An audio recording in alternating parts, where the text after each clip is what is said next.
Okay, there we go. No idea why my microphone settings changed, but I guess that's just Windows.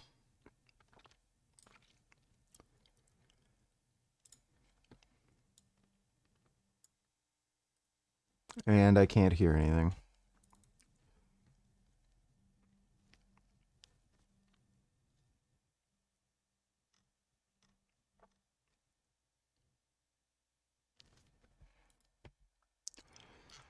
The quartering says Hassan is getting banned on Twitch. Does he have some kind of inside information? Does this not have any audio? I'm even here. Oh, I'm retarded.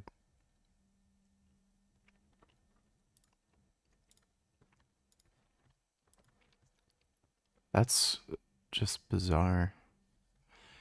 They put an underground bunker filled with their cash reserves under a fucking hospital. Fucking dipshits. We're exposing Hezbollah's financial network and how Hezbollah uses it to fund its terrorist activities. In recent years, the state of Lebanon has experienced a deep financial crisis, which was exploited by Hezbollah. Hezbollah's main financial arm is the Al-Qard Al-Hassan Association. It provides financial services to Lebanese civilians and... Do you think Mortal Kombat 9 was the best game in the series? For me personally, I thought MK11 was the best game in the series, like in the modern series. MK9 did have a better end boss, though. Shao Kahn was a much better boss than Chronica. That was bullshit. And the extended MK11 story DLC was also pretty fantastic. And I preferred the mechanics in MK11 over MK9.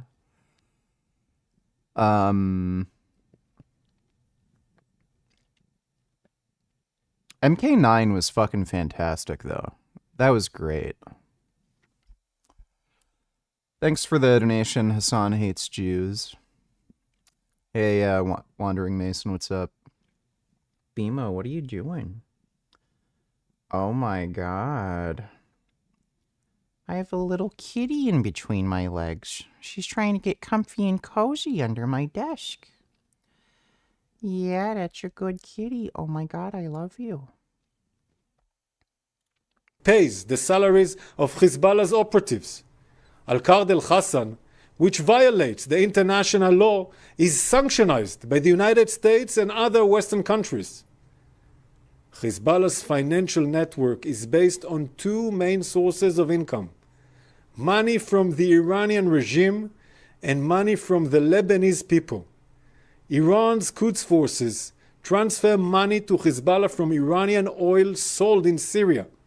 Iran also sends suitcases of cash and gold by planes to the Iranian embassy in Beirut, and then directly it goes to Hezbollah. Hezbollah has also built factories in Syria, in Lebanon, in Yemen. Retard donated $2. Let me see.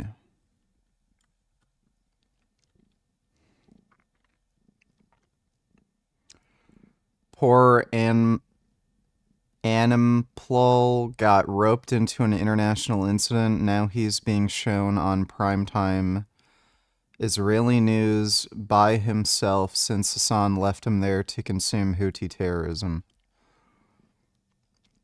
Oh yeah, I remember that. Yep. I don't know how Hassan has any friends. Like, the guy's a whack job. Thanks for the donation, though, retard. And in Turkey, that provide income for its terrorist operations. What do you think of Mario Rios? What the fuck do you think I think? He's an idiot. Hezbollah Unit 4400 manages this financial network. It was run by Jafar Ksir, also known as Sheikh Salah, until he was eliminated in a precise strike in Beirut at the beginning of October. Today, in another precise strike in Syria, we have eliminated his successor. The IDF will not allow Hezbollah to regroup and... Is that the, like, 4th or 5th successor that they eliminated? I don't know why, like, there's people even willing to take up that position. Like, they're all getting targeted and killed. rearm. Not only is this Iranian money used to kill Israelis, it also threatens the Lebanese economy. As Hezbollah continues to smuggle Iranian money into Lebanon in dollars, it devalues the Lebanese pound, making the economic crisis in Lebanon even worse. Another source of income for Hezbollah is the citizens of Lebanon. Hezbollah makes money for Lebanese citizens by offering them financial services through the Al-Qard al-Hassan Association. Last night, we called on Lebanese civilians to move out of harm's way from Hezbollah's financial facilities across Lebanon, including in the Dakhia area. We published these warnings in Arabic, on social media, and also through other channels. The Israeli Air Force carried out a series of precise strikes on these Hezbollah financial strongholds. One of our main targets last night was an underground vault with millions of dollars in cash and gold. The money was being used to finance Hezbollah's attacks on Israel. This vault was deliberately located under a residential building. Our strikes will degrade Hezbollah's ability to finance its attacks on Israelis. Tonight, I am going to declassify intelligence on a site that we did not strike, where Hezbollah has millions of dollars in gold and cash. In Hassan Nasrallah's bunker. Where is the bunker located? Directly... Dodo Donators, you know, there haven't been any college protests for Palestine since school started back up. I think it might have to do with lack of funding because all the Hamas leaders are dead now. Huh. I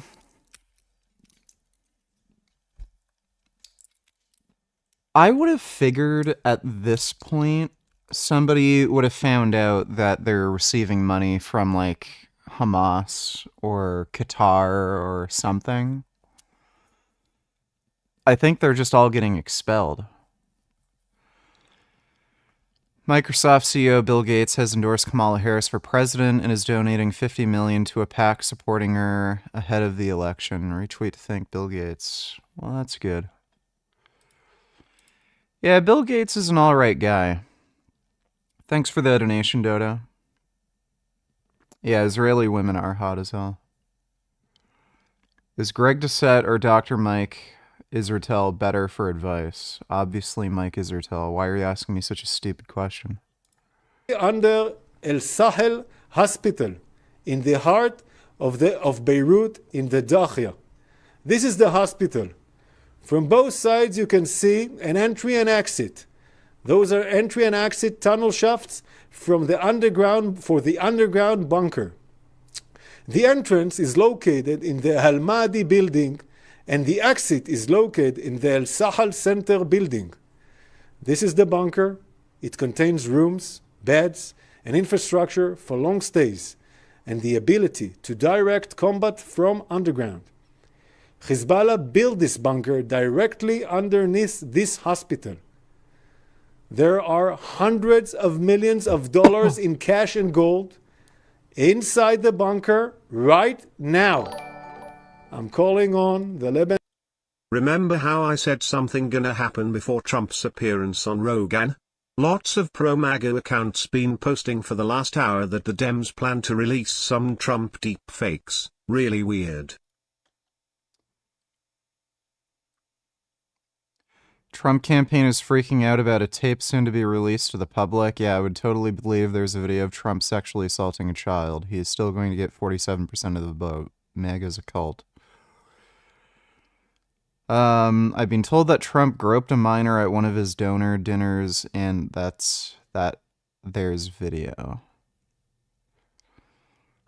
I mean, he's already been found criminally liable for sexual assault, so... Why are you shaking? I just wanted to say hi. Don't think I'm shaking, but thanks for the donation, Sokiyashi.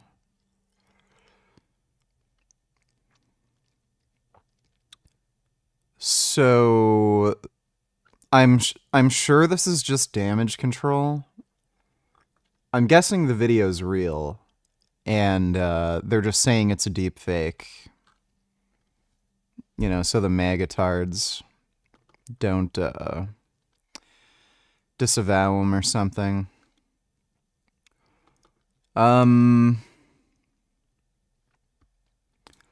Well, if the video gets released, hopefully it's interesting. Thanks for the donation, retard.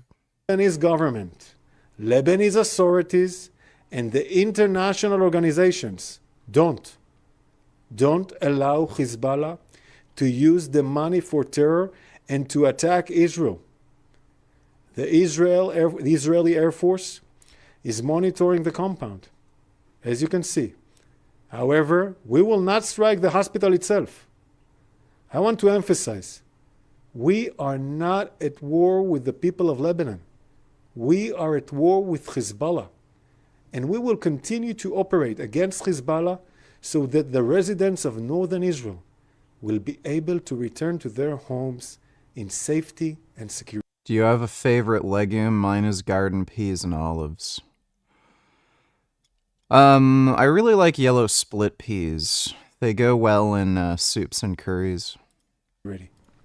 Thank you. All right.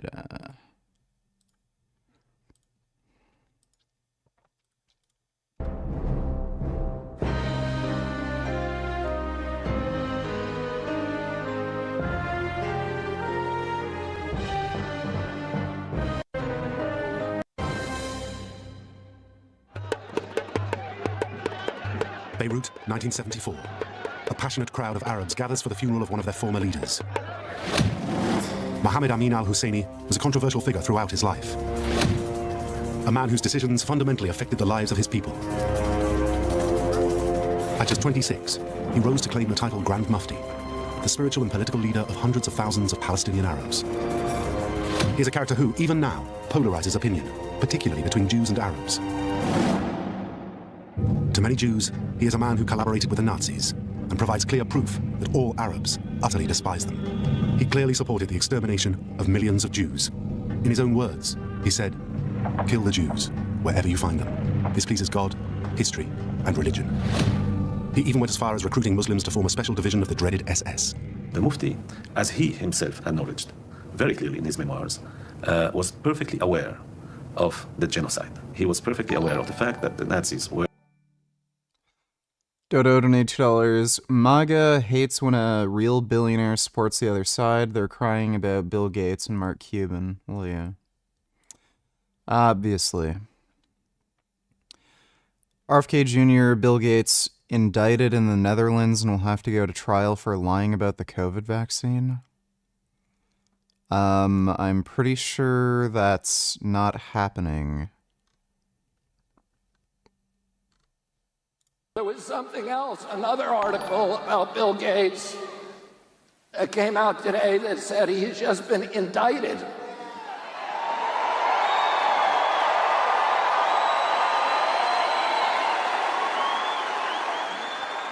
He's been indicted in the Netherlands for lying to the public about the COVID vaccine.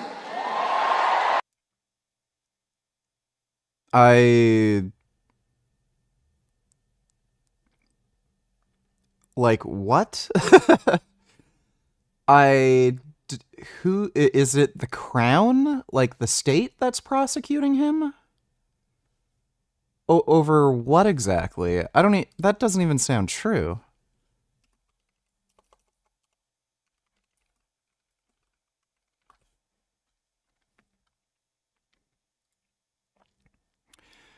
Washington Post did not report Bill Gates as being arrested. Fact check. Washington Post did not publish a report earlier this month saying Bill Gates had been arrested. Post Online cite the news outlet as their source for false claims that Gates faces charges for crimes against humanity alongside an altered photo portrayed as Gates. Washington Post's public relations manager Savannah Stevens said in a July 13th email that no such story was published.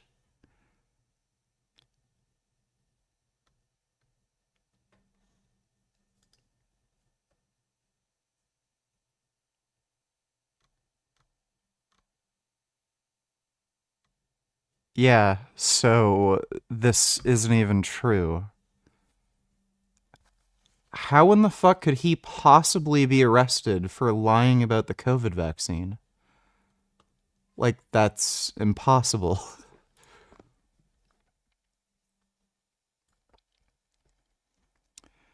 For the first time, Bill Gates is weighing in significantly in a presidential election. Gates donated $50 million. Statement Gates said he decided to get involved because this election's different. Well, good thing he's chipping in.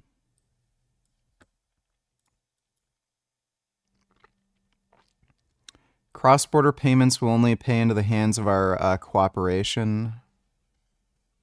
В национальной валюте и трансграничные платежи сыграют лишь на руку нашему сотрудничеству. Унифицированный интерфейс для платежей UPI, который был разработан Индией, это действительно история успеха. И многие страны взяли его на вооружение в прошлом году вместе с его высочеством шейхом Мухаммедом. I think Modi's a fucking moron. Getting involved in BRICS is such a stupid idea. Thanks for the donation, Dodo. Death of Rabbit donated $2. Why are you shaking? I'm gonna cut, and I'm excited. We're gonna be cut at the same time, VG. I want to increase my weighted pull-up max to 120 pounds by then. My previous max is 100. Well, if you weigh less, that will definitely help. But good luck on the cut, dude. Thanks for the donation, Death of Rabbit. Bill Nye Fraud donated $2. Would you be down to debate Kent Hovind? Maybe. Depends on what topic. Would you be a vegan still if young Earth creation was proven true? Panama monkeys have begun using... I don't know what veganism has to do with young Earth creationism, so yeah. Rocks as tools, beginning their own Stone Age. So monkeys have entered the Stone Age. Okay, I'm going to say this. Honey, I'm sorry. This is just for Bodhi, okay? This is for Bodhi. It's a bad pun and Bodhi's sake. So we can say these monkeys are into rock and roll? Is that what it is? That's... Check this out. Bill Nye toured the Ark on July 8th, and it turned into a fascinating event. In fact, we might call it Debate Part 2. From your perspective, all life is related? Certainly. So we're related to plants? Yes. So we're related to a banana? Yes. How did the information arise from matter? We don't know.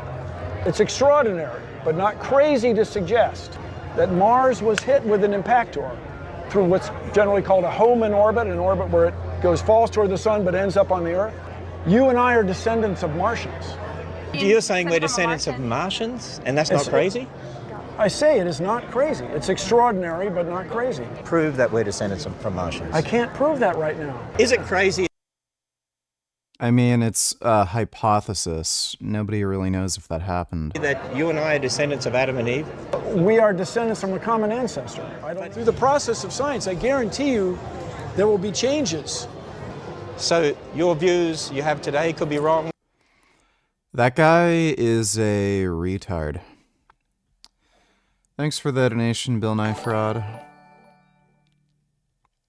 Bro emptied the stadium cuz he had the shits 100% genuinely. We're living in microwave poop stream world. Dog is normalizing shitting yourself. Bro smells like a canal in India and niggers still suck him off. Let me see. This was pretty weird. And I'd like to know, what should I know before I go vote? So I have an idea. Are you right outside now? Let's go outside and talk to them. Okay, let's do that. You know why? Let's do that. They've got thousands of people outside.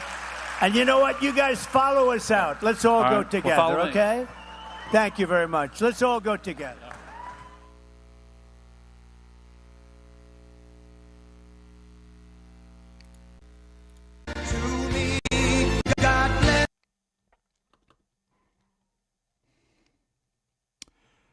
Yeah,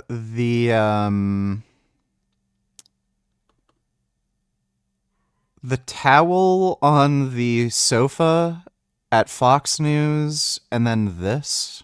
He's shitting himself. Thanks for the donation, retard.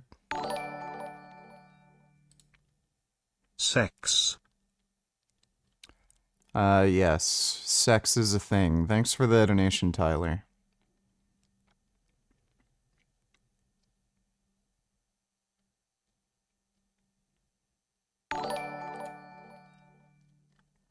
We got some vids for you today. Hello everyone. Welcome to the... How anabolic steroids impact your kidneys. I probably don't really care about that too much, but I might skim through it. Do genes contribute to the difference in intelligence among races? Don't really care about that one. A man says women say one.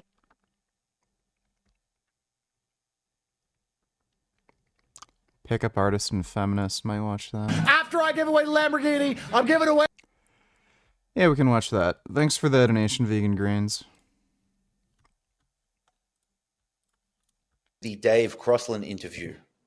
I first heard about Dave on the Drugs and Stuff podcast, so shout out to those guys.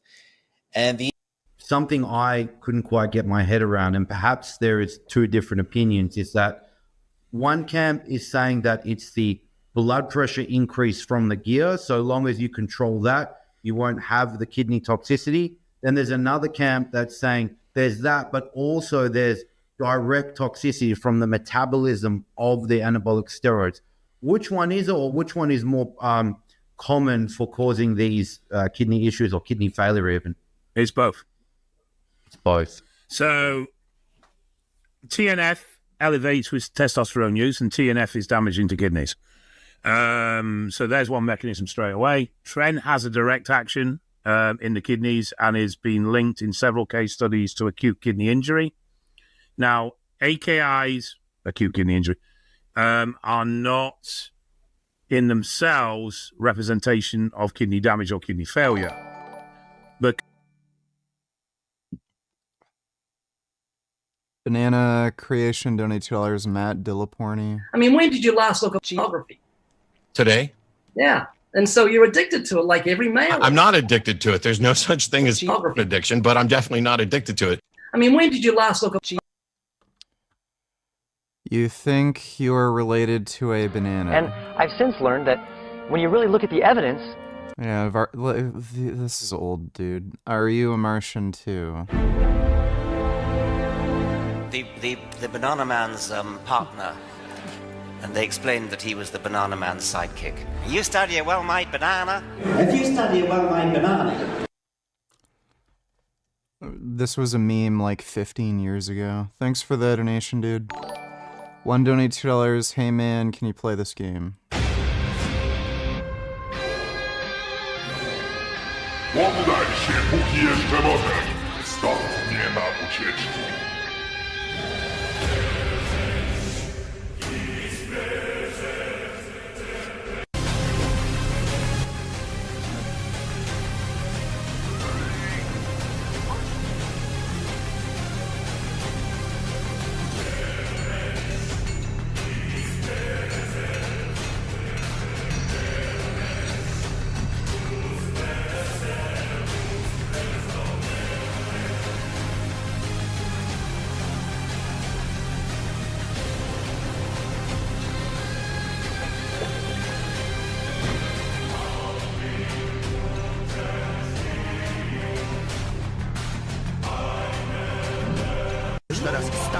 don't know. That game looks pretty gay. Thanks for the donation one. Continuous exposure to AKI environment will result in kidney damage and kidney failure. Now, the issue with kidneys is that in general, if we move away from kidney problems like tumor growth and that sort of thing, and let's put that to one side, because that's not really, though they can be exaggerated by the use of things like growth hormone and such like, they're not usually a cause factor for those things to occur. The main thing that happens in kidney damage, in your kidneys, you have your glomeruli filters. And what happens is, in a normal healthy kidney, blood passes through those filters, proteins and hormones and other molecules are kept this side, and then waste is extracted and then passed down the system to be excreted from the body. What happens is you develop a small tear in that filter, and slowly larger particles start to pass through. Now, once that tear has occurred, this is where it gets very difficult, because what happens is the scenario that you would have if you had a hole in your trouser pocket and you carried loose change in that pocket. No, I don't see Islam going through any reformations anytime soon. Loose change would start to make that hole bigger. And one of the reasons they reduce protein intake in people with reduced kidney function is not because protein causes a problem to the kidneys, but it's because protein is quite a large molecule. When it gets into the filter, it can enlarge the tears in the same way as change does in your pocket in your jeans. So as a result, over time, the tears enlarge and the kidney problem, the kidney failure, increases or worsens, which is why kidney failure is regarded as being progressive. So the reason they pull protein back when kidney failure occurs is because they don't want these tears in the filters to get bigger. Now, those tears can initiate from blood pressure, definitely. They can also initiate from thick blood, and you're not necessarily going to have high blood pressure with thick blood, depending on how well your cardiovascular fitness is. I mean, if you have a look at cyclists, they've got very thick blood, but they don't have high blood pressure because they're so cardiovascularly efficient. So the two aren't mutual. You've got things like tren that will inflame the kidney and make it more vulnerable to this rupturing. But then once those ruptures have occurred, you've then got an ongoing problem of a developmental problem of that condition worsening just through lifestyle alone without anabolics in there at all. But then if you add something like testosterone into that environment with a TNF, those issues are going to worsen even more because it increases the inflammation within the kidneys, and an inflamed kidney then makes those tears more vulnerable. So it's a two-edged sword. The only drug that we currently know that is directly impacting is tren. But that's not to say that the others aren't. It's just they haven't been studied in that way. And tren really came about through accident, as it was a case study that was noted and then looked into in someone reporting with repetitive AKIs and repetitive tren use. And then they found that when the tren use was removed, the AKI settled down. And that's what literally started the link of looking at how tren is affecting kidneys in that way. So yeah, blood pressure definitely. Blood volume or blood thickness is another one. But then testosterone itself is not. Why are you against prolonged water fasting?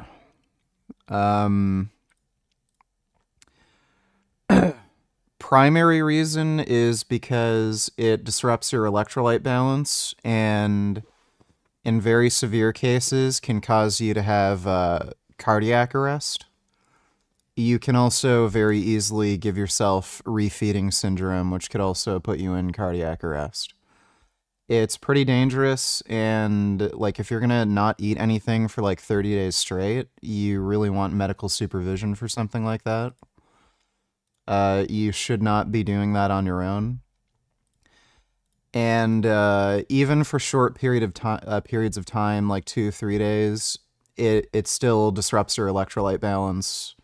So it gives you like muscle cramps, irregular heartbeats, And there's literally no benefit to doing it.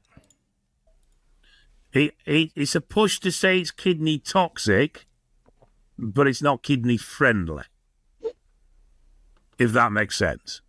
It does. I have a few follow-ups, probably more than 3. But before I do that, I just noticed that my microphone is not on. I'm on my MacBook. Just give me a moment. We're good. Kennedy, donate $2. Let me see. I'm going to go to you, Bobby. This is your wheelhouse. So there's this new study suggesting that this miracle weight loss drug, Ozempic, can also decrease opioid and alcohol abuse substantially, as well as reduce sleep apnea and cognitive decline, which sounds like great news. But I'm always suspect when a drug ends up getting more than one usage. It's like now it's got 7 usages. Is this going to help make America healthy again? No, this is, I saw this headline yesterday, and I need to look at the methodology of that study. Yes, because Bobby Kennedy is a researcher and a statistician, and he'd know what he's talking about, right? Because I don't believe it. The EU is right now investigating Ozempic for suicidal ideation. No, they're not. But, it may be that the drug... Like, he's just lying. Because it suppresses all the reward pathways, so it makes you want to do everything less. And and that may be part of the answer for this. But the idea that a drug is going to cure drug addiction or alcoholism, we're spending $1,600 a month on this drug. There's a bill... Yeah, you're spending $1,600 a month on the drug because of the private healthcare system. It's like $200 a month in Canada. I think it's like $80 a month, if that, in the country it was made. Where was it? Like Sweden or something? Right now before Congress that will make it available to everybody who's overweight, which is 74% of the American population. That alone will cost $3 trillion a year. No, it wouldn't, if they can negotiate the price down, stupid. If we spent about 1/5 of that giving... Like, by the way, we get some of this money back, too.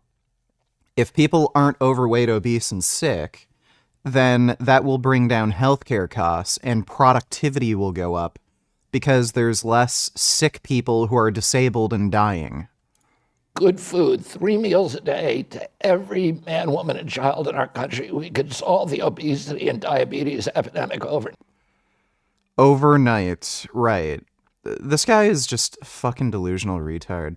He's just so massively full of shit. I think one of the big mistakes the environmental movement has made is to become kind of carbon fundamentalists and to forget about the issues that made us all environmentalists, which is saving the oceans and saving the soils and saving habitat and keeping our kids safe from toxins. Oh, if all you're going to talk about is carbon, and then, we just went through COVID, a lot of Americans, and they saw how...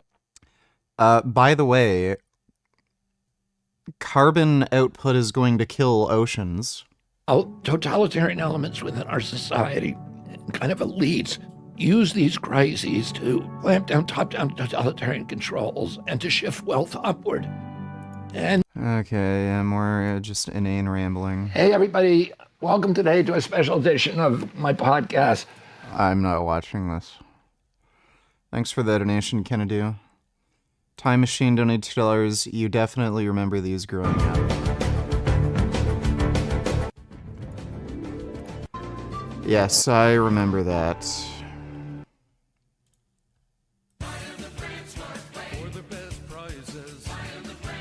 I don't remember that. That's an American thing. Child can visit steamy jungles, grassy plains, and the dark depths of the oceans to meet and learn surprising facts about the magnificent animals that live there, all through zoo books for the special price. I don't think I've ever seen that infomercial when I was a kid. Here's some inside information from Betty Crocker. It's the most exciting thing you can do with the inside of a cake. Introducing the Betty Crocker Bacon Fill, a delightful new pan that lets you prepare a cake with all kinds of delicious fillings. Imagine the look on your...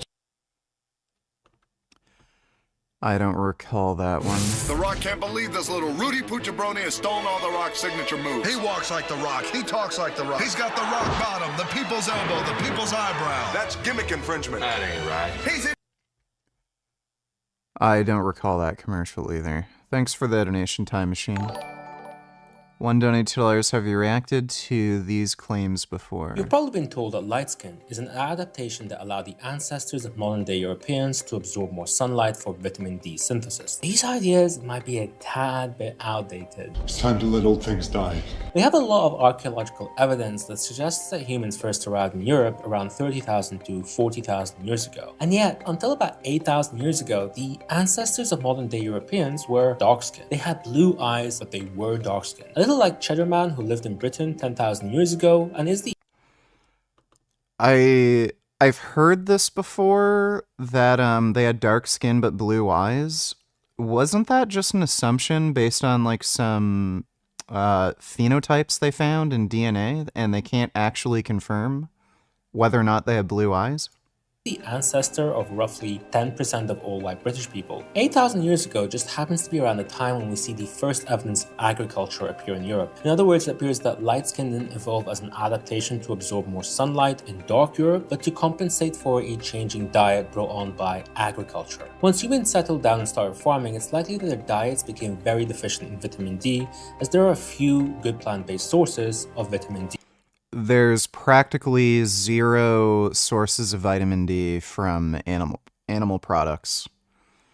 It's extremely rare. So unless you're eating like a lot of fish, you're not getting vitamin D from practically any source. D, providing light-skinned people with a huge advantage. Yeah, that doesn't make sense to me. There's very few food sources of vitamin D. Thanks for the donation, though, one. Retard, donate $2. Let's watch together. Oh, isn't that sweet? Musk is... Sure, we can watch that. Thanks for the donation, retard. Ugh.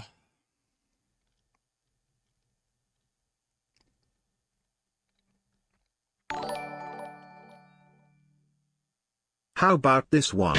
Fuck you, Baltimore! If you're dumb enough to buy a new car this weekend... You're a big enough schmuck to come to Big Bill Hell's Cars! Bad deal! Cars that break down! Thieves! If you think you're gonna find a bargain at Big Bill... You can kiss my ass! It's our belief that you're such a stupid motherfucker! You'll fall for this bullshit! Guaranteed! If you find a better deal... Shove it up your ugly ass! You heard us right! Shove it up your ugly ass! Bring your tray! Bring your title! Bring your wife! We'll fuck her! That's right, we'll fuck your wife! Because at Big Bill Hell... You're fucked 6 ways from Sunday! Take a hike! To Big Bill Hell! Home of challenge pissing! That's right! Challenge pissing! How does it work? If you can piss 6 feet in the air straight up and not get wet... You get no down payment! Don't wait! Don't delay! Don't fuck with us or we'll rip your nuts off! Only at Big Bill Hell! The only dealer that tells you to fuck off! Hurry up, asshole! This event ends the minute after you write us a check! And it better not bounce or you're a dead motherfucker! Go to hell! Big Bill Hell's Cars! Baltimore's filthiest! And exclusive home of the meanest sons of bitches in the state of Maryland! Guaranteed!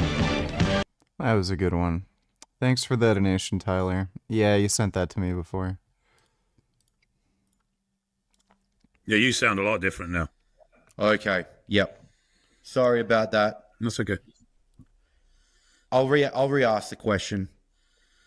With TNF, is this something exclusive to exogenous testosterone, or is it only exogenous testosterone once a super physiological dose is introduced? Primarily, it's dose related.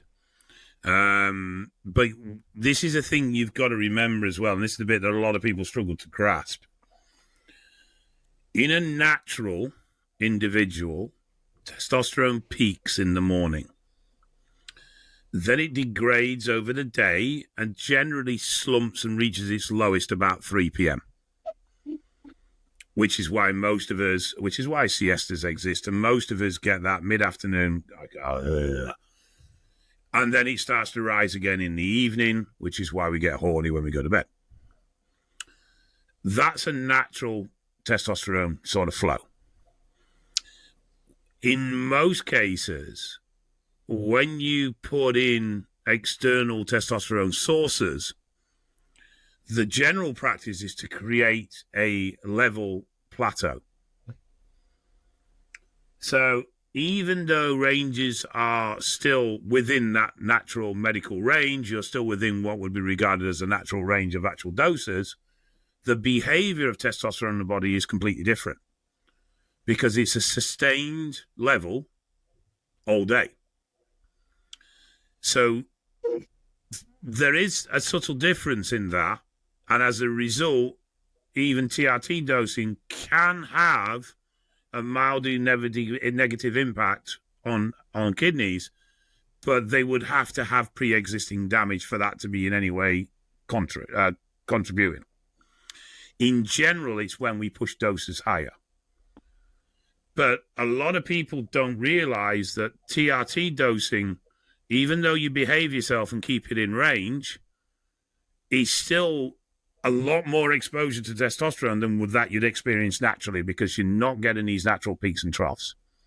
And actually, the only real way to replicate natural testosterone production, or the closest way, is probably gel.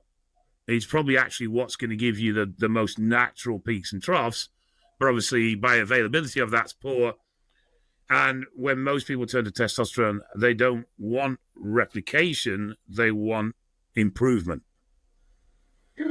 And that's then driven to this culture that we have now where TRT is regarded as 300 milligrams, and we have sports TRT or TRT plus. And what originally started at 120 milligrams a week, then went to 150, then went to 200. And then it was 200 and 100 primo or 100 mast, and now it's 200 test and 200 mast. And we're now at cyclitic doses being maintained year-round on this guise of sports TRT. It's quite ironic, actually, because I've just come out of a conference that I did at 1 o'clock today discussing this exact thing about psychological dependency. GM Flash MX donated $2. He thinks he's a badass.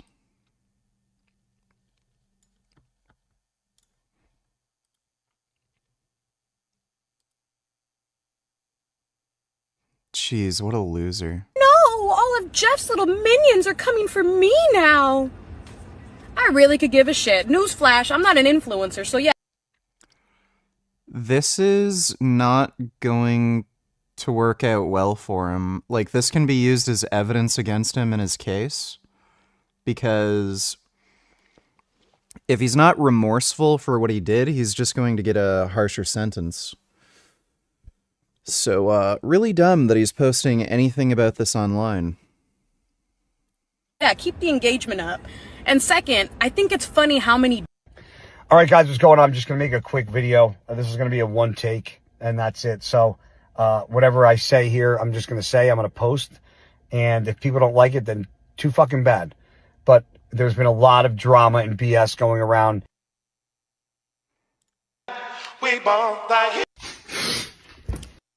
You guys can clearly tell Jeff Nippard was not born in a place that words are held accountable, because way worse shit would have happened to him if he would have even lived in half the places I lived. This, like, Mike Van Wyck is genuinely retarded. So because Jeff made a video disagreeing with him about training, it's okay to assault him?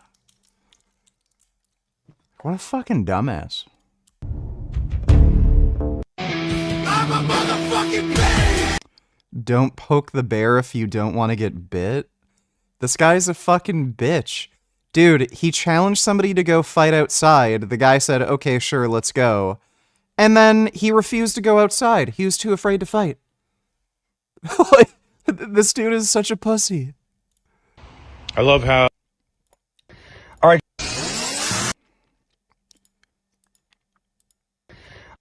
Dude, Mike Van Wyck is just actually a fucking retard.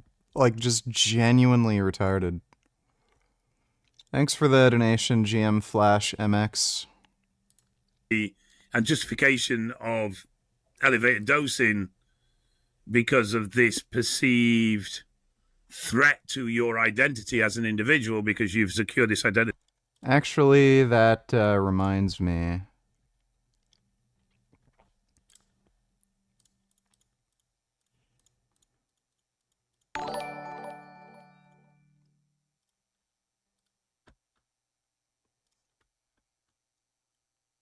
I should actually save some of these stories.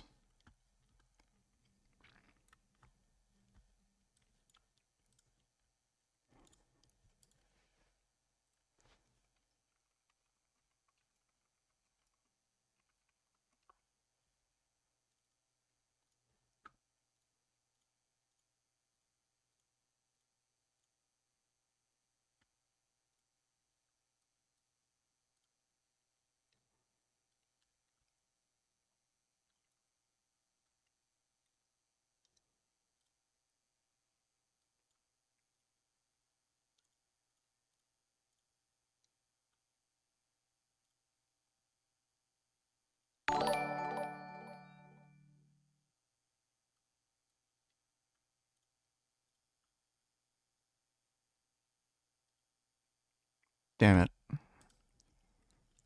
I mistimed it. Give me a second.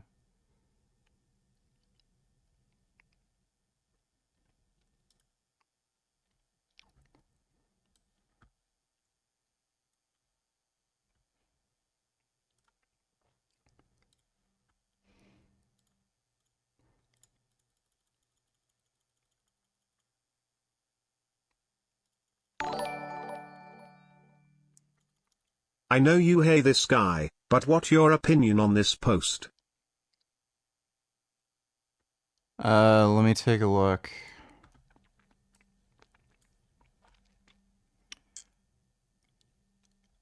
So, the reason there's so much financial interest in soy is because nearly all of it gets fed to cows. So, I don't know why he's... Like this guy is a genuine retard. Let me see this other one. I don't care what he has to say. Everything that comes out of that guy's mouth is complete horseshit, and I don't care. Thanks for the donation, fuck carnism. Adam Gugamos, $22. Here's some never-before-seen money. I spent like $2,000 on it all. It's called Colorized Money, eBay. SN whole clip. Go get some, Richard. So this is some money I had. It's $15 a bill, sometimes 20.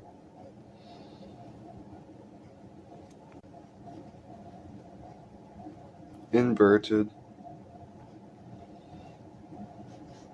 That's real money.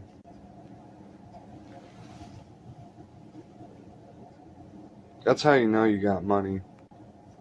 If you have money, you'll buy money like this.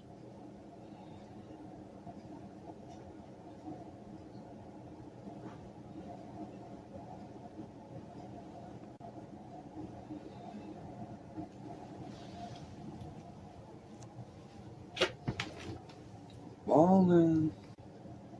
That's $350 worth of $2 scratch-offs. You got money? Not like... Okay, that's nice. Thanks for the donation, Adam. Crackhead or Crack Heaf debunked. Donate $2. Are you gonna get Black Ops 6? It's on Game Pass for free tomorrow. Do I look like a fucking retard who plays Xbox? That crackhead finally got debunked by a doctorate in biblical languages. Skip to 2250.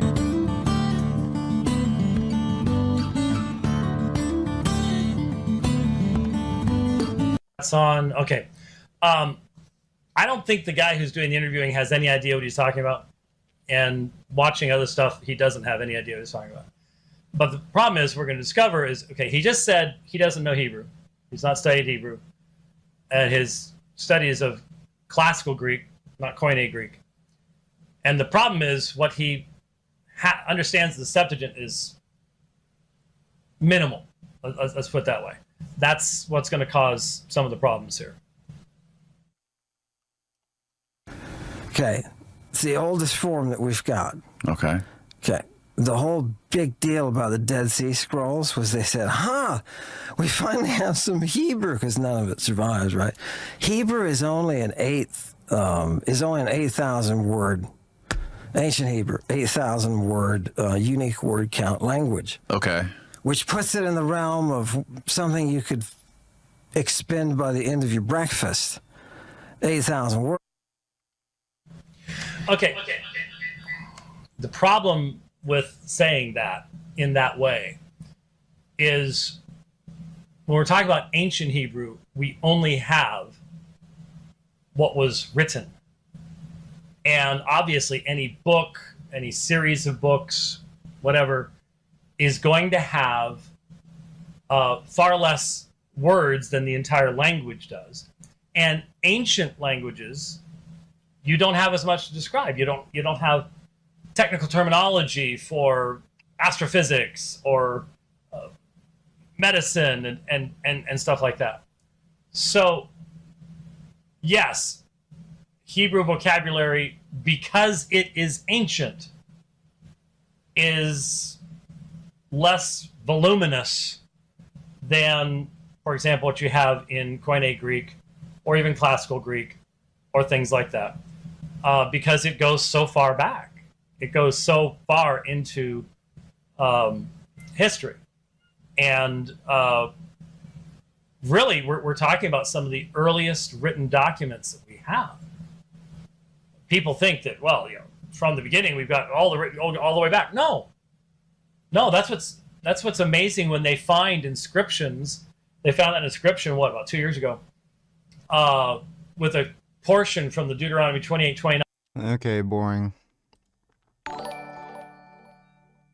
Grey Knight donated $2. That reminds me, another terrorist idolizing vegan. He's highlighted right on the left.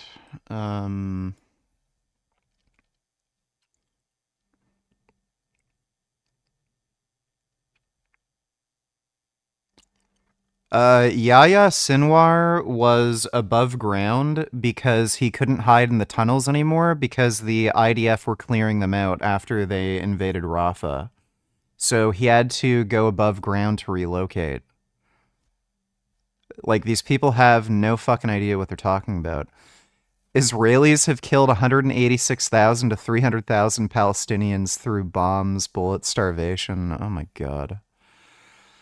So they're just resorting to making up numbers now? Yeah, Cranky Vegan's anti-Semite piece of shit. Someone that ignores the 10-7 victims.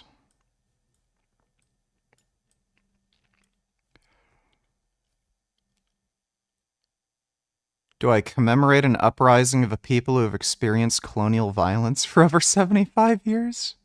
Oh my god.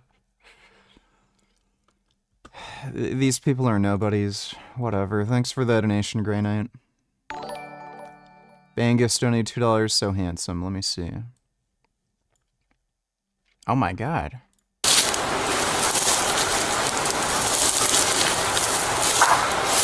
Oh! Oh my god. He is handsome. Wow. That's a nice deer. Oh my god.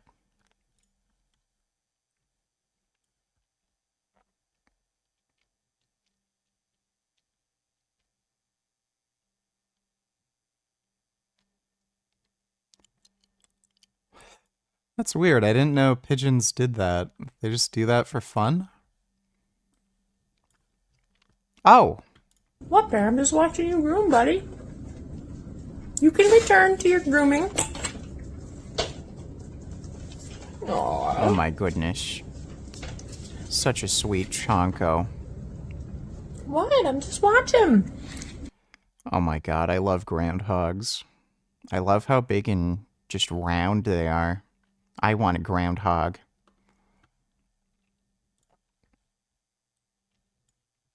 Oh my goodness. Oh, that's a nice prairie dog. Look at him. Oh, he loves his rubs.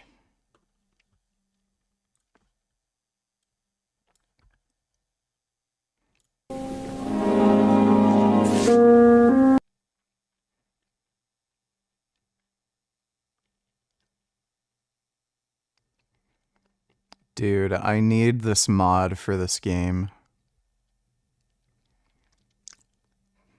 That looks fucking hilarious.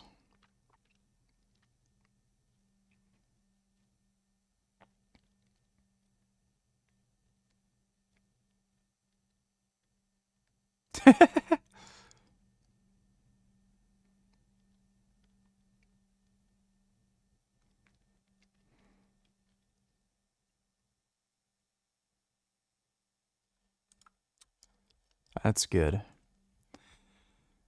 Then thanks for the donation, Bangus. Thoughts on this?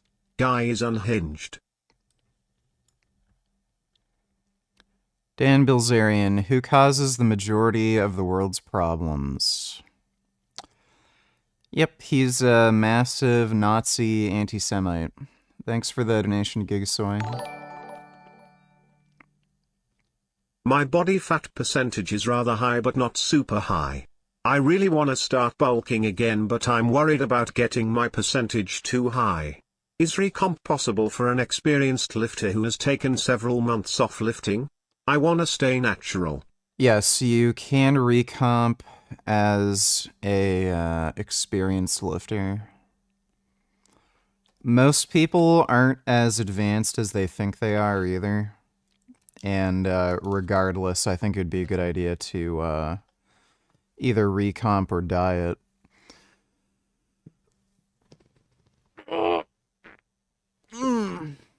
Thanks for the donation, though, LMAO. Wow, appreciate it.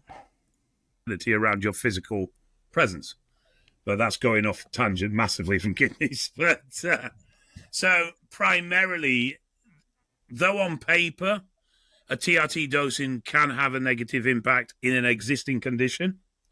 In reality, having said that, if you were experiencing elevated hemoglobin because you were running just above range, and you failed to recognize or treat that elevated hemoglobin, then that hemoglobin could very easily damage the kidneys.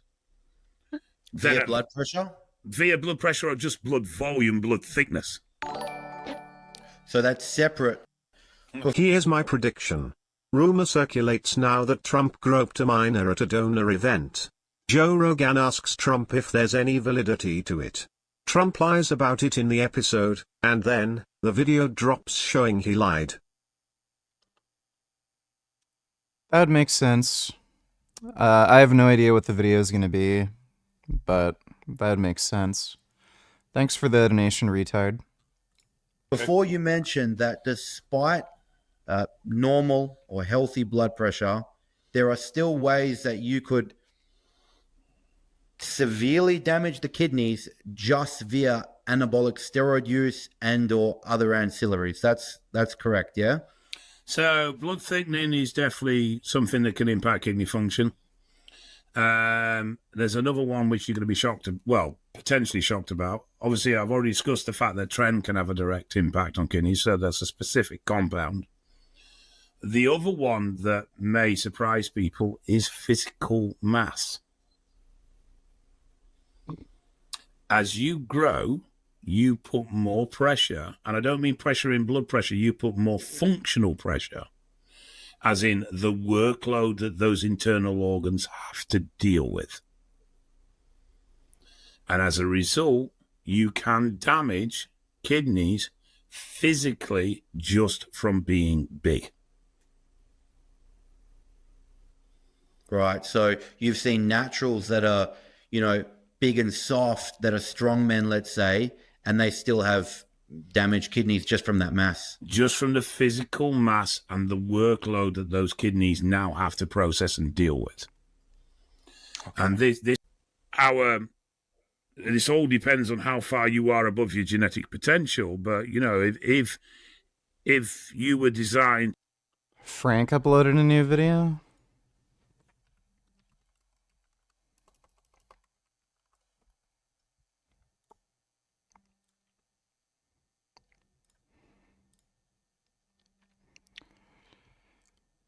Oh, this is going to be great. So, do me a favor, turn off the vehicle and hand me over the keys. Is there a problem? Yeah, your insurance is suspended. No, it's not. I just had it renewed. Oh wait, there's a lapse on your insurance, so it says no, I just had it suspended. renewed. Let me bring it up. Your vehicle has an insurance lapse. It's suspended, okay? I just gave you Through a valid DMV. New York State insurance identification card. It's coming, Progressive that's policy fine. number 981126301. That's fine. Effective date It's coming 5/13. back, that's Expiration fine. date is November 13, 2024. That is fine. It's This coming back suspended. insurance from It's Progressive I'm is letting saying you I know, have an sir. active Sir. insurance card. Sir, I'm letting you know. It's coming back suspended. I through just DMV I and through my have system, an active okay? insurance policy, New York State identification to Progressive. My It's car coming- insurance is currently okay. active. That's something you're gonna have to take up with DMV, okay? It's coming back suspended on our end. All right. By the way, this happens all the time. The police usually don't have, like, oftentimes anyway, they don't have updated information on their files, and then they'll say your license isn't renewed, or your insurance isn't active, or your plate's expired, even though they're not. So this is pretty funny. I would just call the insurance company with the cops on the phone and get them to tell them the insurance policy's active. Tow will come out. We'll explain everything to you. We'll take you off the roadway to a safe location where there's water, food, bathroom, etc.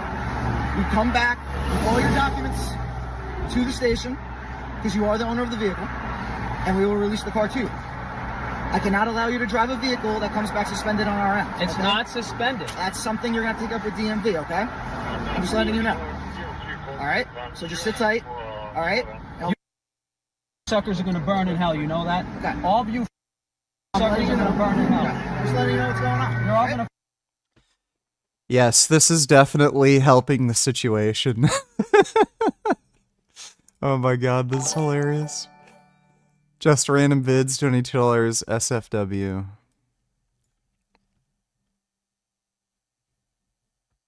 Oh. Oh my god. That pig likes his tummy rubbed. That's amazing. This seems unhealthy. This olive oil isn't single origin, is probably rancid, and is possibly cut with seed oils. My buddy Tommy Tinsel, I used to take acid with back when I was a complete degenerate, uses this stuff for everything. He's Italian. That's going on way too long and I don't care. All these wasted votes. Macklemore. Gun to your head. Trump, Kamala, third party. I am uncommitted. We need to stop arming Israel. We need a ceasefire immediately. We need an arms embargo. Oh, there we go. He's anti-Semite. Thanks for the donation, Just Random Vids. Fish donated $2 thoughts. Let me see.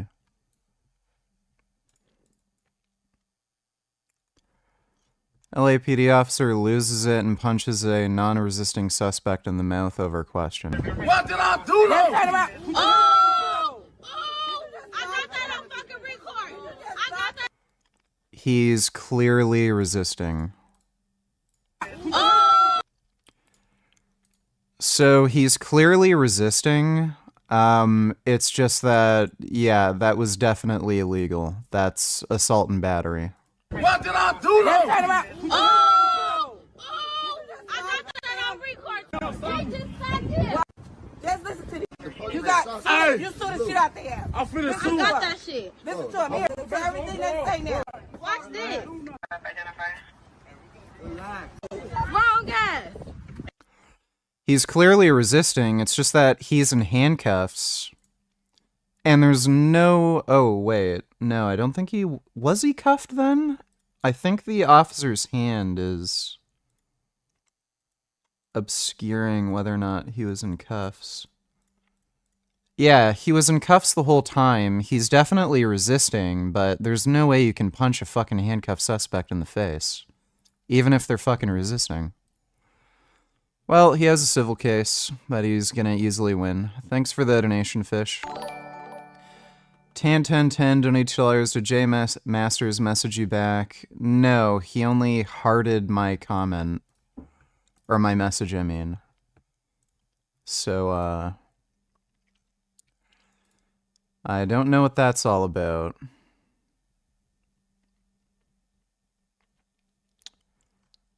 Okay, blocked. Some pro-Palestine fucktard messaged me whining and crying about how I supported genocide. Challenged him to a debate, and then he wrote me this stupid fucking novel just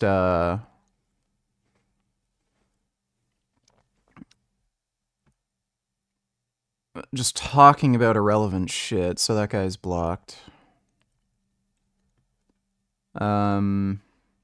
Also, here's another clip.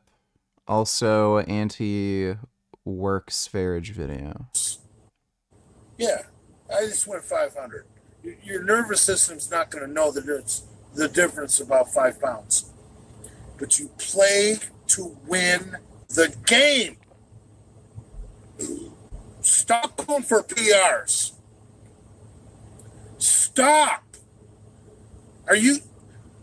Do you want a first place trophy, or do you want to try for a PR? Fuck your PR.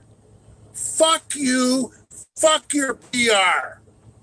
God damn it. If I was your goddamn coach, we'd be playing to win the game. We'll get PRs down the road. You want a PR? I get you PR.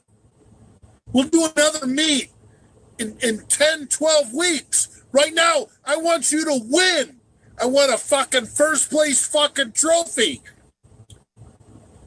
You imagine going for a PR and missing and getting second place to the Dancing Queen?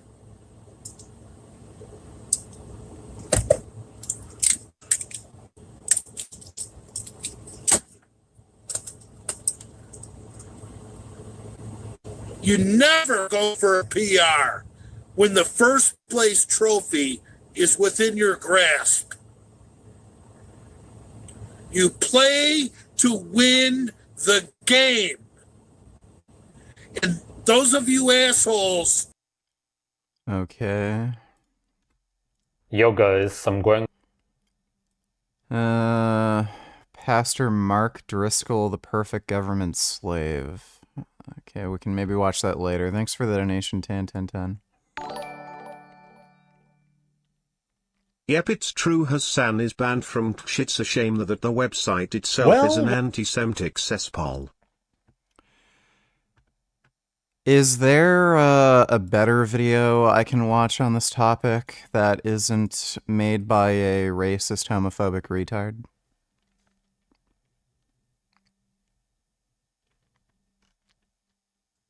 Well, 2 years. But other CEOs of streaming platforms are predicting that Twitch will be shut down or sold in the next 2 years. Why? Because they promoted wokeism. The downfall of the section of that. Agree with, but I don't care because I'm allowed to say what I want. I can't go on Twitch and call Hassan Piker or anything like that. I can't go on and say that I think his ideas are or anything like that. Piker says it doesn't matter if people in Israel had, something terrible happen to them. Dirge streamer on the platform about some stuff. All I can do is just take it. That's right. Just like why'd you unban Twitch likes? This is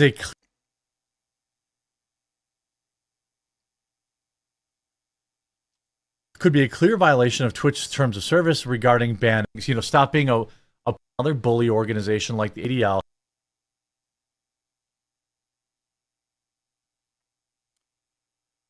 Oh, that's who Dan Clancy is. I have to watch Destiny's buddy Dan talk about that. Look, my Jewish viewers, you know how I feel. I got no issues with you. Scary amount of power. So Hassan hasn't gotten banned. Thanks for the donation, Dodo. Burn in hell. Sit tight. I'll be right back with you, okay? You suckers are gonna burn in hell. No, it's not an issue. I handed you an active insurance policy, and you're towing my car for an inactive insurance policy. For what reason? You had no probable cause to pull me over. You had no probable cause to pull the car over. You had no probable cause to pull the car over, and I handed you an active insurance policy. 3 times in front of me without signaling. How do I? No, I didn't. What are you talking about? What are you talking about?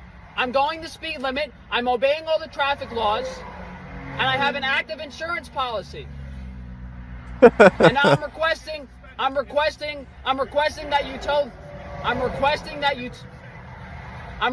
that you tow the car to my home location so I don't have to come back.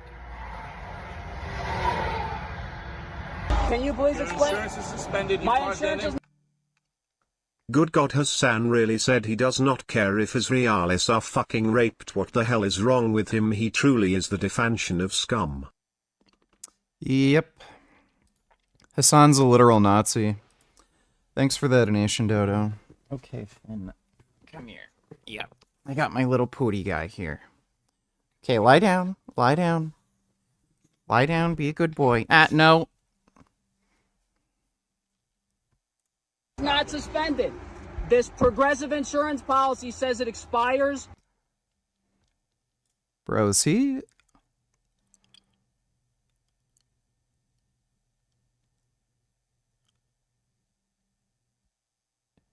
He might not want to share this. The vehicle identification number is right there.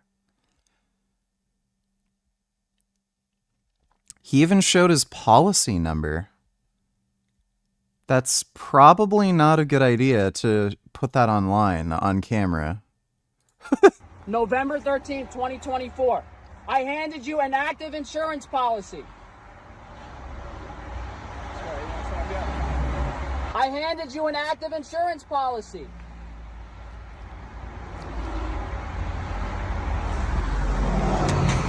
I handed you an active insurance policy. Yes, and I'm explaining to you that even though it's an effective date, it's an insurance lapse. There is no lapse. I just refreshed it a month ago. I'm letting you know that there's an insurance lapse on our end. It's coming back suspended. This is something that you got to call DMV about. No, it's not. You're New Jersey State Police. Sir, it's not even. Relax. I'm explaining the situation. I just had eye surgery 3 days ago. Okay. I live 2 hours away. Okay. I'm on my own. Okay. Can you at least tow the car to where I live? I'm not the tow service. Can I see that piece of paper? I just gave you the other one. I gave you my active insurance policy. But it's an active insurance policy. I just paid for it this month. Listen. It's not suspended. It says it's active. I'm not going... Gang stalked, and he spelled it wrong. Gan stalked. Like, he thinks the police are after him because evil Jews want to ruin his life. Like, he's so insane. He's got to be schizophrenic. Going off of this. I'm going off of what your car comes back to on my computer screen. You had no probable cause to pull the vehicle over. I was going the speed limit and obeying all traffic laws. That's fine. You can videotape all you want. Listen, at the end of the day, you had no probable cause to pull me over. I handed you an active insurance policy. You had no reason to impound the car. It's coming back suspended. You have another paper too, not just that one. I gave you another active insurance policy. Listen. There's nothing wrong with the car. There's nothing wrong with the insurance policy. It's coming back suspended. I mean, did you recently change insurance companies or insurance The policies? insurance was the insurance deactivated in July. I renewed it with Progressive. I'm still making active payments monthly on the insurance policy. Right. So, is there any? All right, give me 1 second. I'm gonna see if I wrote something. I got pulled over. Attention Bigfoot, I just found your next meal and his name is Hassan. I would not mind if Bigfoot ate Hassan. Thanks for the donation, Dodo. Driving back from a doctor's appointment, I was going the speed limit. I was obeying all traffic laws. The police officers pulled me over with no probable cause. I handed them a valid insurance card.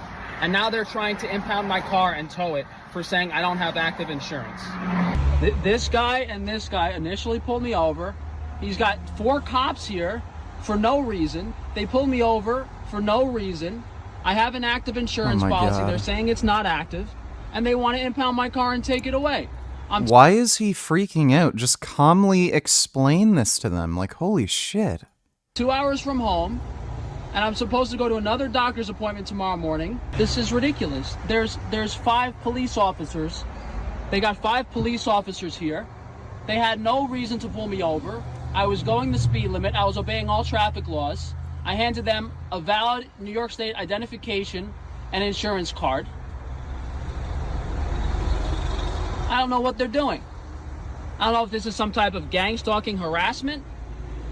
I don't know what this is. How's Frank still driving when he said his vision is worse than before? Yeah, I know. He probably shouldn't be allowed to drive. It's pretty fucked. Thanks for the donation, Grey Knight. All right, we're going live again. We were pulled over by New Jersey State Police, and they're trying to impound my car, saying I don't have valid insurance, which is not true.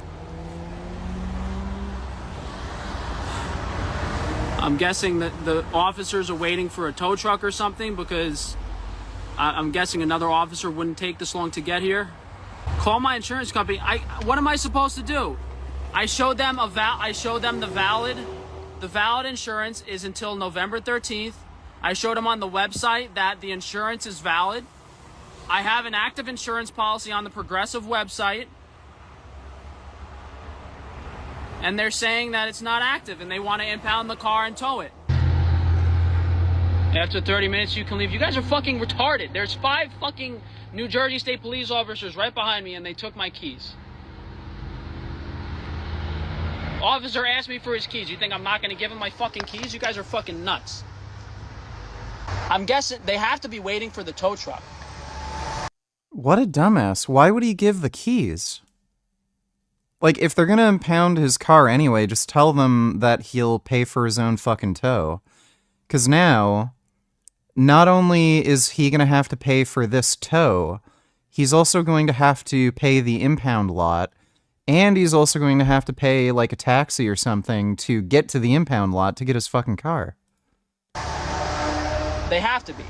I'm going to try to call the insurance company and see if I could get an insurance agent on the phone right now. I can only guess this is some type of gang stalking harassment. I'm driving back from a doctor's appointment. I was pulled over by New Jersey State Police. Yes, it's not like it could possibly be a misunderstanding. It has to be the evil Jews. Frank is just insane. I gave them my driver's license and insurance, all valid and currently active. They claimed that my insurance was not active and that they were going to impound the car for inactive insurance, despite me providing them with a valid Progressive insurance card. Only after I went live on Instagram and filmed them and recorded them, I had to physically get Progressive on the phone with me to speak to the officer and tell them verbally that I had a valid insurance policy to the officer's face. Showing them the insurance policy, no, they were still going to tow my car and impound it 2 hours away from home. They had no probable cause to pull me over in the first place. They said I didn't have a turn signal on. I was going the speed limit. I was obeying all the laws, and now they finally gave up. They're giving me my keys back, and hopefully I can go home. Well, I thought they were going to cancel the tow. Yeah, they're going to cancel the tow. So the New Jersey State Police 100% intended on towing my vehicle for invalid insurance when I provided them with a valid insurance card. They also had no probable cause to pull me over in the first place. Now, after getting Progressive on the phone and validating the insurance, they told the tow driver to go away. That's all you had to do. Like, why is he freaking out about it? Oh my god. To be fair, these cops are pretty fucking stupid. Just because it shows up in their system that his insurance is invalid, that doesn't mean it's invalid. If he gives them the policy, they can look it up themselves and see if it's a valid policy. Like, that was stupid. What a horrible situation to be in. This officer pulls me over with no probable cause. So nothing happened. He was just on the side of the road for 20 minutes, and nothing happened, and he felt the need to upload this video. Whatsoever. Zero. Said I didn't make a turn signal. Dude. Then after I give him my What a fucking drama queen. My God. identification and insurance card, I'm like, all right, he'll just give me a ticket. I had active insurance and driver's license. This officer directly lied. He said, oh, on his end, the insurance is inactive. There's a lapse in insurance. I got the Progressive agent directly on the phone to speak to the officer, and only after that did they admit that my insurance was active. I handed them an active insurance policy. Forgot my namification, no need chillers. Rate this. Can you achieve bodyweight pull-ups using bands? I know it's not ideal because can you get there eventually? It's kind of my only option without getting a different gym membership. Listen, stop rapping the band. Remember that time Hassan and his friends went on vacation to Australia to see the wildlife? You know, looking back, I wish the crocodiles would just fucking eat. That one looks really big. Oh, fucking hell, mate. Oh my god. Oh my god. Oh my god. Oh, that's so chill. Oh, the kangaroos, yes. Yeah, it's too bad he didn't get eaten by the crocodiles. Somebody should have thrown him in. Thanks for the donation, Dodo. Around the bar. Do these assisted pull-ups. We all want to get better with pull-ups, but that's the same shit every time. You end up slapping yourself in the dick trying to get out. Take the uprights, pull these J-hooks, make sure they're angled in so they're pulling, and wrap a band around. It's the same band every time. So yeah, you can do assisted pull-ups with bands, and it will help you increase your pull-up strength. It's not as good as an assisted pull-up machine, but, you know, you can still get stronger using bands. Thanks for the donation, forgot my namification.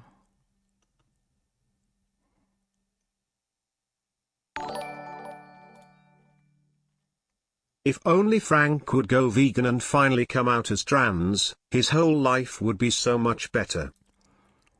Yeah, he'd probably be less stressed out. Thanks for the donation, Tyler. Policy that expires in November. And then this guy gives me 2 tickets, which isn't that big of a deal compared to what they would have done. But they were about to impound my car. I'm 2 hours away from home. It's like, it's completely ridiculous and disgusting what these officers were trying to do to me. I don't, if that's not gang stalking harassment, I don't know what is. Like, what a fucking insane drama queen. VG, imagine you're the cop and some cross-eyed retard with rotten beef breath starts screaming at you for 20 minutes lol. What a way to start off the shift. One day the animals will get their sweet justice, Frankie. Yeah, we can only hope. Thanks for the donation, Legalize Gains. To exist as somewhere between 160 and a 200-pound man, that's what your internal organs are designed to cope with. You're now a 320-pound man. Now, these internal organs have a fair amount of buffer when it comes to their functionality. But now you're a 320-pound man, and these organs are dealing with all years. Oh, yeah, I mean, I'm genuinely, this will sound very macabre, but I am genuinely surprised that I've lived past 50. And I don't expect myself to live past 60.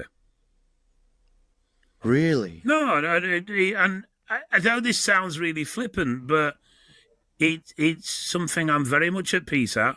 I'm very... I mean, obviously, I don't want to... Excuse me a second. No problem. I don't want to waste my life, and I've no intention of wasting my life, but I'm also very accepting of where I put myself. And I also understand that I have severely shortened my life, massively so. And so, from that point of view, you know, every day's a bonus, I suppose, really. And if I can last longer, I will do. But there's also that element of quality of life as well. And that's something that, you know, has changed because I am restricted now with health conditions. It's unreal that you're talking about a few years here. I don't know, this is a bit of a morbid conversation, but I guess you're someone who's hyper aware of probabilities, I guess, and so that's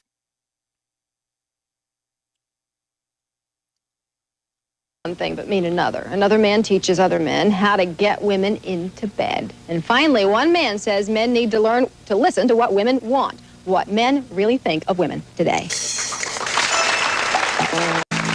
Of all women today. We have invited them here for a reason, because we have three men with different points of view. These three men think they know what women think, and today we will find out. Meet Ross Jeffries. He says he got tired of being Mr. Nice Guy and being dumped by women, so he changed his ways, and he wrote a book for other men who feel the same way. It is called How to Get the Women You Desire into Bed. This is Mel Fight. Mel says women say they want to... Yes, what an awful person for figuring out how to get men better at dating. a sensitive guy, but the minute men get sensitive, women run the other way. And finally, Bruce Weinstein. Bruce says he is pro-feminist and pro-woman. He thinks men would be a lot better off if they only learned to listen to what women have to say.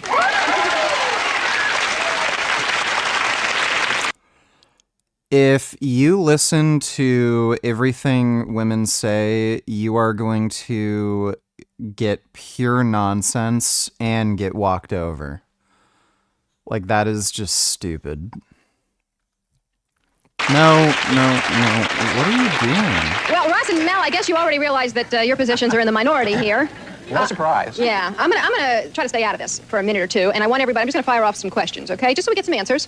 All right, and I may leave some of those balls hanging up there for you ladies to slam dunk later on. But that's your prerogative. All right, Ross. What do women read? And he got to bet colas to why do good things happen to such horrible people and bad things happen to good people. Oh, Chad! That one looks really big. Oh my god, oh my god, oh my god. Oh! Yes, Hassan does not deserve to pet koalas. Thanks for the donation, Dodo. Really want? I don't care what they want. I only care what they respond to. See, my focus is a little bit different from your other guests. There's what women say they want, there's what women think they want, and then there's what they actually respond to. I'm not an academic, I'm not a theoretician. I'm interested in what works on the street when it's time to date and mate. And what women actually respond to is not what they say they want. So what do they respond to? They really That is true. Respond to a guy who's a challenge, a guy who's a question mark, a guy who keeps them guessing. You see, in the beginning, the less attractive you are physically, the more you have to rely on your attitude. And that's what I wrote my book for. I wrote my book for the average-looking, even ugly guy who goes out there in the real world and tries to be a nice guy, gets his head kicked in. So no more Mr. Nice Guy. You can be pleasant. You see, we've got to define our terms. By nice, I mean... Like, he's not wrong. I think one of the reasons why women like men who are a challenge is because they're not pushovers. So if you're a little difficult and disagreeable and you're willing to, like, argue, not cave in to some of their demands, it just shows that you're more masculine, right? Like, it's kind of a feminine quality to be more agreeable, cave in, agree with people, not start fights and conflicts. So yeah, women kind of like dudes who are a little difficult.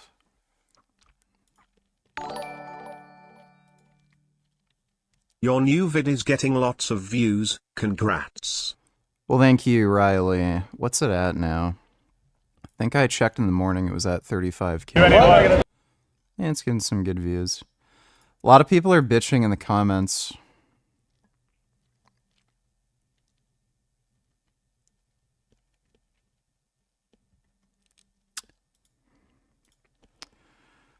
Oh my god. It's not what I said.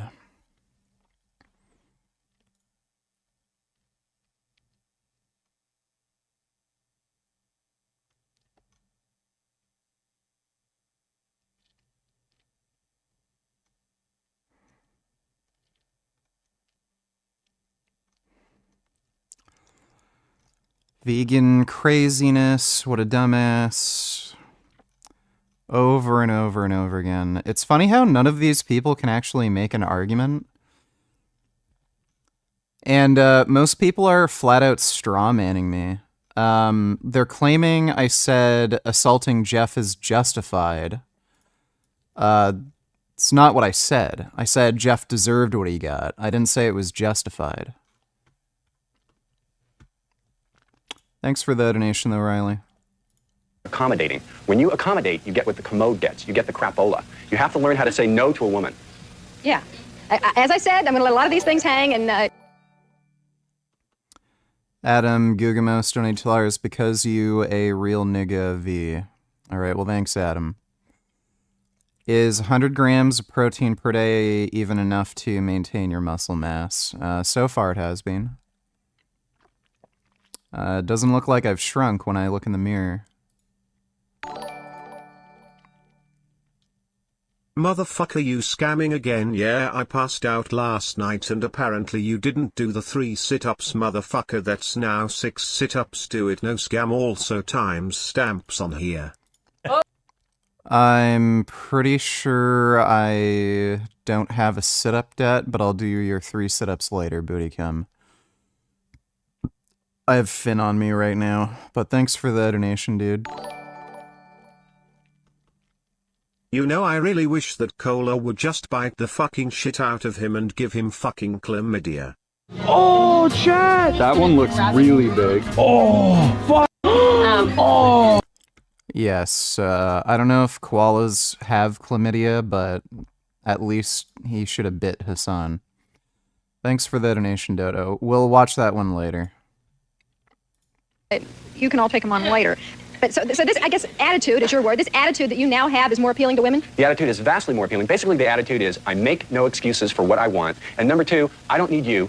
You need me. Now, bear in mind, I don't verbalize it. Exactly. Now, you see this response here. You should never verbalize the attitude. You show it in your behavior. You're sitting here pointing your finger at him. Stand up and tell us why you're pointing at him. No, I was just saying that he's just got this prejudgment of what women are like. And I think what he should do is just develop his... It's not prejudgment. He said he had bad dating success before. Now he has good dating success. So he's not prejudging. Like, clearly it's working. Own self, and then he's going to find these relationships The work sleaze better. bag you see is the real me. I found the real me. I think you prejudged us. I mean, the audience reaction at the top of the show showed that the women here have prejudged us. I think it's a sad comment on women that they respond to the kind of manipulative behavior that Ross is encouraging that men do. That's a sad comment on you. Listen, you should develop yourself, and that should be a right person. You know what I found? I found that the nice guys who, when I'm on the radio or TV, nice guys call up and go, well, it wouldn't be myself. It's the nice guy who's the phony, who's not being his real self, because he's afraid he can't do anything. So you're going back to my point. All men are jerks? No, and some no. hide it. But isn't that what you... What's funny is they all date the guys who they think are jerks. You just said is all men are sort of jerks, and some of them try to sugarcoat. No, what I'm is that what you just said? No, what I'm saying is, I said I was going to stay out of it. I can't. What I'm saying is that there's a massive power imbalance in favor of women when it comes to dating and sex. And women, through their behavior, through showing men what they actually respond to, force men to act in a certain way. Yes, there is a power imbalance in our society, but who wields the power? It is men who wield the power, and I'm here today to say that it is time for men to give up our power and authority and our privilege because we have dominated women. Simp. Absolute simp cuck. We have dominated other men. We have dominated the planet for too long, and it has got to stop. this is what women want. They want to hear this. Women want, what you want is you want to hear that we're jerks. You want to hear that we have all the power. You know, the most important unspoken truth about men is that we are very angry. A lot of us are very angry. You know, if you were to ask the audience if they want to sign up for the draft, if they think men and women are equal, all of them would be like, but only men should go to war. At women. And this is a good example. You're showing why we're angry. You're not even listening. You don't want to listen to what we have to say. And I'm afraid that they heard it. I don't think I heard it all. And I think, the reason that men don't communicate about their anger, we keep it secret, is because when we try to tell you why we're angry, you respond with ridicule, okay, with why are you angry? or your own anger. I'm not angry. I'm satisfied because I know how to manipulate women and get what I want. But let me say, his point is so preposterous. Get a shot of this audience. Every woman sitting here is sitting on more power than Con Edison pumps out in 10 years. You control the access to sex, and that is an incredible amount of power. The man asks, the woman says yes or no. She has the power, and that makes, wait a second, a lot of men feel, you don't know this, but it's the truth, a lot of men feel powerless and degraded and dehumanized by the sexual system whereby the man asks and the woman decides. We feel harassed every minute of every day of our lives, and it's about time that you understand that. When we look at wait, I'm sorry, 1 second. Bruce, Mel, stand up. Is he wearing a skirt? Now, doesn't that invite harassment? No, what it invites is hypocrisy. What it invites is, the fashion rage for women this year is a man's suit and tie. When you decide to ridicule me in my skirt, you gotta be kidding. You gotta be kidding, Faith. I don't like the... Yeah, he's wearing a skirt. What the fuck? The length, and I don't think it matches the sweater is my problem with it. said that when men stand up for themselves, what do they expect from women? Ridicule. You proved it, didn't you? I did. I'm guilty right here. I admit it. I admit it. You have a question? Yes, my question is directed to him. What's your name again? Ross. I think you're going to... She said that Ross. She said Ross. Ross, I think you're going to end up... Say it right. Ross. Ross. I think you're going to end up a very lonely man. But you got to understand, he says quite the contrary. He says he has a much better dating life, romance life, sex life now. Incomparably better. I mean, you know, let's look at reality. The reality is that nice guys not only do nice guys finish last, they often don't even get into the race. And you want to talk about fashion? If a woman does like a nice guy, it's her way of making a fashion statement. It's fashionable for her to like. And Ross is absolutely right. Women have a lot of sexual power, and he has the courage to say that. He's making a mistake, though. He's encouraging men to simply surrender to that power. And I think, you know, if you're a man and you follow Ross's advice, you're going to get more sex, but you're going to have less self-respect. There are more important things in life than getting We white. all disagree on that point, but let me get to the... Dodo donates $2. Weren't you going to interview Scott Mendelson a while back? What happened? He just didn't message me back. He said he'd do it, but then he just wouldn't message me back. The summit in Kazan, Putin was shown a symbolic BRICS banknote.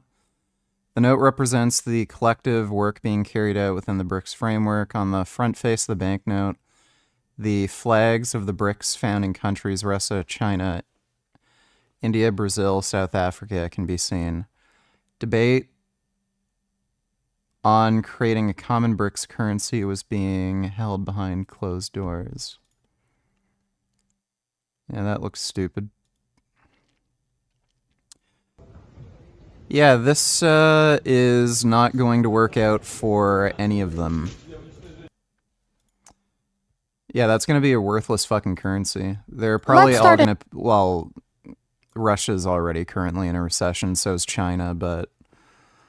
all of these countries, if they adopt the BRICS, monetary system, they're all going to go fucking bankrupt. Russia, where Vladimir Putin, of course, is holding a BRICS summit. Now, he sees BRICS as on the path towards ending the dominance of the dollar. Is he right? Is there a path towards ending the dominance of the US dollar? I think the short answer is no, but we should pay attention to what he's trying to do. So we are here at the IMF World Bank annual meetings, international multilateralism, economic policymaking. But as you say, there's another important global economic and global political event happening, the BRICS summit in Russia. And one of Putin's goals for this summit is to create alternatives to the dollar. Now, that is very complicated and hard to do, and the BRICS countries, the original BRICS plus the new members of BRICS, are far away from having anything that can rival the dollar's dominance. But what they're focused on is not an alternative. Animal Liberation donated $2. Can you debunk? Watch on 2X. I think it's important to realize, first of all, that the reason there's a conflict is because, not only in that part of the world, but there are conflicts in other parts of the world, is because there was a time where white people in Europe thought that they could control countries of other people who were not white, divide them, take them, give them to others. Booty Cam donated $2. Have you saw this? If not, react. No skip. Yeah, we already watched this, and I think I almost got my... I'm pretty sure I almost got my stream taken down because we were watching this, but we already saw it. Thanks for the donation, Booty Cam. They had the right to do this. And we often hear of the Balfour Declaration. In Israel, and basically the Zionists talk about this, the Balfour Declaration as though it came down from Mount Sinai with Moses, as though it was one of the 10 Commandments. The Balfour Declaration. One white racist. So it sounds like this guy is repeating a very old anti-Semitic conspiracy theory where the Jews of Israel aren't real Jews and they're just a bunch of white people. What are you doing, Finn? You're kind of being weird. Do you want down? Or do you want on my lap? Why are you sitting like that? Riley donated $2. VG, this is the movie. Oh my god. Okay, go down. I was telling you about yesterday, the boy in the striped pajamas. It's very famous and is taught a lot of people of kids in school and is very sad. Highly recommend watching it. I know it's hard, but we're all having to say goodbye to our friends. Think of it as an adventure. What are you doing? Exploring! No, not at the back! How old are you? 8. Me too. The soldiers, they took on that one. All you need to... I must... Yeah, I'm not watching that. That looks lame. Thanks for the donation, Riley. Promising another white racist somebody else's land. That's what the Balfour Declaration is all about. Lord Balfour promised his friend Lord Rothschild Palestine for the Jewish people. Who cares? Who is he to give anything to anybody? But this is what it was. And even, you know, almost every street in Israel has a... Well, what the fuck? Like, that is such a bizarre thing to say.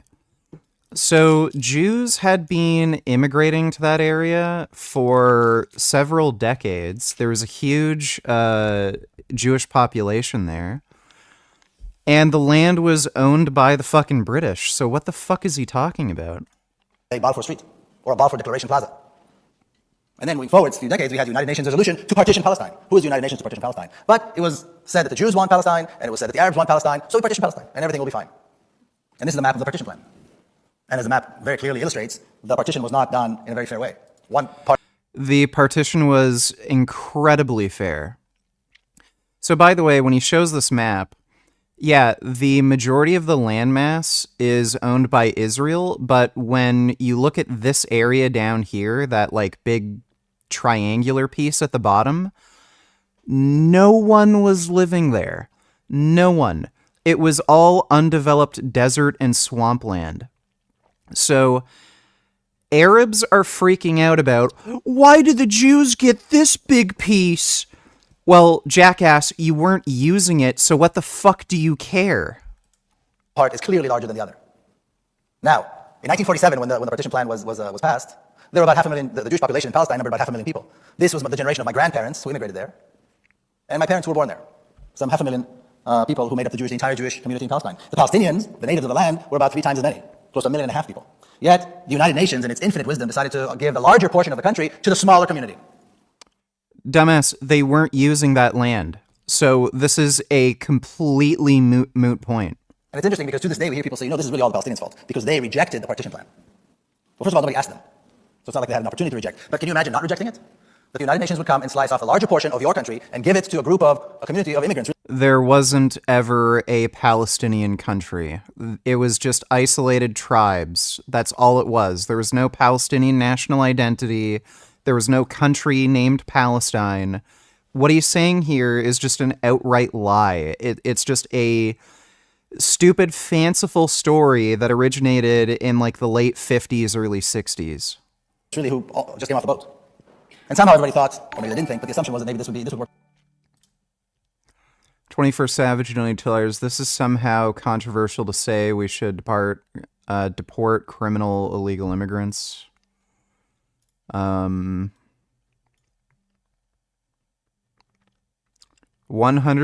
of illegal immigrants are all criminals. They have all committed the crime of crossing a border illegally.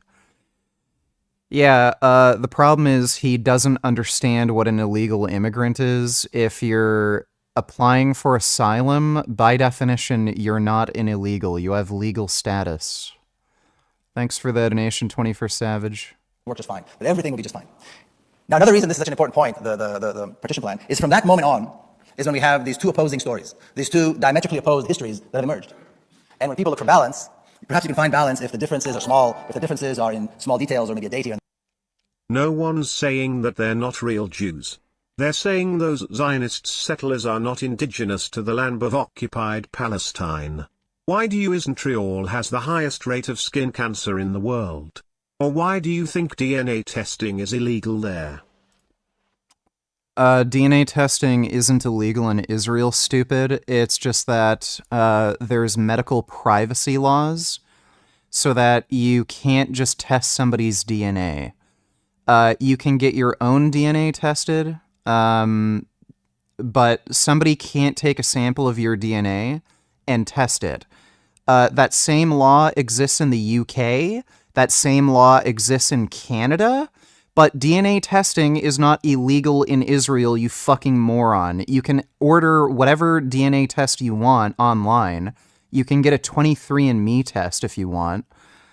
You're a fucking idiot. Again, you're spreading an anti-Semitic fucking conspiracy theory, you dumbass. Does Israel even have the highest rates of skin cancer?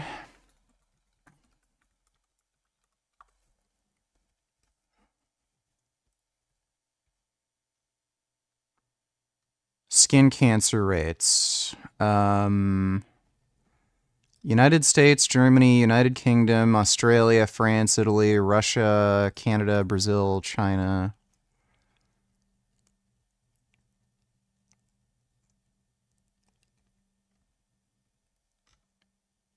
I don't even see Israel in like the top 10.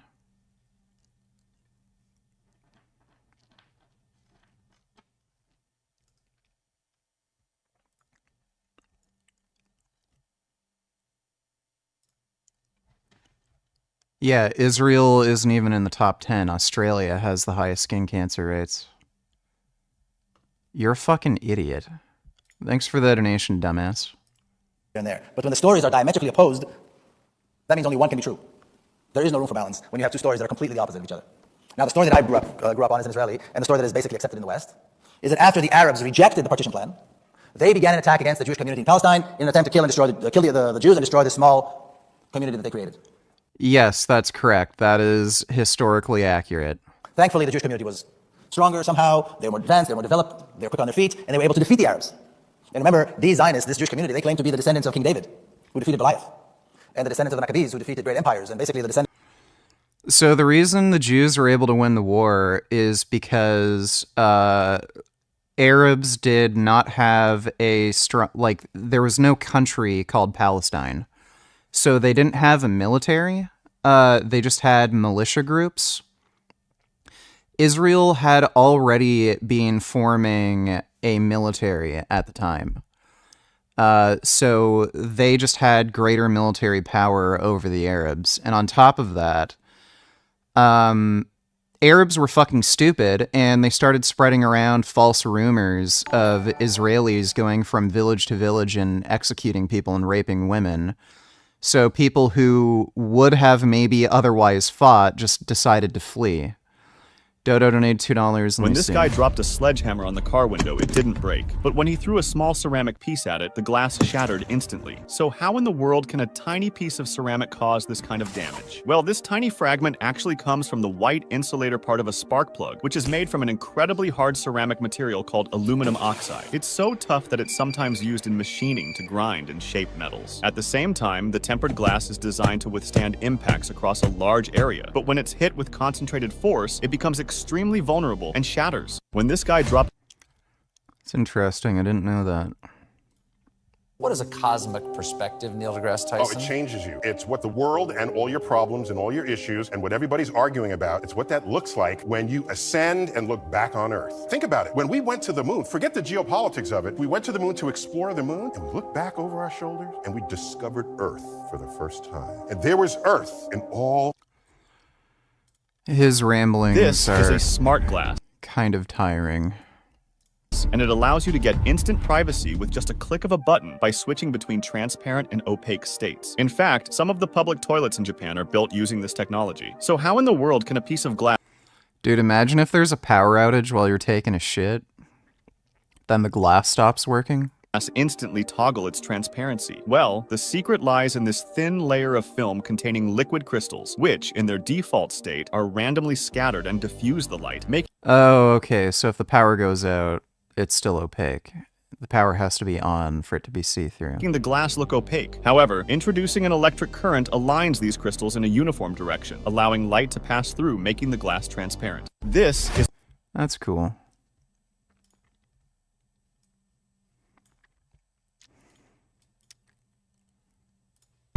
A short video clip from 1992 from Entertainment Tonight. In it, Donald Trump is heard making questionable comments about a young girl. You're going up the escalator? I'm going to be dating her in 10 years. Can you believe it? You know about sexual predators and things like that. That is a very, very gross comment to say to an underage girl. Holy shit. I mean, You are one. All right, I was going to say that, but it's true. Host Robin Leach asked about their daughter Tiffany, who was then just a year old. Now, Donna, what does Tiffany have of yours and what does Tiffany have of Marla's? She's got Marla's legs. We don't know whether or not she's got this part yet, but time will tell. What the fuck? He's making sexual comments about a 1-year-old child? First introduction to him was when we were at the... Oh, that's great. BMO farted. BMO likes to jump on me and fart. This is a fart cat. You're a big farty kitty. Yeah. Those are some good stinky cat farts. The dress rehearsal and half naked changing into our bikinis. And I'll go backstage before a show. Yes. And everyone's getting dressed and ready and everything else. And, no men are anywhere. And I'm allowed to go in because I'm the owner of the pageant and therefore I'm inspecting it. And so I sort of get away with things like that. What's the favorite thing you have in common Jesus, this guy's a fucking scumbag. with your father? Either real estate or golf. Donald, with your daughter? Well, I was going to say sex, but I can't relate that. I've said that if Ivanka weren't my daughter, perhaps I'd be dating her. By the way, your daughter. She's beautiful. Can I say this? A piece of ass. Donald Trump He literally wants to have sex with his own daughter. repeatedly points out how hot his daughter is, saying, if I weren't happily married and, her father. Right, she's probably deeply troubled and therefore great at bed. Back in the day. How come the deeply troubled women, they're always the best at bed? You don't want to be with them for the long term, but for the short term, there's nothing like it. Footage from 1992 shows the future president welcoming Jeffrey Epstein to his Mar-a-Lago estate, Trump pointing out women dancing in front of them. Officials now examining what they allegedly found inside. Hundreds of photos, some of what seem to be of underage girls naked. Trump saying he was, quote, a terrific guy. It is even said that he likes beautiful women as much as I do, and many of them are on the younger side. Elon Maxwell is accused of helping Epstein sexually abuse underage girls. I've met her numerous times over the years, especially since I lived in Palm Beach, and I guess they lived in Palm Beach. But I wish her well. I just start kissing them. It's like a magnet. You can do anything. Whatever you want. Grab them by the pussy. I don't know what I said. I don't remember. They don't look like Indians to me. Even these spoiled, rich Jewish guys. Keep your voice down. What a stupid question. Blood coming out of her, wherever. You're a fake. Go back to Univision. It's a racist question.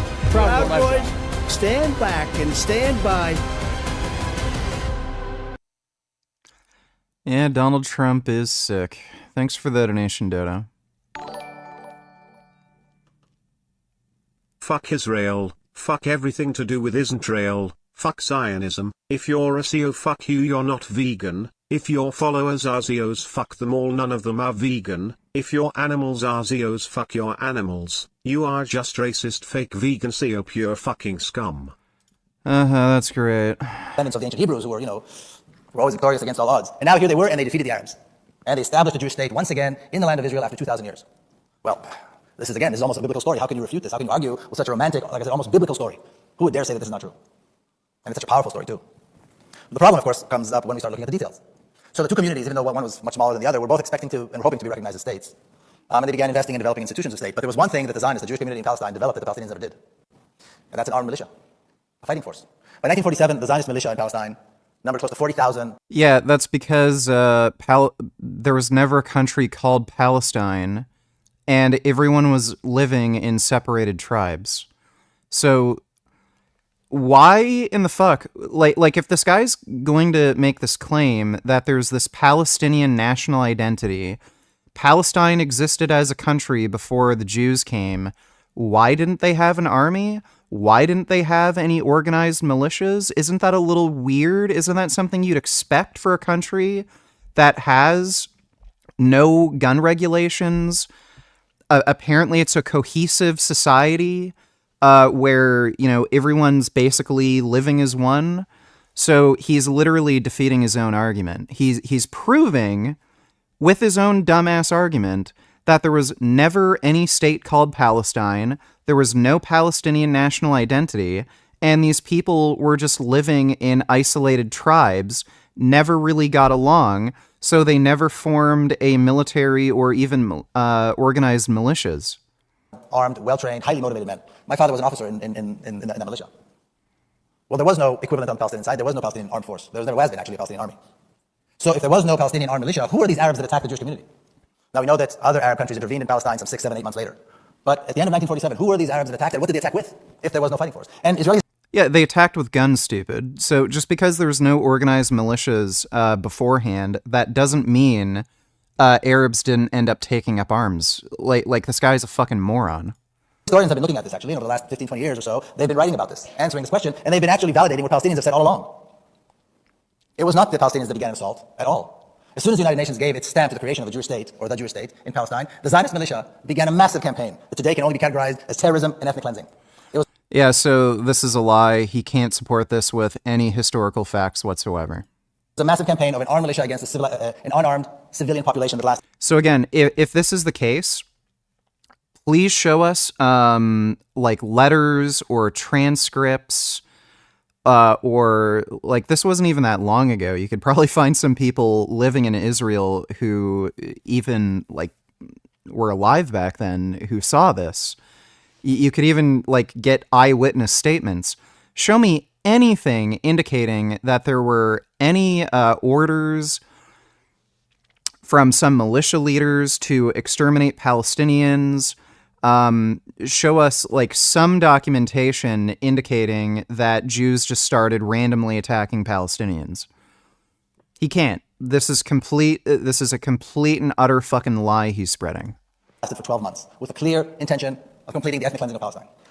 It was a brutal terrorist attack that lasted 12 months, at the end of which almost 80% of the country was conquered. Hundreds and hundreds of cities and towns and villages were destroyed, including mosques and churches and schools and, of course, homes. And somewhere between 800,000 and 1 million Palestinians were forced into exile. So it turns out it was... So, by the way, that's also not true. A lot of them were forced into the regions known as the Gaza Strip and the West Bank because, again, they attacked Israel.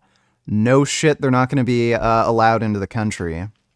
Secondly, like I mentioned before, one of the reasons why there were so many displaced people is because Arabs spread a lie that Jews were going from village to village, massacring people and raping women. So a lot of people got freaked out and fled.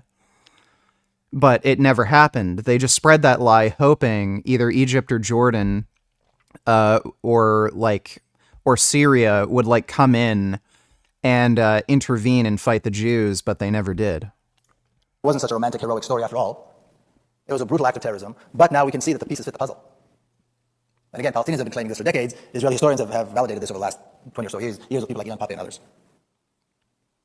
Now, one of the claims that's made quite often by the Zionists is, well, perhaps a few villages were destroyed, perhaps a few Palestinians were forced to leave, but really there was nothing there.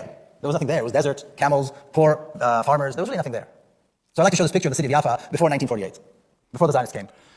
Yeah, so that's fucking Jaffa, dude.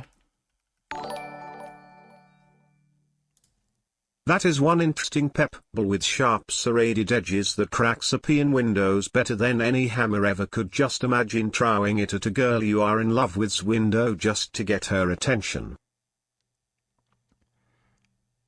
Yeah, that's probably not a good idea. Thanks for the donation, Dodo. So that's Jaffa. That's towards the north of Israel. When Jews say there was nothing in this territory, they're talking about southern Israel. If you look at southern Israel, there was nothing there. You can look at demographic maps in the region at the time. No one was living in southern Israel. It was completely undeveloped. So he's just making a straw man argument. No one ever claimed that all of fucking Palestine was unoccupied and it was just a bunch of people in mud huts here and there. They're talking specifically about southern Israel. The city of Jaffa was a major Arab city on the coast of the Mediterranean. It was a city of close to 120,000 people. It was a city with concert halls and movie theaters. Several newspapers were printed in Jaffa. Writers' guilds. Okay, so yeah, this guy is just totally full of shit. Currency as much as alternative payment systems. And that is important because here we're not talking about a universal. Good God, how could anyone be dumb enough to support Trump after he said something like that? Well, his followers are retarded, so, you know, what do you expect? Thanks for the donation, though, Dodo.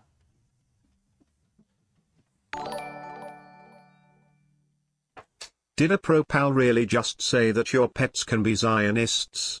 Ha ha ha ha ha ha ha ha ha ha ha ha ha. I don't know, I wasn't paying attention. Thanks for the donation, Riley. Unified BRICS currency, Russia, India, China, Brazil getting together and sharing currency. That's not going to happen for a whole range of monetary and fiscal reasons. But is it possible that they could build bilateral channels to exchange rubles and yuan and real between their banks and not use dollars? That is possible. In fact, our research at the Atlantic Council shows that's already happening. So that's the difference between payment systems and currency, and why we in the US and countries around the world should pay close attention to those ambitions.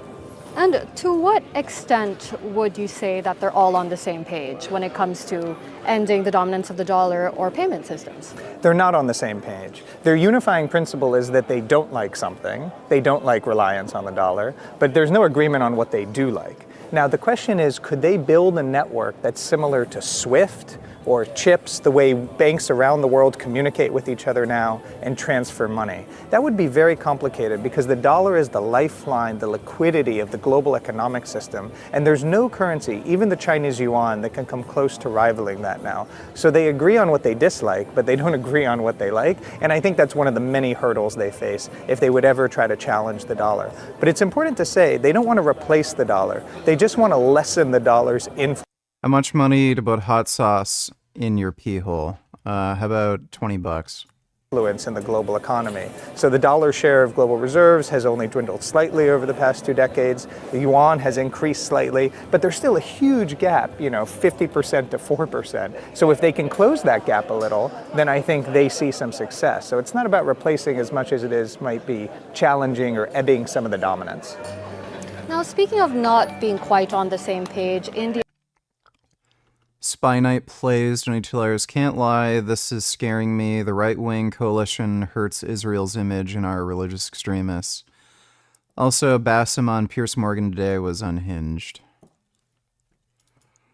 Well, Bassem Youssef is a complete fucking moron. Then Gavir, if we want to, we can renew settlement in Gaza. Okay.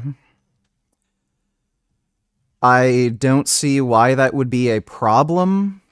I would say the more Jews that are living in this area, or these areas in Gaza and the West Bank, the better.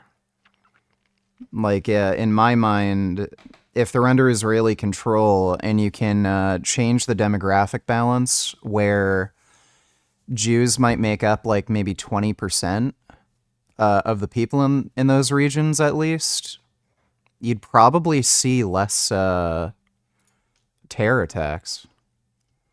Thanks for the donation, though, Spy Knight. India has said that it will not target the dollar. So why the difference in attitude from India in particular? Well, India is a U.S. partner in many ways. I mean, compare India's bilateral relationship with the United States to Russia's relationship with the United States right now. Totally different geopolitically, trade partnership with India, LMFAO. I love when people have two contradicting words in the same sentence. Like calling you racist and CO when that word came from a Klansman. And a suppose vegan that says fuck your animals for being Zionists or some dumb shit. Makes me feel smarter lol. Well, they're all racist, like we all know that. Thanks for the donation, Vegan Irishman.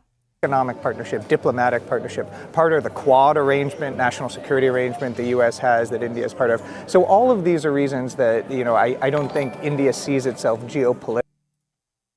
I don't think animals even have the conceit of Zionism, although if they did I sure do wish that Koala Hassan Petted was a Zionist just so it would be angry with what he said about him, which would result in him getting chlamydia. I don't know if koalas carry chlamydia, but I would like a koala to bite Hassan. Thanks for the donation, Dodo. Politically in the same camp as Russia or even China, India would like to be part of the US system, also part of the BRICS system. It doesn't want to be forced to choose, and that's one of the reasons I think they are far away from having any interest in doing a sort of alternative currency. They rely heavily on the dollar, as do economies around the world. Now, you say they're far away, but have they made any progress towards challenging the dollar at all? Yeah, well, I think it's important to note that since Russia's invasion of Ukraine, we have shown at the Atlantic Council there's been a doubling of interest in wholesale central bank digital currency. And basically what that means is a way that banks can transfer money between themselves, settle almost instantly, and not touch dollars. Now, does that challenge the global role of the dollar? No, but it does potentially make it easier to evade sanctions. And so it's important to understand that there has been some progress made by China, Russia, and other countries in establishing bilateral channels. Even though these are small in scale, there are only many in pilot stage, they are making progress from where they were a year or 2 years ago. And US policymakers are aware of that, they're conscious of it, and they understand it can affect how we use the dollar in a national security role. Now, speaking of alternative payment systems, are the Chinese any closer to getting an alternative to SWIFT? They are closer, and they have a couple different options here. One is SIPS. This is their interbank system. It's important to note that SIPS, unlike SWIFT, is both a messaging and settlement system. So SWIFT messages. SWIFT is 50 years old. That was the best technology at the time, and then it's settled through a different network, usually chips. SIPS, China's program, it only has about 10% of the banks that SWIFT has online, but it does settlement and messaging at the same time. And that's grown significantly over the past year, so they're making progress there. They're also making progress on a project called Mbridge. Mbridge is a cross... PLS do 10 sit-ups, thanks. Alright, I will do 10 sit-ups for you, Riley. Guess I'll do the 13. Because, Booty Cum asked me to do 3.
Okay, there you go. Thanks for the donation. I'm just gonna go grab a drink.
They do.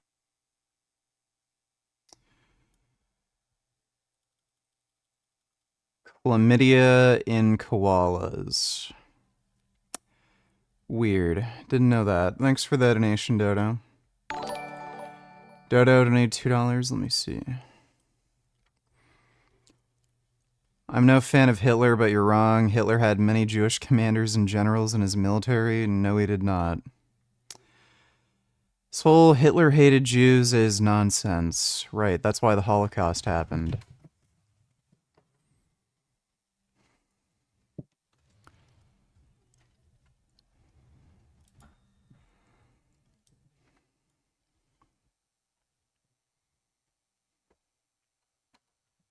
It just so happened Jews ran the government, banks, porn industry. None of those things are true. He also didn't try to get them to peacefully leave Germany. Please explain to me why, when he invaded France, they transferred Jews to concentration camps? Like, if he only wanted Jews to leave Germany, why in the fuck did the Nazis order the French to round up Jews for them?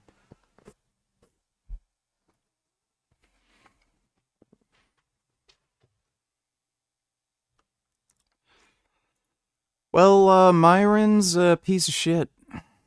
But that's not news to anybody. Thanks for the donation, Dodo. Cross-border wholesale central bank digital currency program that connects the People's Bank of China, Hong Kong, Thailand, UAE. No, I haven't heard any Saudi updates Arabia. on We John think more Skywalker. countries will join this year. So the bottom line is they are making progress. This is low-scale volume, $10 million, $20 million. We're not talking about the global financial system like SWIFT is, but it's different than where it was a year or 2 years ago. And that's why I said at the beginning it's important we pay attention to it. Do they have a point? Is it good for one currency to be so dominant globally? Well, that's an interesting question. It probably depends on your perspective and where you come from. You know, the dollar has been the world's reserve currency for almost a century now. I would argue that that has been broadly good for the global economy. It has created stability. We have rule of law. We don't have capital controls in this country, so people can invest in and out. So the dollar has been an important lifeline to the global economy. It's provided critical liquidity when countries have needed it. It's been a stabilizing force for the global economy. Typically, it makes sense that there would be one dominant reserve currency. Could you live in a world of multipolarity where there are few reserve currencies? Is that better or worse? It depends on the country perspective, and it's a mix of not just macroeconomics but national security. So from a US perspective, of course, the dollar is the world reserve currency as a positive. Dodo, donate $2. Oh my god, Hitler killing the fucking Jews is just common fucking knowledge that, by the way, we have been taught since fucking grade school. How stupid are these people? I'm not even sure if Myron believes that himself. It's a Nazi tactic to make it seem as though Hitler wasn't that bad so that they can promote Nazi ideology to more people. Thanks for the donation, though, Dodo. Other countries may feel differently, but I bet if you ask most countries here at the IMF World Bank annual meetings, would they rather keep the dollar as the world reserve currency or have an alternative? My guess is most, but not all, would say we would keep the dollar as the world's reserve currency because it's a stabilizing force in the global economy. Now, you've already answered this a little, but what are the biggest hurdles towards challenging the dollar in the way that these countries are trying to do? Well, one of the biggest hurdles is liquidity, right? So the dollar is widely available, you can access it. This is what makes it part of the lifeblood of the global economy. No other currency, certainly not China's with its capital controls, can provide that sort of ample opportunity to get money when you need it, and that's why people go to dollars whenever they need it. So there's no currency that can challenge that. You also need rule of law in the country, right? So you can understand if there's a conflict, if there's a dispute, it's going to be litigated and settled in a fair way. The U.S. provides that. You need stability in the fiscal house. Now, you could argue the U.S. and other countries don't have enough stability in their fiscal house, giving rise to public debt, but comparatively, because of our ability to issue treasuries and the world's interest in buying treasuries, we have a very strong fiscal situation compared to other countries. And so all of those things makes the dollar very hard to challenge in the near term. There's just no viable alternative, but again, that doesn't mean we shouldn't pay attention for countries' interest in finding an alternative. That's important. We should take that seriously from a U.S. perspective. Why are countries looking for alternatives to the dollar? What does that mean? And instead of just looking at what they're doing and saying we don't like that, we should reinvest in our systems in the United States. Upgrade and modernize the SWIFT system, for example, which, as I said, is 50 years old. That's the way we should approach this from a U.S. perspective. Don't complain about what other countries are doing. Double down on your strength, which is still the dollar, which is still the global reserve currency by far. And when you say it's important to look at why they're doing that and what does it mean, what is the answer? Well, there are a lot of answers, and it depends on the country you speak to and their interest. I think one answer countries would give is the way the U.S. has used sanctions, especially over the past few years. They see that, and it makes them concerned from their perspective. What if the U.S. would disagree with something we did geopolitically, militarily? Could the dollar then be used, and would that hurt our economy? Do I, as a policymaker in a country, need to find an alternative? And that's why it's so important to understand it's not either or with the dollar. Countries need the dollar, they will use the dollar, but would they like to find some other kind of bypass around the dollar if they need it? I think that's one of the drivers of why countries are certainly exploring alternatives. Let's see. Then shoves his cameraman down, and there's Nippard, a man half his size, throwing him around like a rag doll. Not just one time. He gets up, he throws him, pushes them, shoves them, but that's the rumor floating around. But seeing the public response and the response on mainstream media, because this is a mainstream story now, it got me thinking, is Mike Van Wyck's career over? Because as we see it, it's over. He can't come back, right? He can't come back from this. Well, I have a lot to say about this, but the first thing I want to say is, in life, my character has always been to give people second chances in life. As human beings, we all deserve, none of us are perfect people, we all deserve second chances in life, right? But the only people that deserve those second chances are people who don't have repeated patterns, who show remorse, who show that they're sorry for what they did, show that they're willing to Sailor Moon donates $2. React to 4 links.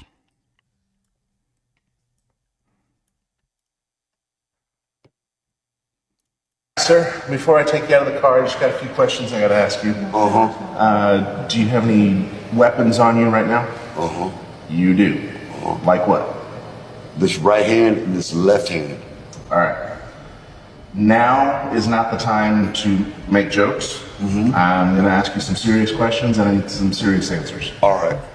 Do you have anything that can poke me, stab me, or stick me?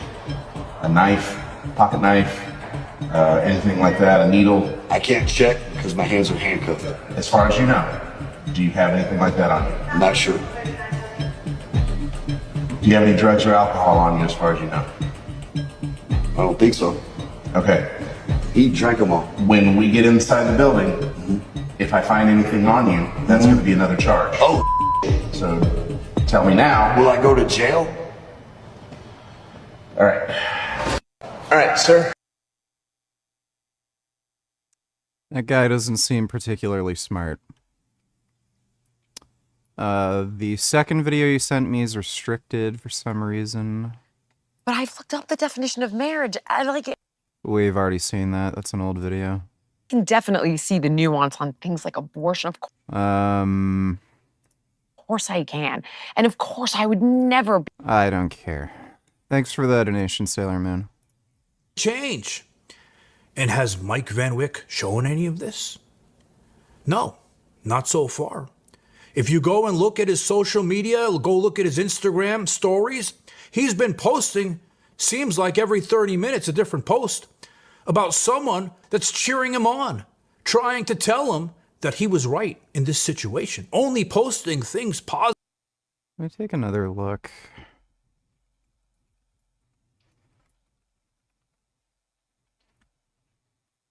Oh, wait, whoops.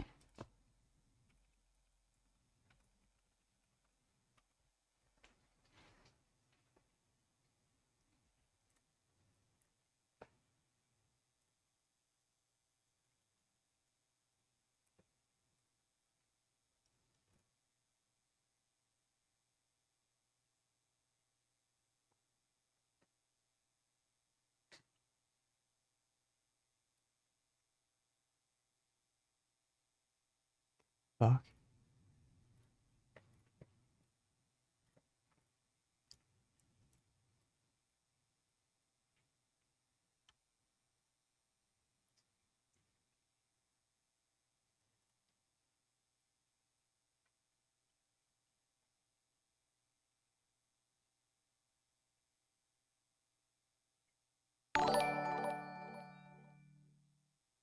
Would you rather beat the shit out of Leafy Ishi or Penguins Zero?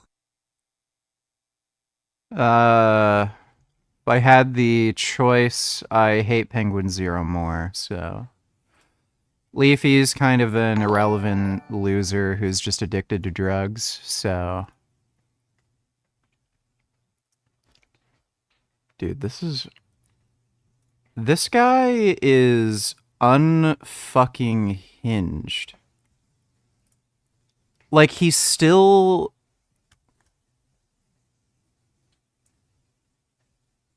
He's, still,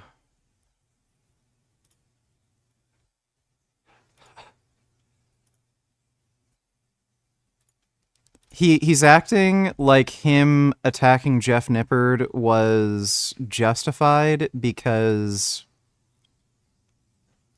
Jeff is a science-based fitness influencer?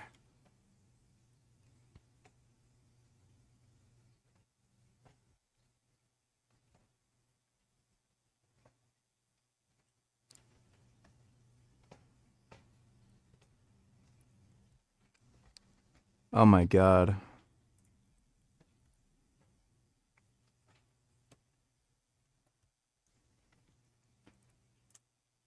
This is just a fucking gold mine, dude.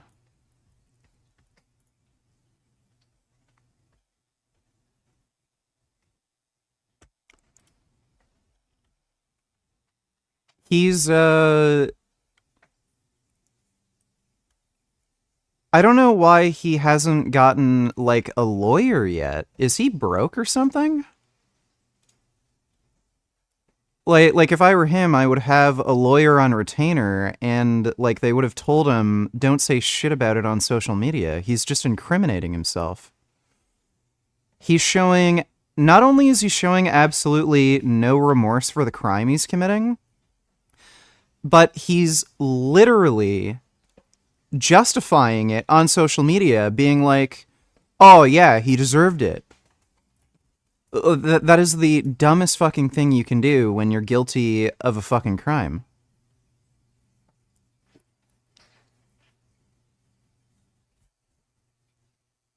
I gotta save all these fucking posts, dude. I'm gonna make a video about this later. It's like, this guy is just monstrously fucking stupid. I support Mike Van Wyck and his actions?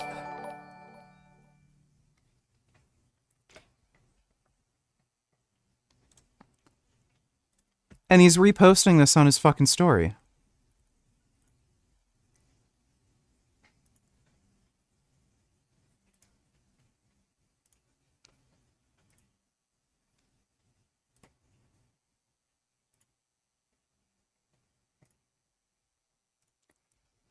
Firm believers and fuck around find out. So apparently you're not allowed to disagree with somebody on training. These are just great.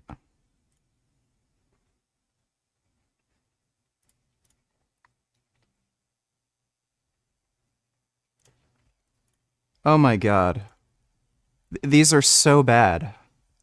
Like, so bad. I can't believe this shit. Oh, Joey Stacks. Guys, there's a video online going around of some monster-ass fool pushing some keyboard warrior princess little punk bitch by his neck because he saw him in person. I guess the guy heckles the big guy online or something.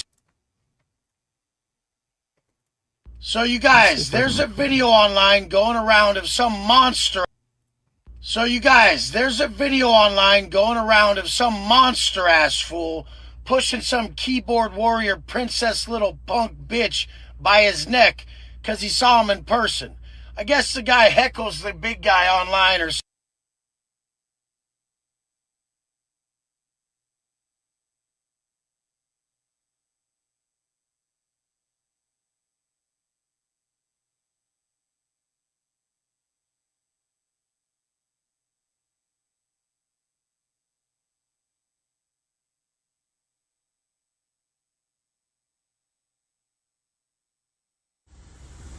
All right, guys.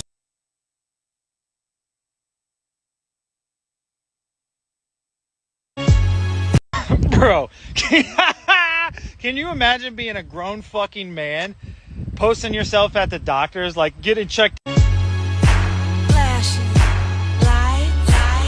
Bro, can you imagine being a grown fucking man posting yourself at the doctor's, like getting checked out or just got mollywopped by a fucking giant, and then like the only people sticking up for you are like 12-year-olds, like violence is bad. Whoever appeals to the law.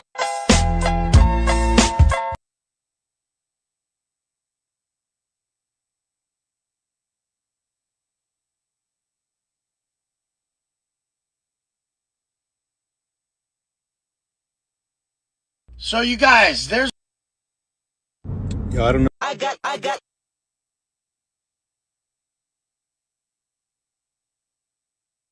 Yeah.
All of y'all right now making videos talking about Mike, Big Mike, and his Jeff Nippard.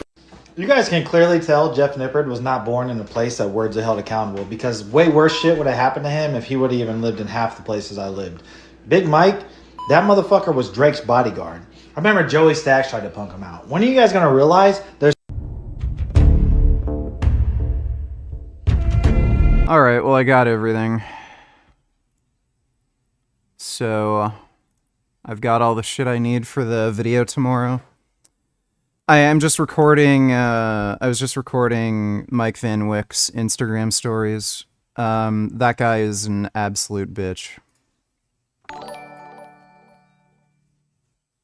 Hey, armchair lawyer, would reposting what others have tagged you in without comment really affect the court case? Yes. If you're reposting things online on social media, the assumption is you agree with the sentiment. So if people are saying, oh yeah, Mike Van Wyck should have beat Jeff Nippard's ass, you repost it to your Instagram. Yeah, that's the implication is you think you're justified in what you did. So yeah, it would impact the court case. Thanks for the donation though, Majin Buu. Bootycom donated $2. Let me see.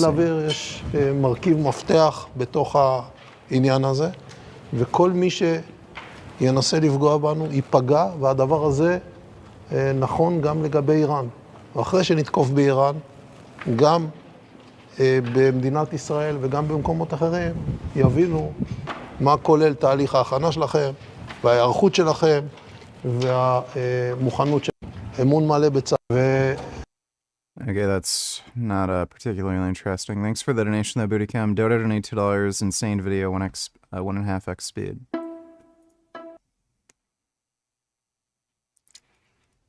No guarantees I'll watch that tonight, but thanks for the donation, Dodo. I can't get over how these intersectional fucktards actually believe siding with Hamas will liberate animals, let alone Palestinians, lol. At least we got carnism debunked.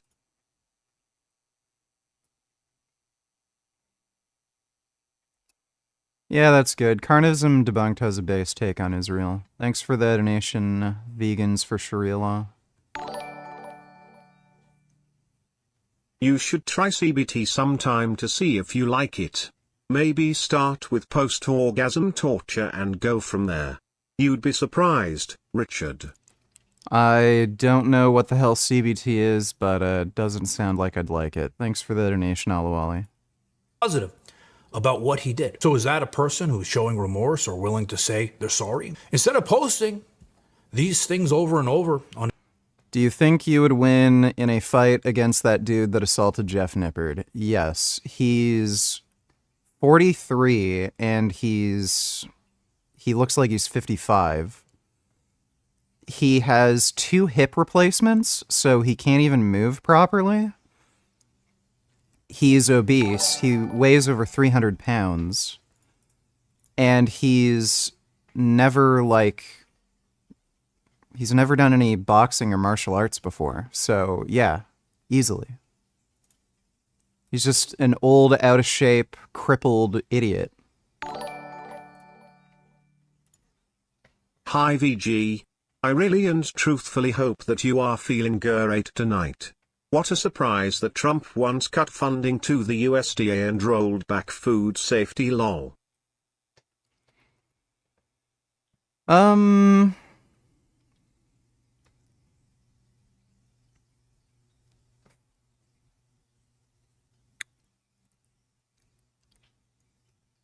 Well,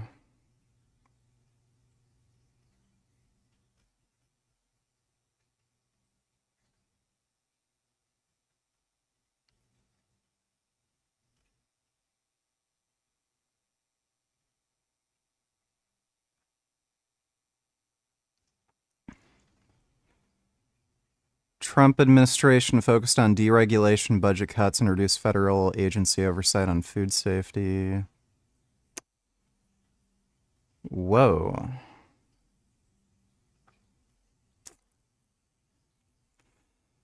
Yeah, Trump's a menace. Thanks for the donation, Ben. On his Instagram, if he wants to try to get back any shred of the career that he has left, you would think that he would make a post, a statement, saying he's sorry for his actions, he saw what he did was wrong. But we don't see any of that. Now, from Mike's perspective, if I'm trying to put myself in his head, right, he probably thinks... You don't know what CBT is like, what the fuck, but then you didn't even know that animal had chlamydia. Like, I think that diets not only shrunk your waistline but also your brain. Like, what in the actual fuck, VG into that? Here's 3 sit-ups. Yeah, I'll do those 3 sit-ups later. Thanks for the donation, Bootycum. Thinks that he's right. Him and Jeff had a back and forth online. They don't like each other. They know not to approach each other in the gym, right? Jeff comes up to him, maybe says something to him. We don't know what he said, right? He doesn't like it.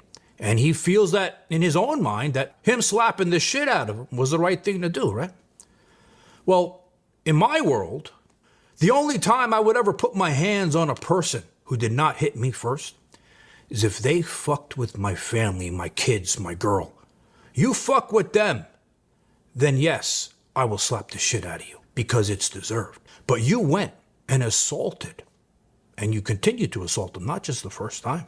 When he got up, you did it again. A man that poses no physical threat upon you, half the size of you, equivalent to a little kid or a girl comparing to your size. And I spoke about it before. When someone your size did come and confront you, what did you do? Nothing, and you walked away. And that says something about your character, and the public sees this. And like I said in my last video, that's the behavior of a bully. And nobody likes a bully. Now, if you take a look at Mike Van Wyck's YouTube channel, he usually hovered around 5,000 to 15,000 views a video. But his newest video has 100,000 views. It's not because people think he's a good guy and they want to watch what he's doing. It's because people are going there to bomb the comments and express their feelings towards him. And there's thousands upon thousands of comments, negative comments, towards what Mike Van Wyck did. So going back to my original question, is his career over? Can he come back from this, right? And I said, I believe in second chances in life to people. We all deserve second chances, but only those who are willing to say they're sorry, show remorse, not show repeated behavior, right? So I'm going to tell you a quick story. I had a girlfriend, way too young for me, and she did something very bad, something that normally I would never forgive a girl in my entire life. But because she was so much younger than me, I said, you know what? Let me give her the benefit of the doubt. I'll give her a second chance. Normally, I'll never forgive a girl for this, right? I gave her a second chance, and she spent every single day for years trying to make up for what she did. And in the end, she was the best girlfriend that I ever had. But then I had another girlfriend. Again, too young for me, right? I don't know, I got a bad habit with that. And she stole from me money. And I said, you know, she's younger. Let me give her again the benefit of doubt. Maybe, you know, she'll learn from this, right? But she ended up going into my desk drawer one day when I wasn't there, and she found a Home Depot credit card. She went to Home Depot, and she bought thousands of dollars worth of gift cards to other stores. So she stole from me again. It was a repeated pattern. She never learned from her mistakes. She never showed that she was willing to change because she didn't. So back to Mike. Again, thus far, he has shown zero remorse, zero ability to change or feel bad for what he did. So should the public forgive him? I mean, look, he's on the most popular bodybuilding podcast every week with Fouad. How is he going to go on that podcast? Imagine the feedback that's going to come in those comments when he's on that show. So what do you guys think? Do you think his career's over? Do you think he's going to be able to come back from this? But to me, the first thing he needs to do is come to the realization that he was wrong. Without that, there is no forgiveness. Or maybe Mike just doesn't care about being forgiven. You wearing the camera, you wearing a mic. No, why would we want to fucking... If we go outside, I'll fucking punch your fucking face off. I'll go fight if you want to. You think I'm fucking scared? I don't give a fuck. Let's go. Let's go. Let's go. Let's go. Let's go. Let's go. Why would I do that? That's content. Let's go. No, fuck no. I thought we were going. Take a lunch break, bro. I love how he posts on Instagram, poke the bear and get bit. Like he's this tough guy, badass, who will just fight anybody who fucks with him. Oh, let's go outside, I'll fucking beat your face in! And then the guy's like, okay, let's do it. Come on. Waddles away. Just cucks into the shadows. Oh, never mind. But then, yeah, he'll attack a guy who's half his size. And then, oh, poke the bear, get bit.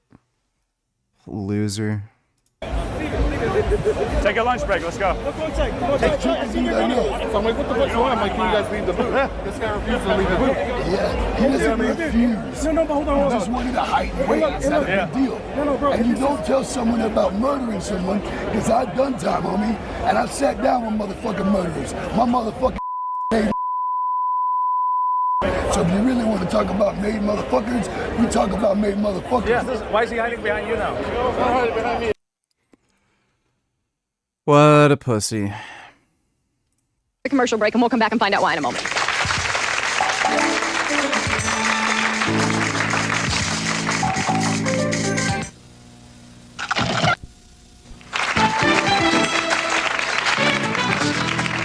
And we're back. You have something you wanted to say?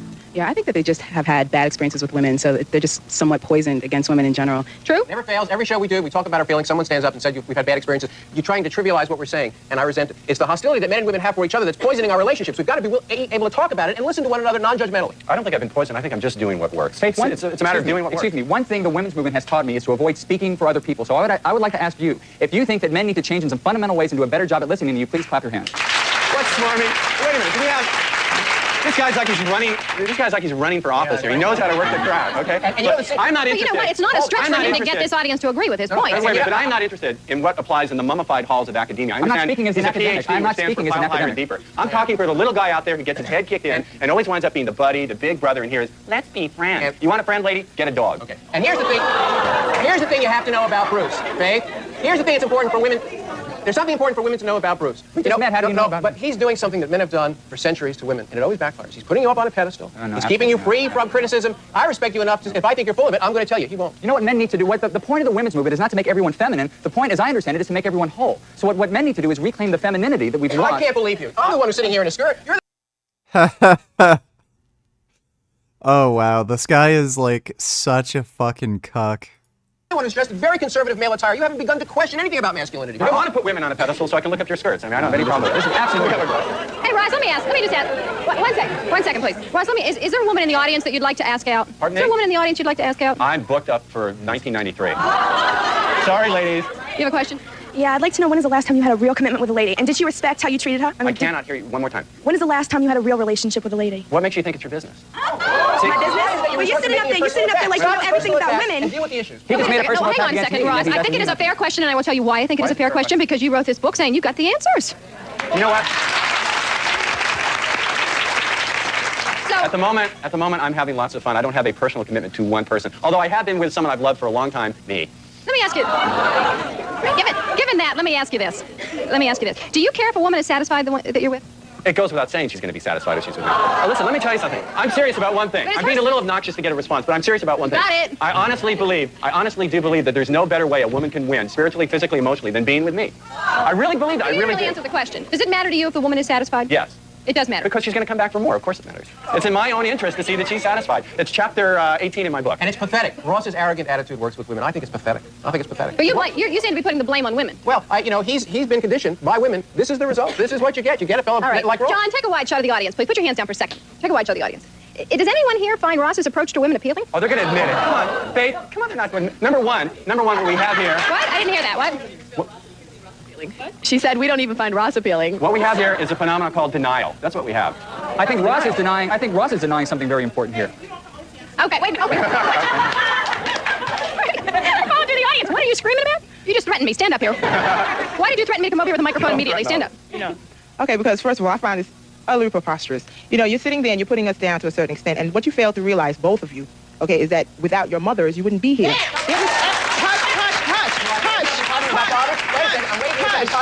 have your turn. Hush. I'm not done. I am not done. You've had your say for I am not 25 done. years, and I'm not going to let you shout me down. No, moving right along. Say something about fathers. Moving right along. You hate your father? Fathers didn't have to carry you You for hate your 9 father? months. That's Do you not the hate your question. father? Moving right along. This is some stupid shit. These women are like. I'm pretty sure it takes a man and a woman to make a child, so. Something nice about I your think father. that you're very. Excuse me. Oh, I must have hit a nerve. It just got too You tight. said something very Moving anti-man. right along, as I was saying to you, I'm right? listening to you. I think that you're a very sad individual. Let alone you're not even getting any people. Let's get real. Let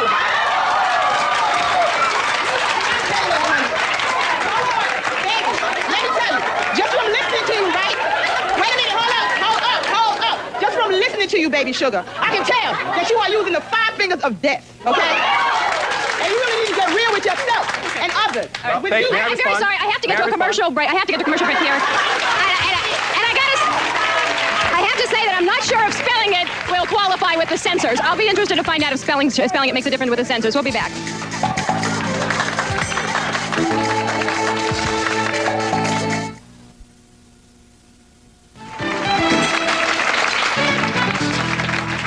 Well, we are back, and you had something you wanted to say. I have a question for Ross. How do you define a relationship? You're not gonna Because spell, all are you? it sounds like is that you define it as sex. If that's all you're looking for, get a prostitute and leave the rest of us alone. We don't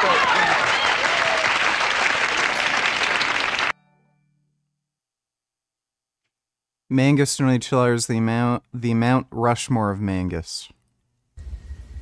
Oh my god. Whoa. Holy shit. Look at all those Mangus. Oh my god, look at their toes. I love their toes. Oh, a little baby at the end. Oh my goodness. That's amazing. Oh. Oh my god, what nice goats. Oh my god, so pretty. Or no, they're sheep. Those are really nice sheep.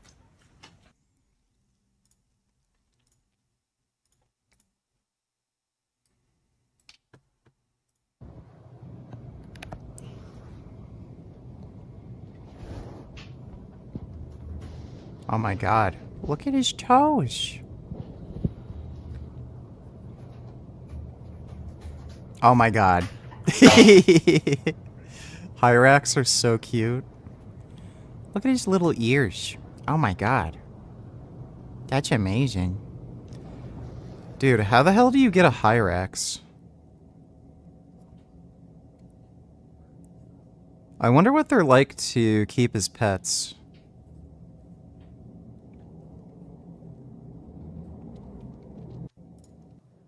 Oh my god. That's a really good Hyrax. Holy shit. Oh my goodness, that's a good Hyrax. Yeah, I wonder how you get the Hyrax. Really weird.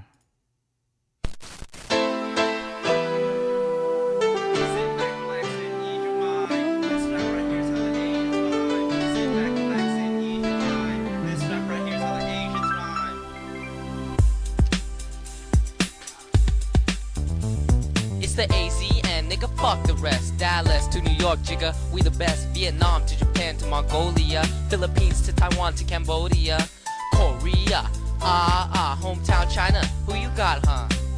You got shit, nigga, feel the size. It's the AZN, better recognize. Got rice, bitch, got rice. Got food, got soup, got spice. Got brains like us, got skills like us. Got cars, got clothes, got girls like us. What's up, we the shit and we kill y'all fools. We got... Alright, well thanks for the donation, Mangus. Faith, thank you. That's an intelligent question. Let me answer it. Here's your answer. Does it matter whether you're looking for one steady relationship or a lot of women? Whichever one you want, you still have to use the attitudes I outline in my book to get it. If you're weak, if you're a wimp, if you're too happy to be there, if you want to wash her car and be her wimp, you're not going to get a lot of women. You're not going to get one woman. You won't have a steady relationship. You won't have one-night stands. It applies no matter what you're looking for. Yeah, do anybody agree with that? No. But the men watching this, no, I'm telling the truth. I don't care. I really don't care what they think. The men do know. So you know what my fear is that the men watching this might believe you. Well, they do believe it. I have fans all over the country. Absolutely not. For example, Faith, Playboy magazine bills itself as entertainment for men, but I'm here to say that a lot of men do not consider it entertaining. We don't think it's entertaining. You actually led a boycott against Playboy on your campus. Yes, ma'am. When they came to shoot the, what College Girls the Day East, October Women of the Big East issue. And we wanted to send a message loud and clear that a lot of men don't consider this a form of entertainment, and that it's important for us to set a good example for people and simply not... Are you fucking kidding me? not to buy pornography. Why and do you want to deny? That this is... Yeah, most men don't like pornography. Okay, this guy is living in a completely delusional la-la land. It's unacceptable. Why do you want to deny male biology? This is, see, part of the intellectual bankruptcy of feminism is they want to deny the reality of male human biology. It's male human biology to become aroused looking at beautiful naked women. That is biology. The fact that something is natural does not mean it is good. The Hurricane Andrew is natural, but we don't want to say that it's good. Male sexuality is good. This audience is having an orgy now. You're getting off on the man bashing. There's no hope. There's no... Can anybody say anything positive about men? Let's just one person say something positive. Wait a minute. No, I don't think, hang on one second. I don't think that these women are all bashing all men. I think that they disagree with your points of view. Don't confuse it. Let them say something positive about men. Okay, satisfy them. Have them pipe down on them. Say something positive. It's not positive. Pick up their socks. Just say they pick up their socks. Pick up your socks, first of all. Second of all, the one in the middle who's in a dress. If you have such an attitude toward women and you feel how women are, why do you want so much to look like one? Wait a second, Faith, hold it. No, I was attacked. No, I want this woman to stand up. I want people to see what she's wearing. Sport coat, and an oversized sport coat and a pair of pants. Why are you dressing like a man? This is not a man's jacket and pants. Shame on are you for shopping attacking in me. the women's Shame department? on you for attacking me. All right, over here. This is for Ross. You got a real nasty attitude towards women. And that's why you ain't got none. Let me You don't know what they want. You don't know nothing about women. You need to talk to one from the heart. Right. And talk to them. You know, if you're going to sugarcoat it and beat around the bush, how can we have a discussion? Stop trying to figure them out because you can't figure them out. And you with a dress. How you expect women to listen to you? Let me respond to her. Look at you. I'm angry. Let me respond. Hello Richard. I am an associated of Mr. Tufano, and we are setting up a GoFundMe page to collect money for his mental health treatment. We know you're a good person, so we're just asking for a small donation. In return, he will go vegan forever. I doubt it. Thanks for the donation though, Frank and Tofu. Start with me. Let me Y'all respond. talk about Playboy this and Playboy that. All y'all want is some sex. Y'all don't want no women. Y'all want sex. Let me respond. I'm sorry, I'm getting the commercial cue. We have to take a break. We'll come back, and I will let you respond when we come back. Used to be sensitive. Well, that audience was a little stupid.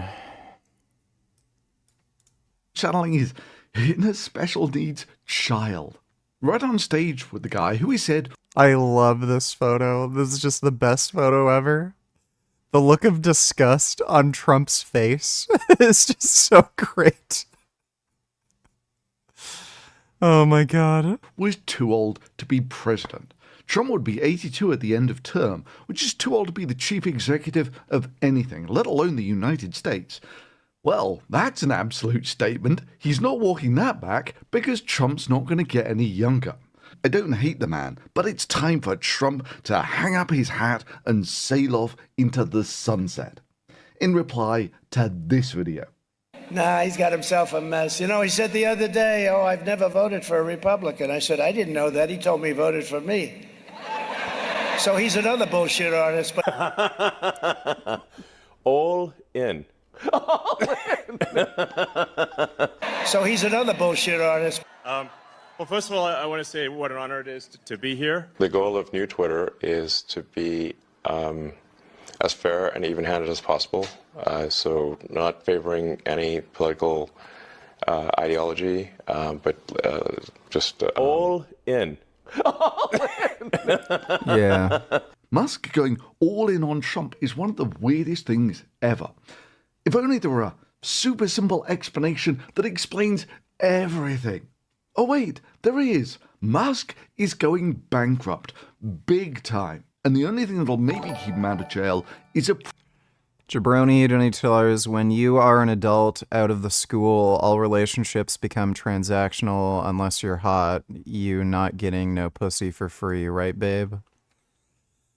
No, I wouldn't agree with that. Thanks for the donation, though, Jabroni.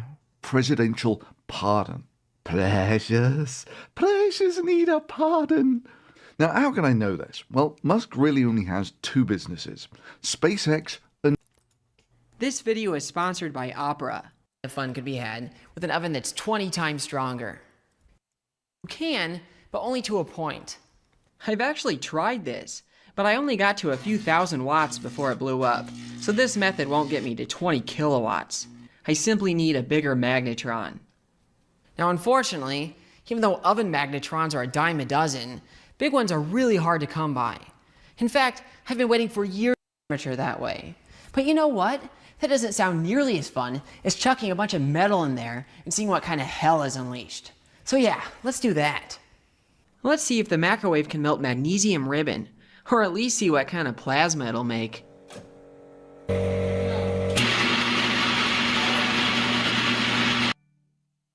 What do you and Jasmine eat for Thanksgiving?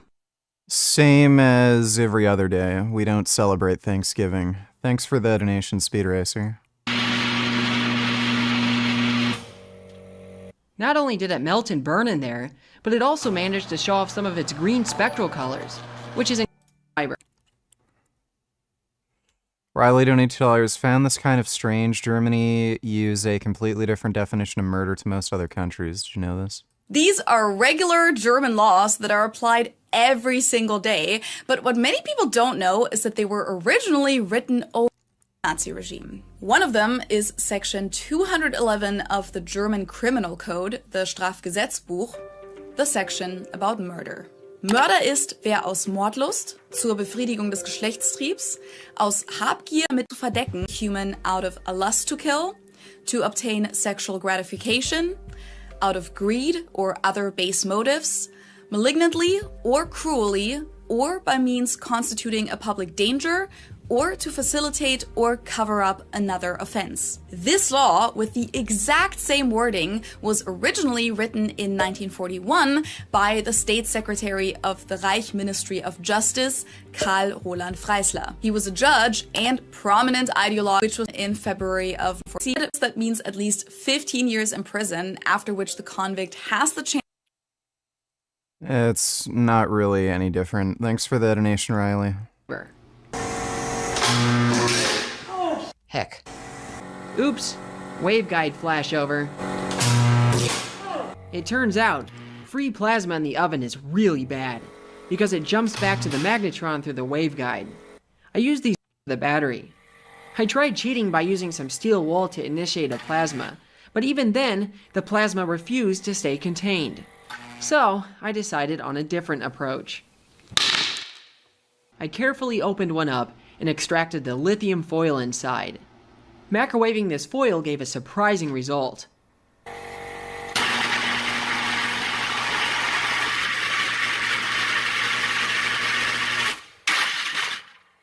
That incredible red coloring is due to lithium's atomic emission spectrum. What I expected to see was maybe a few red flashes. Now before I end this video, I think I'm obligated to give you some updates on what I brought up in my last video. As a recap, I recently found out that I have just like bonkers testosterone levels, and this is concerning because I also have had these unexplained markers for liver disease going back more than 10 years. Well, since posting that video, I went through the medical ringer. I got poked and irradiated and fondled in about like every way you can imagine. And no actual disease was identified, although they still found a little bit of liver scarring on the liver biopsy. Now, even though I don't know what's wrong, this is still a pretty good result because it means that, well, it rules out a bunch of nasty diseases, but also means that whatever is wrong doesn't seem to be progressing very quickly. Now, if something changes, or if by some chance I actually solve this mystery, I'll be sure to let you guys know. Now, many of you brought up... Yeah, he got his testosterone checked, and his levels were over 20,000 somehow. that I may have caused these issues due to all my experiments. Or no, it wasn't 20,000. It was like... What was it? It was over 2,000. Why did I think 20,000? Is ramen overrated? No, ramen's pretty dope. Thanks for the donation, Speed Racer. And of course, I can't help but wonder that as well.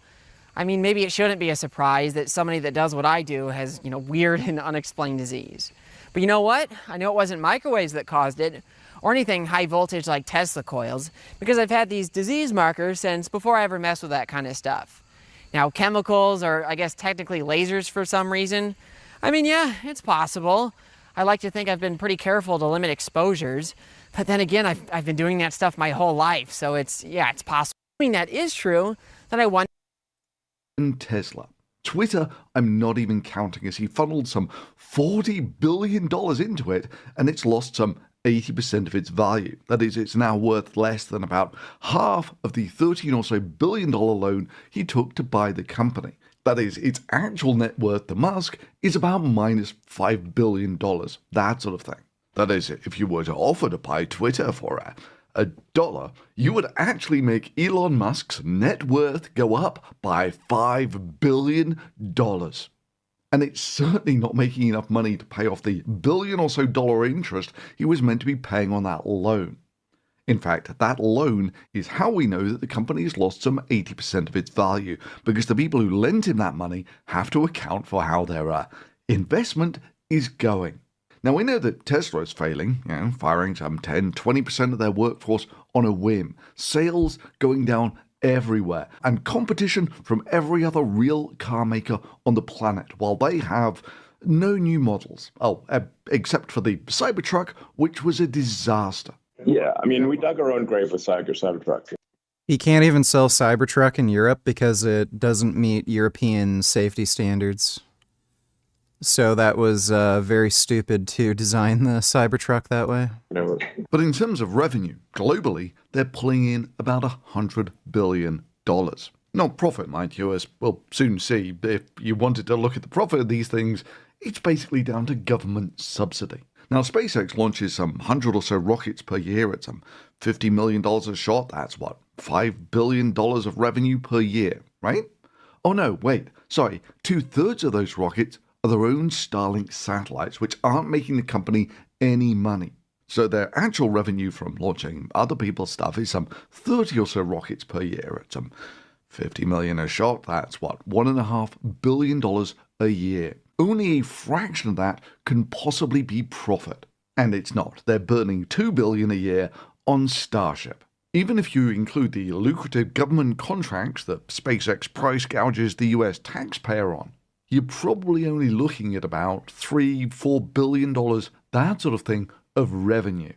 Yeah, I'll put a link below to where Musk says that the Russians used to charge $20 million a seat to go to the International Space Station, and then when they retired the shuttle, they price gouged the US taxpayer for $80 million for a seat to the ISS. And now he charges the US taxpayer $70. But basically, SpaceX is small potatoes numbers compared to Tesla. Put simply, if Tesla goes to the wall, the whole thing financially crashes to the ground in something that will make Enron look like an appetizer. You see, Tesla stock is at least 10 times overvalued, meaning that when it does crash, it'll leave a $500 billion hole in the market. Enron, for reference, was about 1/10 of this size. And it'll make corporate... Yeah, I'm going to play Sparking Zero soon, don't worry. I don't want to get it now because I'm going to be playing Black Ops in a couple days. Boards like FTX and Theranos pale into insignificance. You're fucked, dude. I'm fucked. If he loses, I'm fucked. It does seem that way. Oh, hang on. Wait, they got 10 and 20 years respectively. You can't just be like, yo, Yeah, I'm like, how long do you think my prison sentence is going to be? Do you think, will I see my children? I don't know. Yeah, things suddenly start to make a lot of sense. Which is why going all in on Trump is such a clearly desperate move. Electric cars, which constitutes most of Musk's businesses, are the province of tree-hugging Democrats, not the party of drill baby drill, more oil. We're going to drill baby drill right away. Drill baby drill. Well, Would he come to any teller? It was 5830. Can't believe he made that comparison, honestly. Wayne, sorry, but you're retarded. Who keeps killing people. Your only opportunity to stop him is shooting him dead. So let's say you can't catch up to him. He's going to escape and kill more people. What are you going to do? In that hypothetical, all I'm saying is conceptually, set aside the substantive issue he's talking about. You know, he's concerned about Me Too and colonialism and all these things. His conceptual approach to purity tests in the animal rights movement and in the vegan movement is similar from my external perspective, you know, not looking at the substance of either issue, as the approach you've taken to the Israeli-Palestine conflict, where because Seb Alex doesn't agree with you on this issue and you think he's wrong, but you're taking the same approach as Seb Alex and Darren Chang is taking. Yeah, I don't know how the fuck you could compare me to Darren Chang. That was stupid. Oh, thanks for the donation, though, Booty Cam. I mean, I suppose he still has his third or so of his... Am I going to watch new Dragon Ball? Probably not. They've kind of sucked. Okay. You better be good. You behave. No. Don't go after my face. Just lie down. That's a good boy. Car sales from China. Damn straight he's not going to rock that Apple card by criticizing China. That is, Mr. Free Speech Absolutism becomes quite the obedient lapdog when it comes to China. But in the China market, Tesla really is a bit player. So now, after going all in on Trump, he's down to sort of single-digit type approval numbers from his customer base. This is the metaphorical equivalent of buying a horse, shooting it in the leg, and wondering why it doesn't run as fast. And then wondering if a headshot will improve its performance even more. Sorry, it's the metaphorical equivalent of buying a business that is essentially 100% dependent on advertising dollars, then telling the advertisers to Go f*** yourself. Is that clear? I hope it is. This is it! This is the sign! Yeah, it's a sign, all right. Going out of business. Until the interviewer points out, actually, are you aware that you've just kind of announced that you're committing corporate suicide there? Right? Yes. No. I mean, Linda Yaccarino's right here, and she's got to sell advertising. Absolutely. So, totally. No. Actually, what? I gotta stress, this wasn't some great setup gotcha question. This is just like the most obvious question, which shifts Musk from this. What do you do? F-Y. I understand that, but there's a reality too. to this. They'll advertise. Absolutely. So, totally. No. Actually, what? It's basically this. What do you do? Godspeed, Spider-Man. I understand that, but there's a reality too. Oh. And then when the advertisers do leave, suing them for not advertising and declaring war on them and wondering why your business has lost some 80% of its value. If only there was some sort of explanation for this. You know, with business acumen like that, Musk is really qualified for a role in, say, the Department of Government Efficiency. Elon Musk, who has given me his complete and total endorsement. That's nice. I will create a government efficiency commission tasked with conducting a complete financial and performance audit of the entire federal government. And Yeah, we're gonna watch the Bassem Youssef video after. making Yeah, I mean, we dug our own grave with Cybertruck, you know. recommendations for drastic reform. And generally, I find like nobody digs their grave better than themselves. And Elon, because he's not very busy, has agreed to head that task force. I mean, just think about it. He could do for America what he did for Twitter.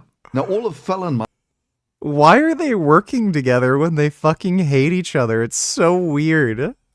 Elon Musk's businesses feed off government subsidies. Tesla is subsidized to the tune of some $7,500 per car. And it's like, do you really think that a Biden administration is going to subsidize me? Probably. Yes, you moron. It's there on your website, including $7,500 federal tax credit from, what administration is it at the moment? Oh, it's the Biden administration. So let's see, some 500,000 cars at $7,500 tax credit each. Let's call it 5. That's a $2.5 billion per year. You're talking about a man who gets $2.5 billion per year off the US taxpayer and lies to your face like this. And it's like, Like, what a fucking retard, dude. Do you really think that a Biden administration is going to subsidize me? Probably not. Are you kidding? But for the last 10 or so days before the election, Musk has decided he's going to give away $1 million a day to someone who will sign a petition for his political action committee for Trump. He's going to give one of the little people $1 million. It's time for Who Do You Trust? Hubba, hubba, hubba. Money, money, money. Who do you trust? Me? I'm giving away free money. Maybe in a last-ditch attempt to actually get someone to like him. Sorry, it was to sign a petition to support the First and Second Amendments that curiously was only for non-registered voters in swing states. You know, like Musk doesn't really care about First and Second Amendment in non-swing states or for registered voters. Yes, a remarkably generous offer giving away $10 or so million to the little people. From the man who this year alone, for Tesla alone, got about $2.5 billion from the US taxpayer. That is, Musk is taking less than 1% of the money he got from the people and giving it back to them as he chooses to try to get someone elected. And if we're, for any given expenditure, we have to say, well, what does this do for the citizens of America? Like, how is this good for the people of America? It's their money. On the grand scheme of things, Musk getting his political action committee, which is not legally allowed to coordinate with the campaign. Oh, yeah, this is kind of awkward. But for those who haven't spotted the pattern yet, it typically takes years for rich people to end up in jail. And for Musk, this really is an all-or-nothing type play. If you win, you get your pardon for all of your crimes and avoid jail. And if you don't, you're likely going to end up on the pointy end of the stick. Not just for all this stuff which is highly legally questionable that you're doing with the election, but also for when Tesla and SpaceX crash quicker than a maiden flight of Starship.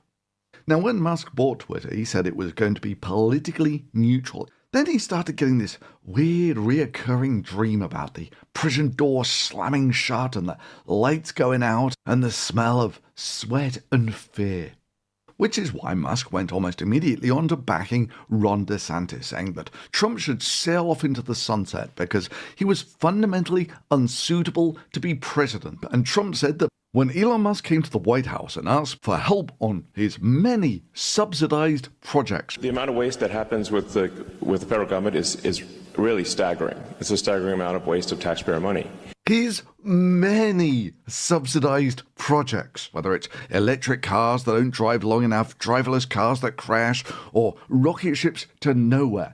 And if we're, for any given expenditure, we have to say, well, what does this do for the citizens of America? Like, how is this good for the people of America? It's their money. Electric cars that don't drive long enough, driverless cars that crash, or rocket ships to nowhere. Like, for some weird reason, a lot of people in the sort of, state or whatever, the politicians, they seem to forget that the money being spent is your money. Without which subsidies, he'd be worthless. And telling me how he was a big Trump fan and a Republican, I could have said drop to your knees and beg. Like, he's clearly a political ideologue because the Democrats have given him so much fucking money for his businesses. Like, there's not really any practical reason for him to vote for Trump. Unless he's making some, like, weird backroom deals with Trump where he's guaranteed more subsidies or something. And he would have done it. No, Vivek Ramaswamy's an idiot. What an honor it is to be here. And Musk's killer argument, when he was saying that Trump was fundamentally too old to be president, was an absolute statement. You can't suddenly become not too old to be president. And what's his argument now as to why Trump should win? Because he's good under fire. The true test of someone's character is how they behave under fire. I'm not entirely sure that's a good metric of a leader. There was a bomb explosion. If only there were some examples from history about people who were good under fire. We went to Hitler's bunker and we met him. And of course, guaranteed there will be people, as we speak, typing Godwin's Law into the comment section. No, this isn't Godwin's Law. That's comparing your opponent to Hitler. This is just the logical conclusion of Musk's argument. America is the home of the brave. And there's no truer test than courage under fire. He said, you see, the fate has saved me for my mission. Intervention is happening, frankly, by the grace of God. It is a divine intervention by God that President Trump is not dead right now. A maternal hand guided the bullet. One cannot help wondering why she didn't guide it to miss him altogether. The fate has saved me for my mission. I am to do what I must do. If you didn't believe in miracles before Saturday, you better be believing right now. God, Lord, a shield of protection. Yeah, for the record, statistics show about 75% of presidents survive assassination attempts. Others might think the team of surgeons who operated on him for 6 hours deserved at least a share of the credit. And another who was fist pumping after getting shot. Which is like nobody's even bothering to try to kill Kamala because it's pointless. What do you achieve? Nothing. No, it's totally Just find right. another puppet. Exactly. That's. Hate to burst your bubble with facts here, but presidential assassination attempts by Americans are usually motivated by mentally ill loners, not. You seem to always be so confident in all of your views. To the point where you think anyone that disagrees with you must be retarded, even if they're a professional in their field. Do you think it's possible that you might ever just be wrong? I've been wrong about plenty of things, but again, when it comes to the Israel-Palestine conflict, everyone's a fucking retard. When it comes to veganism, everyone's a fucking retard, so... Like, again, if I'm wrong, then prove me wrong, but none of them ever do. It's like with the pro-Pally stuff, it's, oh, you're a fucking Zionist, genocide denier, and then they can't make an argument. Or with the veganism stuff, you either have idiots saying, oh, but plants have feelings too, or like Destiny debate brewing me, oh yeah, it's okay to like torture innocent animals, I don't care.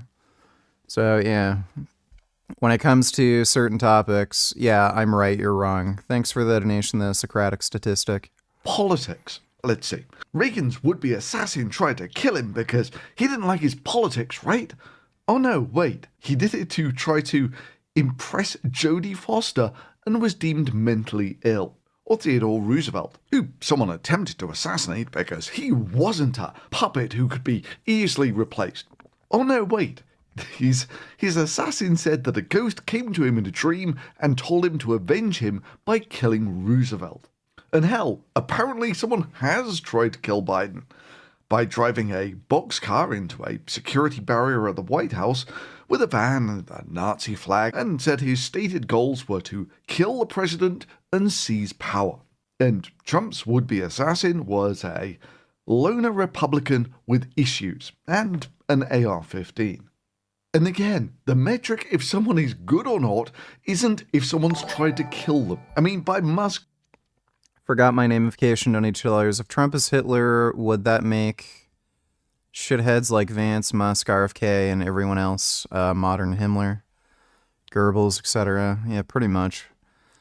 The way they suck Trump's dick just to gain a favored spot in his cabinet feels dystopic. Well, they're probably gonna fail. And I mean, there's already a track record for this. Everyone who's, being Trump's bitch, basically, they all end up in prison or they end up hating him and leaving. So, whether Trump wins or loses, it's not going to work out for them in the end. Thanks for the donation, though. Forgot my namification. Logic here. No one's tried to kill him. It would be pointless. There'll just be another asshole billionaire leech sucking billions from the teat of corporate welfare. And that's why no one's tried. Pointless. What do you achieve? Nothing. No, it's totally Just find right. another puppet. Exactly. That's Yeah, Musk's logic is completely flawless. I can see no problems with it at all. As for it not changing anything and she's just a puppet, sure, that whole Doctor of Law thing and the being Attorney General of California, that was all just for show. America is the home of the brave. Sorry, I can't but help notice something odd about this picture. What might it be? Oh, right, you're talking about bravery from behind a bulletproof screen, with heavily armed Secret Service snipers on all the nearby rooftops. Now, it wasn't an act of bravery that got Trump shot, it was an act of stupidity of having rallies outdoors because they were too cheap to pay for an indoor event which they could secure. Apparently there are a quote we could all learn something from, like sweat saves blood, blood saves lives, and brains saves both. Bend over to Tiller. Speaking of Trump being comparable to Hitler. Let me see. So yesterday we learned that Donald Trump's former chief of staff, John Kelly, a retired four-star general, confirmed that while Donald Trump was president, he said he wanted generals like Adolf Hitler had. Donald Trump said that because he does not want a military that is loyal to the United States Constitution. He wants a military that is loyal to him. He wants a military who will be loyal to him personally. One that will... America's mayor, what was once an icon, crumbles ungracefully. At the latest now on Rudy Giuliani, a judge has ordered the former New York City mayor and Donald Trump lawyer to turn over his possessions to the two Georgia poll workers he defamed while working to overturn the 2020 election. Senior national correspondent Steve Osunsami is in Atlanta with the story. Good morning, Steve. Good morning to you, George. This federal judge in New York is giving Rudy Giuliani just 7 days to hand over some of his favorite belongings to these election workers here in Georgia. The list of expensive things that Rudy Giuliani now has to hand over to 2 Georgia election workers comes straight from the world of the rich and famous. The keys to a Manhattan apartment in the sky. Damn. Dude. How do I get, like, some asshole like Rudy Giuliani to talk shit about me so I can sue him for all he's got?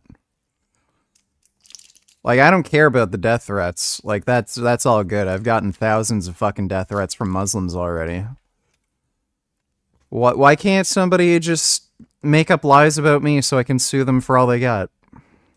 Was on the market for $6.5 million. A vintage 1980 Mercedes-Benz that was once owned by actress Lauren Bacall. A diamond ring, more than 24 luxury watches, and $2 million in cash. It still won't be enough to satisfy the 100. Dude, that is a sweet payout. $148 million judgment won by election workers Ruby Freeman and her daughter Shay Moss. The former lawyer for President Trump has to pay them after he kept falsely claiming that the 2 women were seen stuffing ballots in this live stream video of a Georgia vote count in 2020. Ruby Freeman and Shay Freeman Moss and one other gentleman, quite obvious. Yeah, I'll take that fucking apartment and the fucking Benz and those watches. Fuck yeah, dude. Thanks for the donation, retard. Pinky donated $2. Is there a reason why Indians like Trump so much? I've heard it's because they hate Muslims and so does Trump. That's why they love him.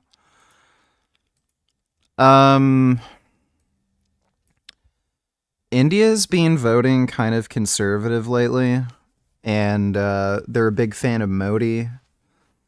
And there are some similarities between Trump and Modi, just in terms of their political views. And yeah, I'm sure part of it is because a lot of Indian non-Muslims hate Muslims because they're the ones causing all the problems generally. They also share a border with Pakistan, which isn't the easiest thing to do, so yeah, some of Trump's like anti-immigration beliefs and isolationism type shit, I'm sure it resonates with Indians. Penn County is climbing, now making up roughly 20% of the county's population. The people at this freedom rally tell us the number of South Asians on the Trump train is growing too. And I believe that he has delivered for whatever he has promised in the last 4 years. Republican strategist. He has not delivered any of his promises whatsoever. Look at that! Look at that! Thank you, Mr. President. You made it possible for ordinary people like us to meet you. You're not ordinary. I mean, thank you so much for everything. I can see. In a surprising. This was all staged, by the way.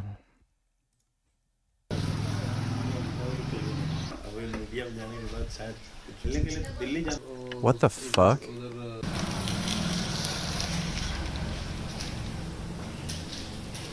వెళ్తుంటాను నేను శుక్రవారం రోజు ఆయనకు fasting కూడా ఉంటాను నేను. They're literally worshipping Trump.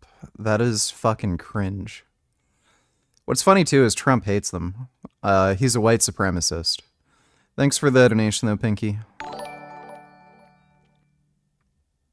Spur of the moment, I stopped in my favorite gun store for another toy and picked up a little Ruger LCP with holster for $215 so I can have something small enough to stick in my pocket. I've got big hands but it's alright. Jealous? Lol. Yeah, I am a little jealous. I've always wanted those small 22 Ruger pistols. I think they're up to the Mark V now. Ruger Mark V would be fucking great. Can't remember if it's a Mark IV or Mark V that they're up to. But those pistols are really fucking cool. Thanks for the donation, Boopity Bop. Obey his orders even when he tells them to break the law or abandon their oath to the Constitution of the United States. In just the past week, Donald Trump has repeatedly called his fellow Americans the enemy from within. and even said that he would use the United States military to go after American citizens. And let's be clear about who he considers to be the enemy from within.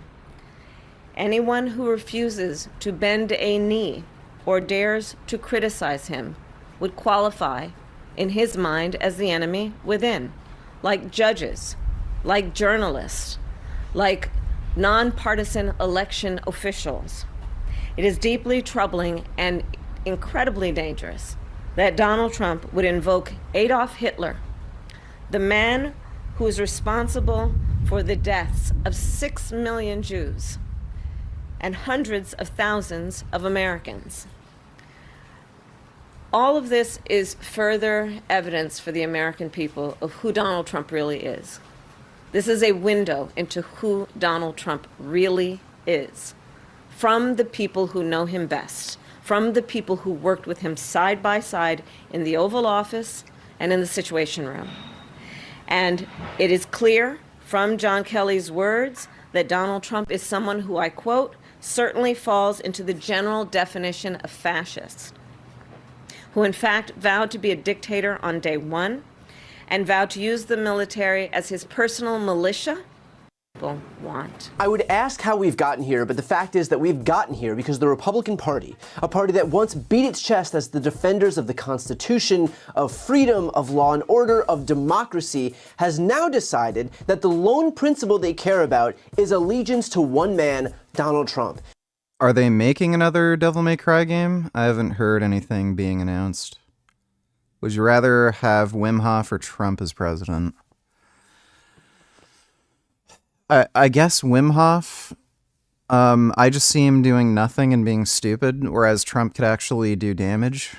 And so now, when you've got someone like Trump who, to be perfectly clear, would govern like a fascist, you've got the rest of the GOP perfectly...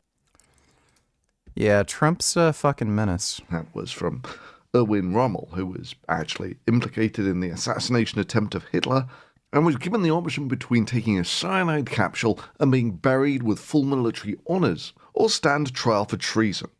He chose the former.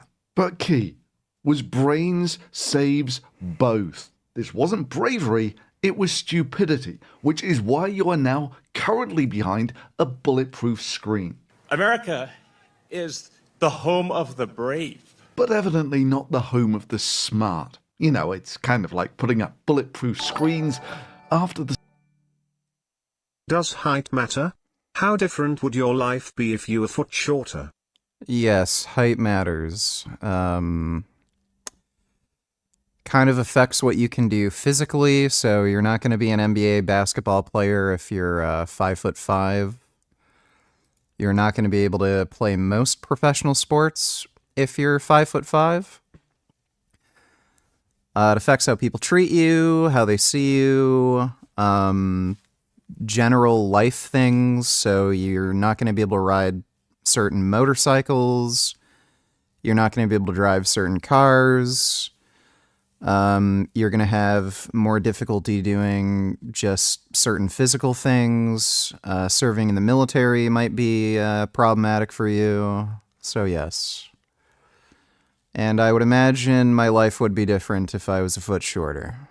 I would only be 5'3", so I probably wouldn't have gotten into any sports because there's just no chance I'd be able to compete with anybody. So I'm sure that would have changed a fair bit. Thanks for the donation, though, Speed Racer. The sniper's already been shot.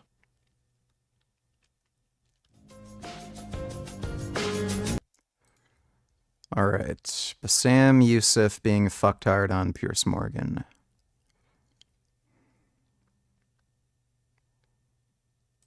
Now in Lebanon, the threats against Iran and so on, the whole thing. I mean, Israel is defending itself, right? I mean, that's what the Western media is telling us. They would say they are. Yeah, yeah, and I want to buy into it. I'm trying to convince my Can friends. you buy into any of their logic that they believe they are defending themselves? Okay. Do you believe them that they believe that? Let's put that on the test. So if Israel is defending itself, it's defending itself against an imminent danger, like an existential threat. I don't understand if, for example, Macron would announce that he will impose an embargo in Israel's arms, and then Israel goes and bombs the This is an appeal to authority. What Macron thinks has nothing to do with whether or not Israel's defending themselves. French oil facilities in Lebanon. How is that defending themselves? Here we go. Gee, I wonder if it had anything to do with attacking Hezbollah targets. There's like a group of American doctors who were in Gaza and came back, and they reported seeing... They weren't American doctors. They were Palestinian doctors. They've also been connected to terror groups. One of the leaders of the organization is a avowed anti-Semite who has publicly stated she wants to see the destruction of Israel. They're not American, they're Palestinian. It's a Palestinian organization. Those doctors work in America, but they either have Palestinian ethnicity or nationality. Tens of children with sniper shots in their heads and necks. How is that defending themselves? Just a couple of days ago. Children did not have Israeli sniper bullets in their heads and necks. So we saw a little kid being shot by a drone. His family came to help him, and then they were all killed. How is that defending itself? I mean, I hear it, but I just don't see it. But do you believe that fundamentally Israel believes it is acting in self-defense? Israel can believe whatever they want. I'll tell you a story that actually can tell you exactly how Israel... I'm from Egypt, you understand this? You don't know this, right? Yeah. April 1970, there was an attack of an Egyptian school in the middle of Delta, 100 kilometers from where my parents were born. It's called Bahr al-Bakr. On that day, Israel bombed a school, killing 30 students. Now, what was so interesting, going back in history, this was the headline of the New York Times of the day, and it says 30 pupils in Egypt said to die in raid. Said to die, the passive voice. Which raid? Who did the raid? We don't know. And then you read it. This is Moshe Dayan. He was the defense minister of Israel at the time. He said, the target had been a military structure that had been photographed from air both before and after the raid. What could have happened here was irresponsibility of high orders from the Egyptians that they set aside a floor or some room for civilian purposes such as a school. Now, do you believe that? You don't, right? It's why, like show us the evidence. It's ridiculous. And the fact is that the New York Times then, same as New York Times then. So this guy is saying Israel randomly targets school children, even though it has no military purpose, it wastes money, it harms their position in the international community, and it doesn't benefit them in any way, but Israel deliberately targeted an Egyptian school. Does this make any fucking sense to you? They're covering for it. But there was one thing that caught my attention. They said no mention was made of the use of napalm in the attack. I said, why would we have such a disclaimer? It's because 3 months ago, Israel bombed a civilian metal plant, killing 70 workers with napalm. So this... I'm pretty sure they don't use napalm. I think he's talking about white phosphorus, if anything. Israel bombs metal plant with napalm?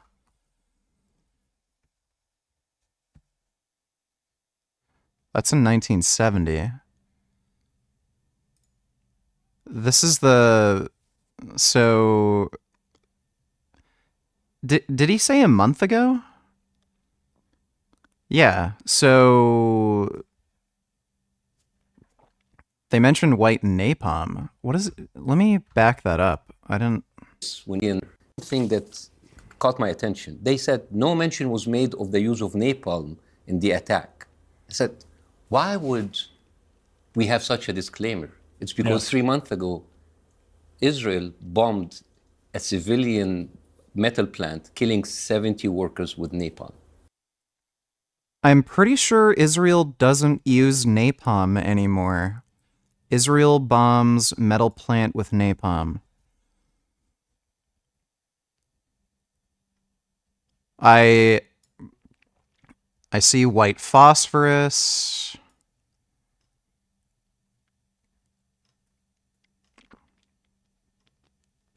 I literally can't see anything. No,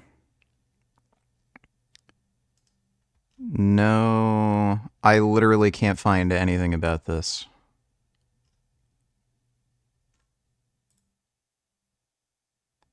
Yeah, I don't... Is napalm even allowed anymore under the Geneva Convention?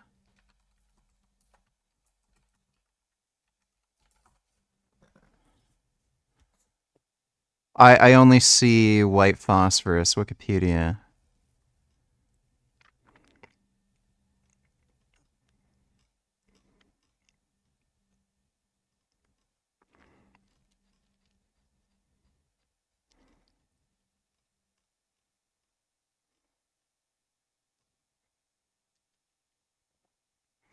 International law does not specifically prohibit the use of napalm or other incendiary agents, but use against civilian populations was banned. Well, you can't use any weapon against a civilian population. I don't think Israel uses napalm anymore. The only thing I can see is them using white phosphorus, and I can't find an article about Israel bombing a metal plant. So this, when you... So I have to lean on the side of he's literally making this shit up. When I hear Israel... So not only can I not see any report of them using napalm recently, I also can't find a report of them bombing a metal plant. So he's probably just making this shit up. Israel defend itself. When I hear the IDF, they're... Well, he said 3 months ago. They're liars. And I'm sorry to say, but they are. Do you categorize what Hamas has been doing, particularly on October the 7th, what Hezbollah did within hours of October the 7th and carried on for the next year, what the Houthis have done, a lot of it orchestrated by, doubtless, the Iranian regime. Do you categorize that as resistance, as freedom fighting? Or are there elements of all those groups who are genuinely terrorist in their thinking? Well, you know, someone's a terrorist is other one's... Yeah, but how you categorize. Oh, here we go. So he's not going to disavow Hamas and Hezbollah. How I categorize it? I mean, like, I'm an American citizen. Of course, I don't want to come back and find the FBI raiding my house. So yes, of course, they're terrorists. Did you... Well, that's an admission. He doesn't believe they're terrorists, so he doesn't disavow Hamas or Hezbollah. He's a terrorist supporter. Believe that? Well, at the advice of my lawyer, I would say well, that they're terrorists. I don't think you'd be banned from going back to America. You said they were terrorists. You know what happened to Scott Ritter? He was the former UN inspector of nuclear weapon in Iraq. He's a convicted pedophile. Yeah, but like when he was raided a few months ago, it was because he was talking against Israel. Asa Winston. Scott Ritter was in collusion with Russia, and he's also a convicted pedophile, so I don't think he got raided for talking about Israel. I think he got raided because of his collusion with Russia. Stanley, he was a British journalist in London, and his house was raided just last week because he talked about Israel. And this is actually... He wasn't raided because he talked about Israel. What's his name?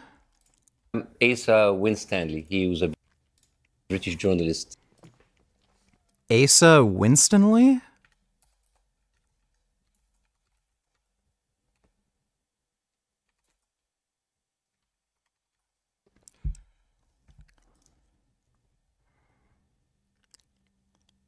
International Federation of Journalists, Electronic Antifada, Jewish Chronicle.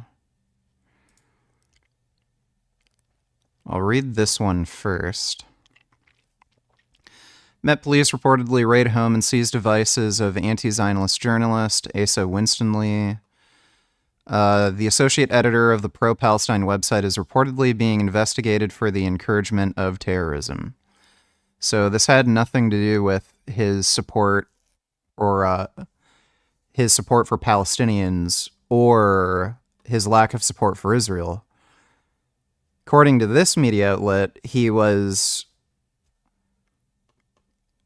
promoting terrorism. Counterterrorism police officers allegedly raided the home and seized several electronic devices belonging to Asa Winstanley, journalist at Electronic Antifada, pro-Palestine website. According to the post on the website, approximately 10 officers arrived at the North London home of the anti-Zionist journalist on Thursday morning, where officers reportedly served Winstanley with warrants and papers. Vegan Gaines fell off his bike last week because of Israel Bassasm Youssef. I did not fall off my bike. But thanks for the donation, Booty Cum.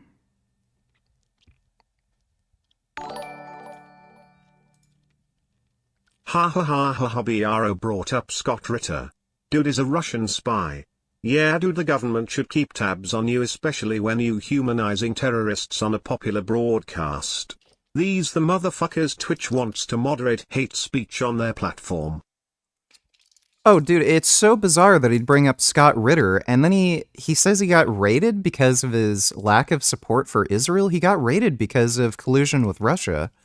And yeah, he's defending a guy who's a convicted fucking pedophile. Like, it's like, these are their heroes. A convicted pedophile who is colluding with fucking Russia. And again, he got raided, had nothing to do with fucking Israel. Thanks for the donation, retard. $4 donated $2, new short, Nabi Asli vid, watch till end. Mahsa Amini was a young Iranian woman who died on September 16, 2022, after being tortured by Iran's morality police for allegedly not wearing her hijab properly.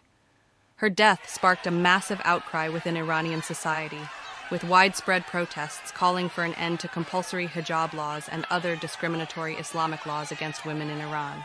In response to these protests, the Shia Islamic regime of Iran reportedly hired Hezbollah members to target demonstrators, with a brutal tactic of shooting out their eyes.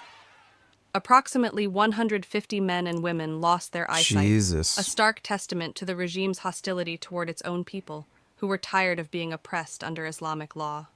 On September 27, 2024, the Israel Defense Forces reportedly sabotaged 4,000 pagers belonging to Hezbollah members across Lebanon. The synchronized explosions severely injured many of them, causing loss of eyesight, fingers, limbs, and reproductive organs. Although the Iranian government flew the injured to Iran for surgeries, the damage was irreversible. Now, those Hezbollah members are left lamenting their fate, perhaps reflecting on the pain they inflicted on the Iranian protesters who had suffered similarly. Without their eyesight and hands, they will find it difficult to fight the Jews they once... Yeah, based. Thanks for the donation, retard. In a letter addressed to Winstanley from the Counterterrorism Command of the Metropolitan Police Service, officers allegedly informed him that he was being investigated under Sections 1 and 2 of the Terrorism Act for the purported offense of encouragement of terrorism. Yeah, okay.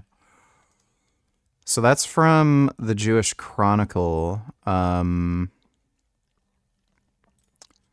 Trying to find... Jewish News, News Central. Like, did CNN not report on this?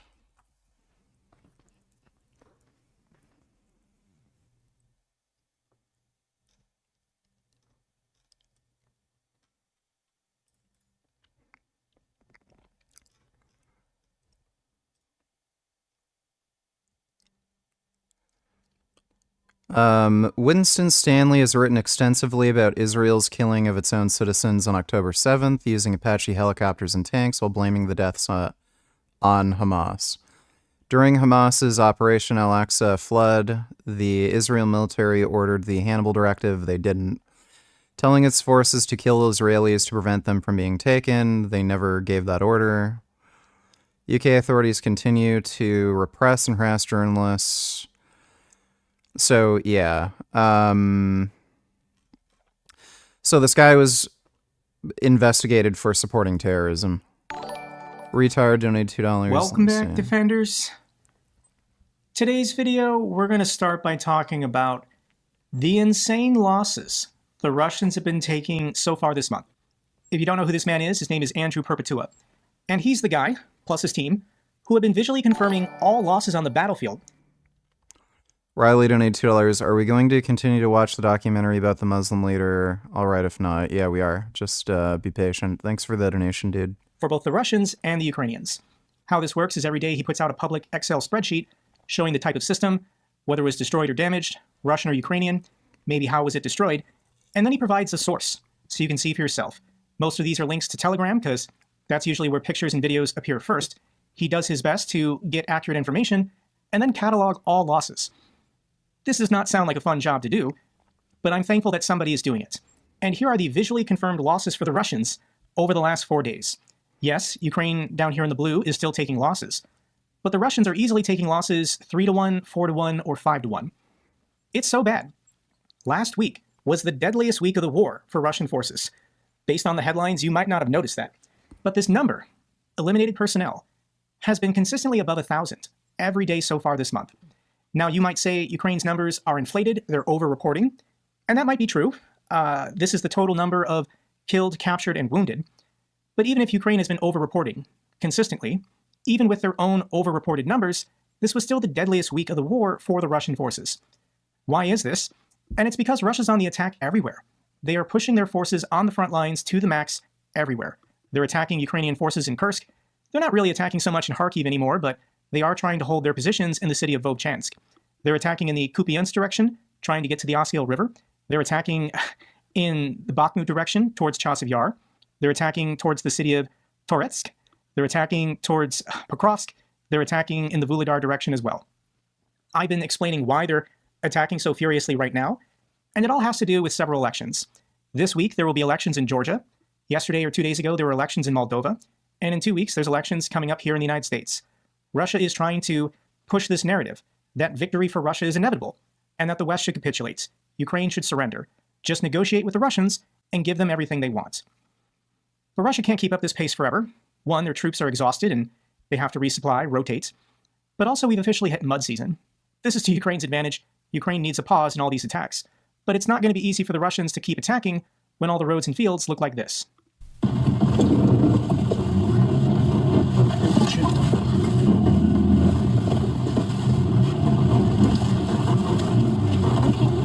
I believe in you. You got this.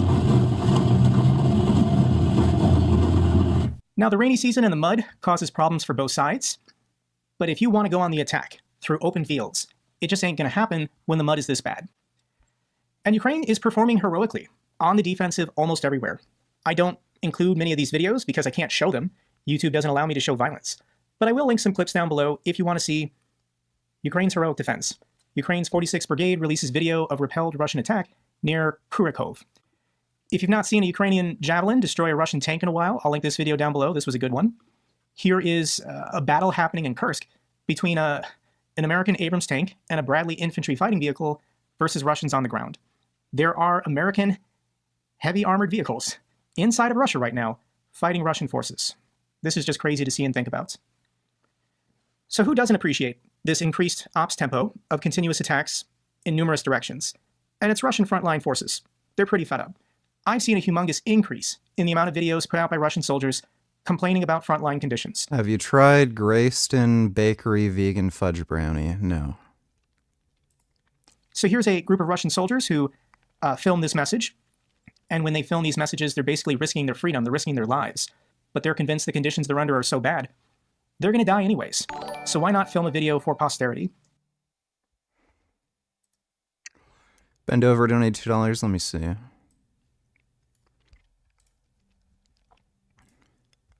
Donald Trump groped me in what felt like a twisted game with Jeffrey Epstein, former model alleges. Stacey Williams says the ex-president, whose spokesperson denied the allegation, touched her in an unwanted sexual way in 1993 after Epstein introduced them. Well, I mean, this is the same guy who said grab her by the pussy, so we can only take her word for it, but it's absolutely plausible. Thanks for the donation, Ben. Here's what this group of Russians has to say. Let me introduce myself. My call sign is Azid. We're the servicemen of the Assault Company, 19th Tank Regiment, 25th Army.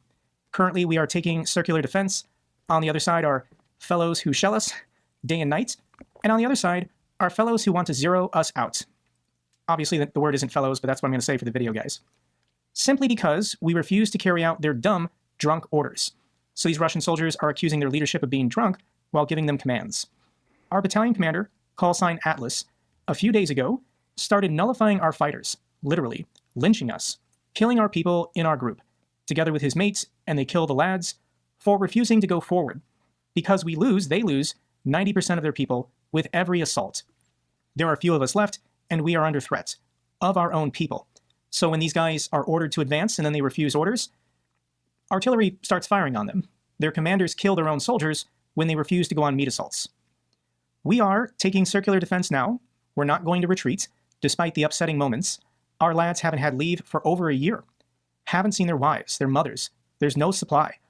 All that we wear now, we bought with our own money, aside from perhaps these pixel uniforms given at the training grounds. These masks and helmets are so effing desperate right now that they don't even wear armored vests anymore. Our helmets or guns, because they don't give a F anymore. It goes on, I'll link the thing down below, but yeah, this is consistent across the front lines that Russian commanders, direct orders from the Kremlin, keep attacking. Doesn't matter if they're successful, keep attacking, keep attacking, keep attacking. No, we're not going to give you more ammunition. No, we're not going to give you more equipment. No, we're not going to give you proper body armor and assault rifles and helmets and all the good stuff you need. Just keep dying. So these guys, I don't understand why they don't surrender, why they don't try to reach the Ukrainian forces and lay down their arms. It's the only way they'll live. Because if they stay in the... Well, they're lied to. They're told if you're captured by Ukraine, you're going to get tortured and shit. So that's why they won't surrender. The war zone, eventually, with the barrel of a gun to their backs, they're going to be forced to attack, and they're not going to survive. But it's North Korea to the rescue. That's the story of the week. Russia detains 18 North Korean soldiers who left their positions in the Kursk Oblast. So North Koreans have been seen in Donetsk. North Koreans have been seen in Mariupol. North Koreans have been seen in Kursk in the Far East. They're currently going through a training process at various training grounds. But allegedly last week, let me show you how many of these guys showed up. Citing a military intelligence source, around 40 North Korean soldiers had arrived in Russia to exchange skills with their Russian counterparts. So only 40 arrived at this position in Kursk, and 18 of them chose to desert within the first week. Wow. 50% of them ran off into the woods within a week of arriving in Kursk. They were caught and brought back, and I imagine they're being punished right now, but no, I don't think the quality of these soldiers is going to be pretty good. And we're getting new videos every day. Here's another video I want to share with you of North Korean soldiers being spotted. This is in Russia's Primorsky Krai region, and here's what this observer has to say about them. You okay, Finn? Are you getting warm? It's a good boy. It's a good dog.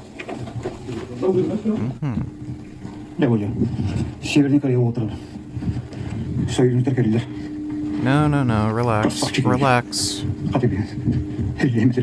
Don't crawl into my mouth. So this Russian is saying these North Koreans look nice. Maybe the war will end now.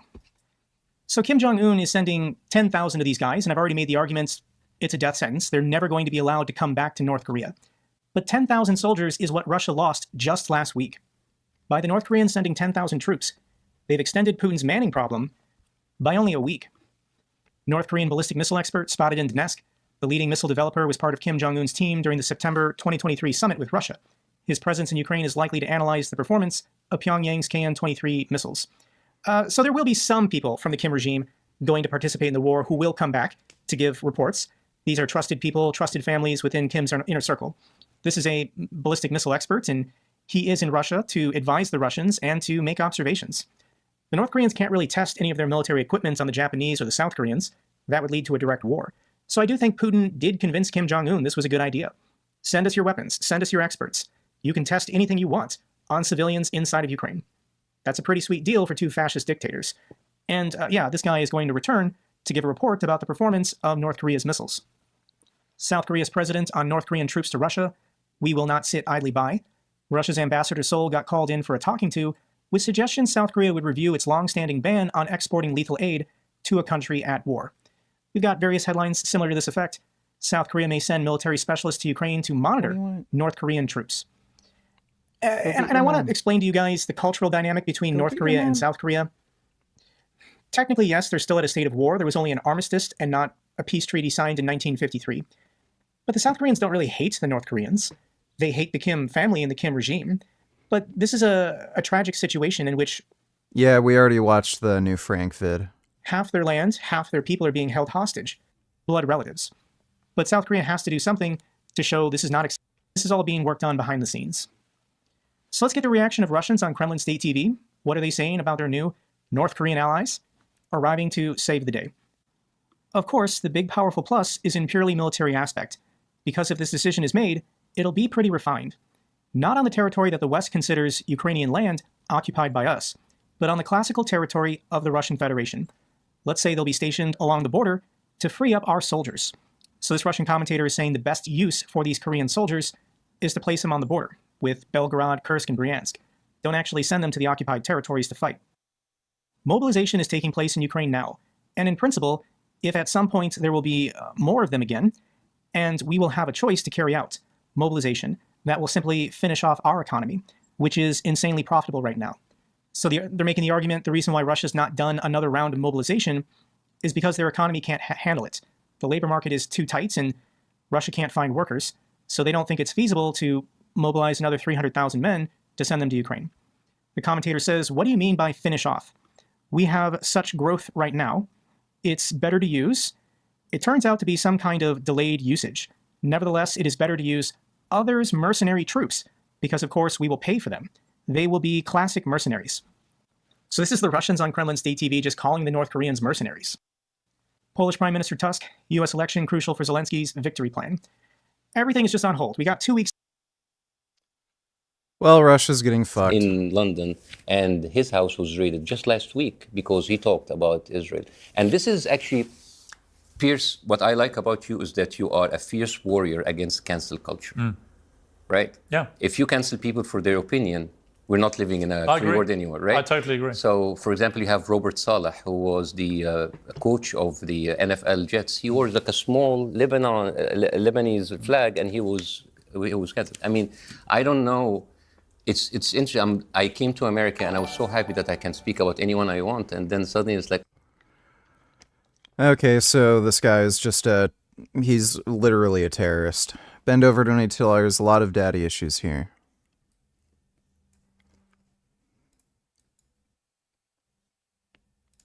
The Democratic Party machine, and notice I'm not beating up on Kamala Harris, who's just a hapless victim who happened to be there in the right color, so they grabbed her. Tim Walz, they needed some, whatever Tim Walz is. They needed a weak man, because it is the party of weak men and unhappy women. One of which leads to the other, by the way. Yeah.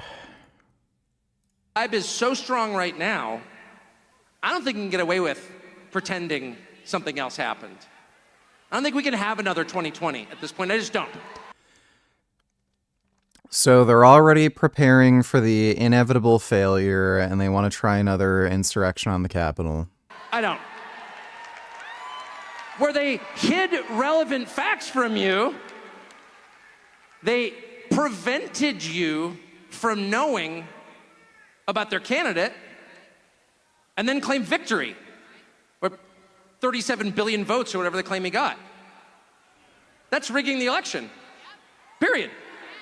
If the government prevents people from knowing critical information about a candidate, they have rigged the election.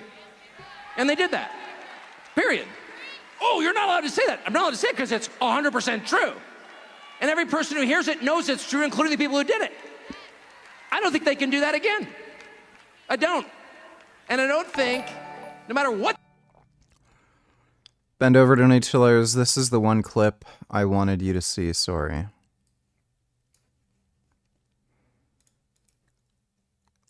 If you allow your 2-year-old to smear the contents of his diapers on the wall of your living room, and you do nothing about it, if you allow your 14-year-old to light a joint at the breakfast table,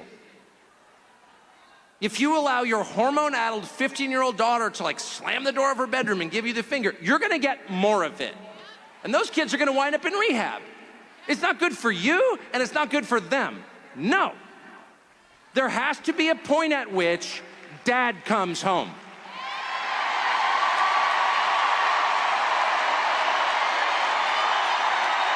Yeah, that's right. Dad comes home. And he's pissed. Dad is pissed. He's not vengeful. He loves his children. Disobedient as they may be, he loves them. Because they're his children, they live in his house. But he's very disappointed in their behavior. And he's gonna have to let them know. He's gonna have to get to your room right now and think about what you did. And when dad gets home, you know what he says? You've been a bad girl. You've been a bad little girl and you're getting a vigorous spanking right now. And no, it's not gonna hurt me more than it hurts you. No, it's not. I'm not gonna lie. This is gonna hurt you a lot more than it hurts me.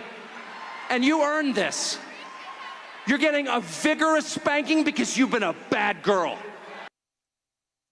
What the fuck, dude? This is the most bizarre fucking political speech I've ever heard. And it has to be this way. It has to be this way because it's true. And you're only going to get better when you take responsibility for what you did. That's not said in the spirit of hate. It's not said in the spirit of vengeance or bigotry. Far from it. It's said in the spirit of justice. Well, that was very awkward. Thanks for the donation, Ben. Oh, you can do whatever you want, unless if it's like... It is, I mean, it's tangible to me when I go to America, far more than it is in the UK, for example. The support for Israel is pretty rock solid in terms of their political class, in terms of much of the media, if not all of the media. It's more tangible in America than it is in most other countries. Yeah. Including here. Yeah. A lot more criticism of Israel here than there is in America. Yeah, and yet you have Israel having a crazy control on the political apparatus, whether in America or in here. I mean, 13 out of 25 of the labor cabinet here are funded by Israeli lobbies. 126 out of 355 MPs are funded by... This is the stupidest fucking argument you could ever possibly make. They get money from Israel because they're pro-Israel before they were getting any money. You can't just... Like, they're not finding, like, Hamas supporting jihadists and going, hey, do you want money to support Israel? And then hopefully they flip a switch. These are political candidates or politicians that are sympathetic with Israel to begin with, and they're just supporting politicians that support their cause. By Israel. I mean, out of those 13 members of cabinet is the prime minister himself, his counselor, his deputy, the home secretary, the foreign secretary, and the secretary of the treasury, who oversees the arms shipments to Israel. So I don't understand why. I mean, I think we should talk about that more about anything, because that is actually what gives Israel the cover for what they're doing. My take on Israel's government is that Netanyahu, to get back into power, aligned himself with some very hard right-wing people who've spoken in a very genocidal language about what they really want to do with Gaza and Palestinian people. Here we go. He should go, and they should go, and there should be new leadership in Israel, but that there should also be no place in power or government going forward for a group like Hamas after what they did on October the 7th. Would you agree with me? Well, I'm not a Palestinian, so I cannot really... What's your view? Well, what's my view? Oh, yeah, I understand the view of... So, again, this guy is a fucking terrorist. He supports Hamas. Piers Morgan asked him plainly, do you think Hamas needs to get ousted from power? And he's not going to answer. Well, there's two things about it. First of all, when you say that Netanyahu and Smotrich and Ben Gvir should go, it's as if as the rest of the Israeli political scene is peaceful. As a matter of fact, more than 90% of Israelis in a poll said that they should do more in Gaza. Over 70% of Israelis said that they should actually stop the aid, the humanitarian aid in Gaza. But let's talk about how, Gee, I wonder why they would think that. I wonder if it has anything to do with the Gazan population supporting Hamas and 1,200 Israeli civilians getting fucking massacred, along with the, decades spent with Gaza, constantly attacking fucking Israel. It's just so fucking retarded. What do you fucking expect? If the Colombian drug cartel were launching rockets into the United States and crossing the border and massacring American citizens, how do you think Americans would feel about the Colombian cartel and whether or not, Mexico should receive foreign aid and shit? No shit that's going to change public opinion. Why doesn't this jackass go to Gaza and ask, or the West Bank, and ask them what they think of Israel, whether or not Jews should be murdered, what they think of Hitler? He would blush at some of the comments they'd fucking make. So he's acting as if, the Israeli population is evil. They don't even want to send humanitarian aid.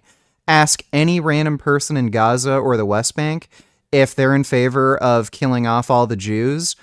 You will find probably most people there would say, yeah, I'm kind of in favor of a second Holocaust. I think Hitler was right. So, what point is he making? I understand the thing. If you gave them a state, it would be rewarding terrorists, right? And we understand, I have to be fair. I know that a lot of Arabs will hate me for saying this, but terrorism has been actually going in the Middle East for a very long time. Do you remember the bombing of the King David Hotel? 92 British soldiers were killed. The bombing of the Cairo Haifa train, over 200 soldiers, British soldiers killed.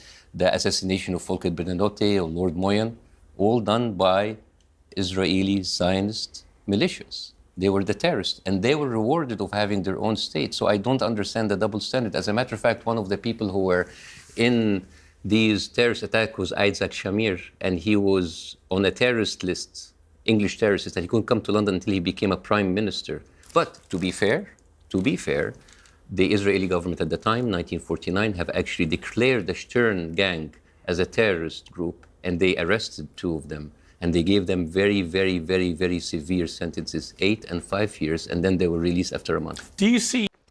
What's one thing that this guy won't mention is that Israel actually helped treat Sinwar for a brain tumor. So after they released Sinwar for terrorism, he went back to Gaza. In Gaza, he was diagnosed with a brain tumor.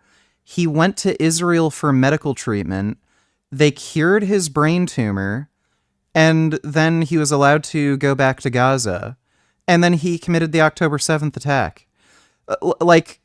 It's funny how he won't acknowledge any goodwill that Israel makes, even towards its enemies, and he'll just literally lie and make up fucking stories that never fucking happened to try to say, Israel's fucking evil, they're genocidal. If they're so evil and genocidal, why the fuck did they cure Sinwar's brain tumor?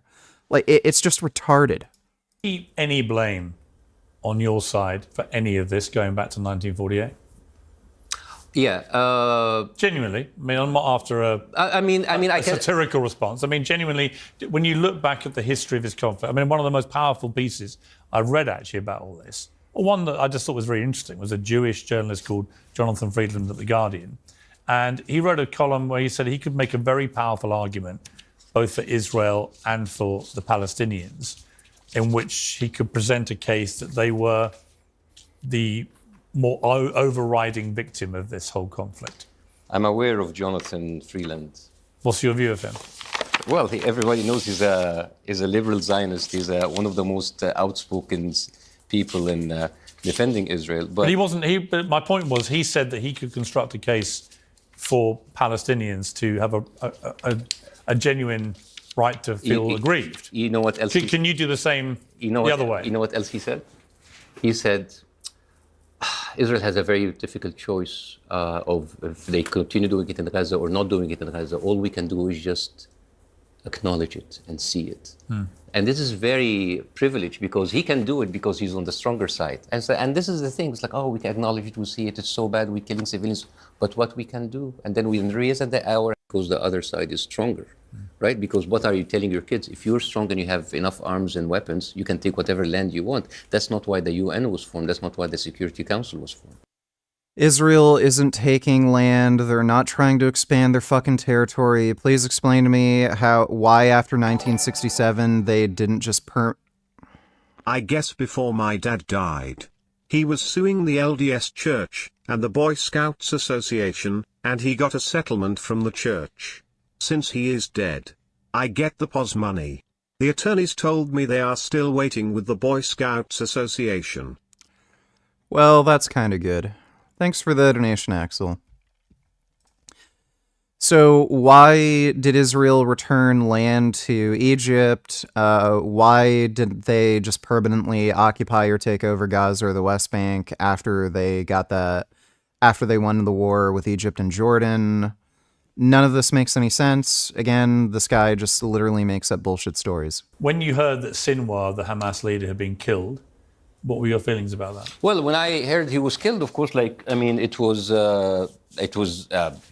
is something that was actually, I said, like, oh, wow, that's actually, he survived all of that. But I think it was a huge mistake by the Israelis to release the footage, because now he's an icon, right? Is he?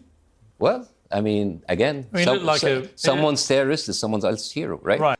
So he didn't answer the question. He was asked, what do you think about Sinwar's death?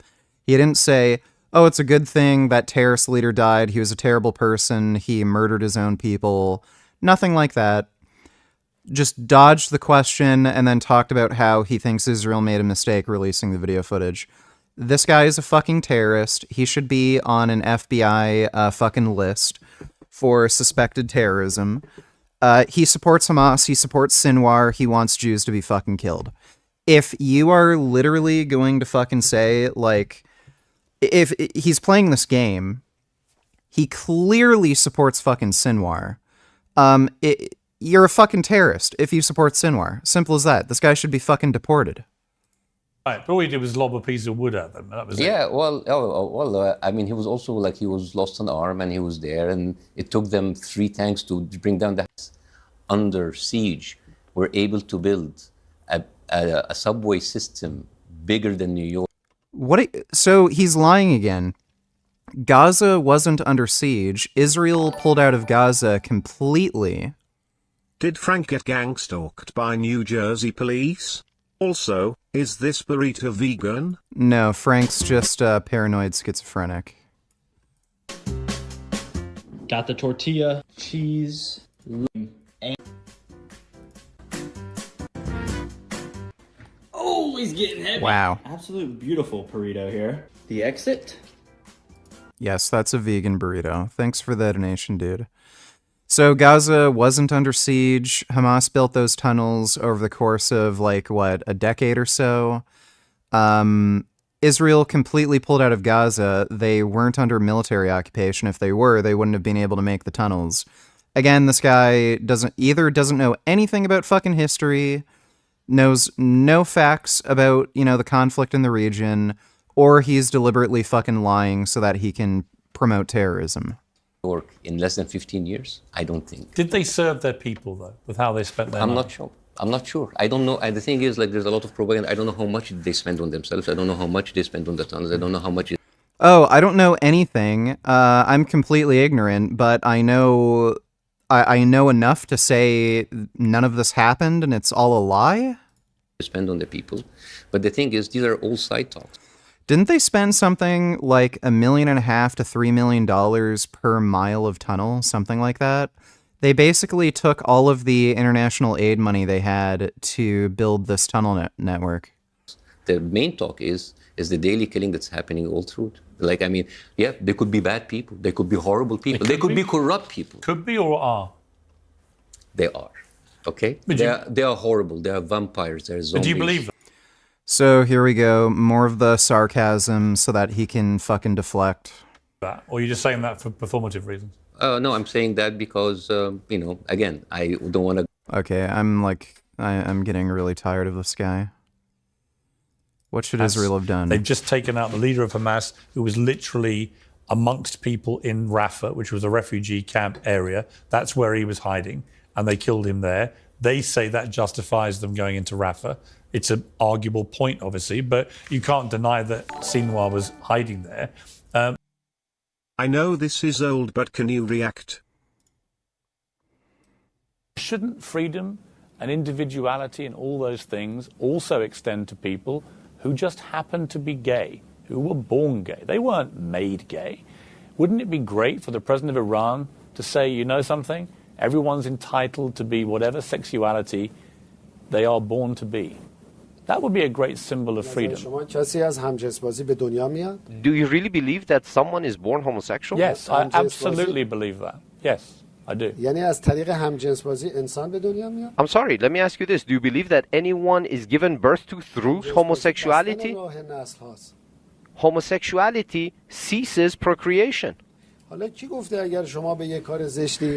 has said that if you like or believe in doing something ugly and others do not accept your behavior, they're denying your freedom? Who says that? Who says that? Perhaps in a country they wish to legitimize stealing. You are a father of three. You are a father of three children. A few percentage of the... You have 2 sons and a daughter. Whatever. What a surprise. The Iranian president's a homophobe. Thanks for that, Donation, Speed Racer. Correct me if I'm wrong, but didn't al-Husseini plan to have Palestine become part of a new Arabian Empire combined with all of the surrounding Arab nations? That doesn't sound like an independent nation or self-determination to me. Well, yeah, he had that idea because he just wanted to destroy Israel. This whole idea of Palestinian statehood and self-determination, it's all just cynical bullshit, so that they can get more international support. So yeah, thanks for the donation, forgot my namification. They also say that all of what they've been doing is a response to what happened to their people, and that they have to stop the group that did that from doing it again, which they're wedded to doing. So what is their proportionate response? Well, that's been the question I've asked for a year. Yeah, but this idea of proportionate response, stupid, doesn't make any fucking sense. He doesn't know what proportionality means. I don't know the answer. That question kind of lost its validity after 1 month of the war. Well, I think you say, for example, you've been critical of me saying, I only do what I do because I'm after clicks, I'm after... I never said that about you. You did. No. No, you did. When? We found it. One of them is, well, I'm not excusing. All right. I'm talking about facts. Well, these aren't facts. This is just you saying, look at these pictures, look at those. Oh, here we go. He's trying to spread this conspiracy theory that Israel used Hellfire missiles from Apache helicopters to take out people at the music festival. That is not true. This is being confirmed by Geolocate. It was debunked immediately after the stupid conspiracy theory broke. And this is being made public. There were communications with Apache helicopter pilots who said they refused to engage anybody at the music festival grounds because they couldn't identify who's a Hamas member or terrorist and who is a civilian. So what they ended up doing was they were just shooting at people who were right at the border wall re-entering Gaza. And by the way, this is like this was like more than 30 minutes after the initial attack. So at that point, people who were re-entering, they probably didn't have hostages with them. The hostages were immediately brought back to Gaza because, you know, they're high-value VIPs. If they can't get the hostages back, you know, that kind of fucks up their bargaining power and shit like that. So that was like a military objective they had. So all the people who were re-entering the border wall who were engaged by the Apache helicopter pilots, they were probably just Hamas members or just shitheads who, you know, broke through the border wall and then were going in and out. The Apache pilots never open fired on anybody at the fucking music festival. He's just completely and utterly full of fucking shit. This is a conspiracy theory that's being debunked, and this bullshit conspiracy theory was spread to minimize the October 7th attack. And at least. Have you seen many burned out cars in your life? Because I have. Really, and I have two. By the way, Hellfire missiles, if a Hellfire missile, just compare these photos. Oh my god, one of them YouTube. is footage of Hamas going car to car. One of them is one of the revolution I had. Yes. Give me a fucking break. Footage when the Israeli like 87 and caused that kind of damage. Have you seen the footage of Jesus, why is it so fucking hard to find the thing he showed? So he thinks this is evidence of a Hellfire missile?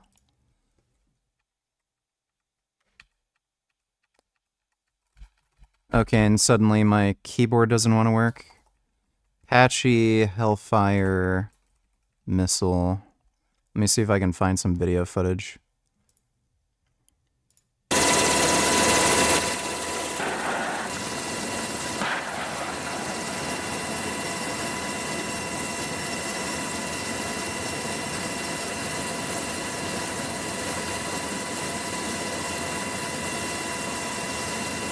Like, that is a big, big fucking explosion. Coming left, you coming left, you coming left. Coming left. Coming left. Alright, we clear? Clear. Engage, come right. Coming right. Clear. Alright. I'll stop. Steady platform. Ready. Firing.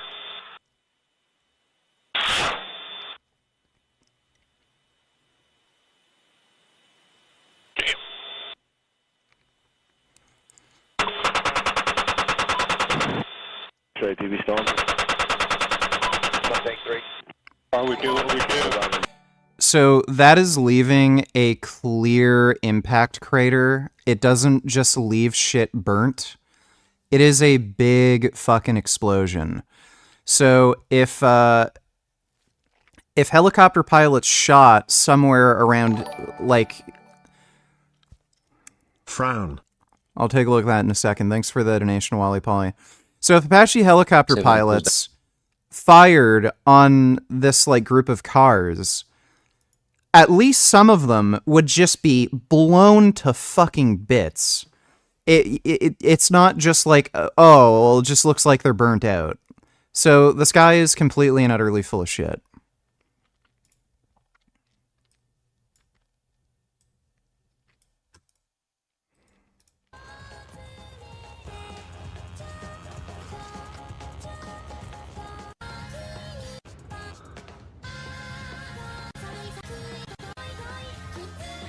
Okay, thanks for the donation.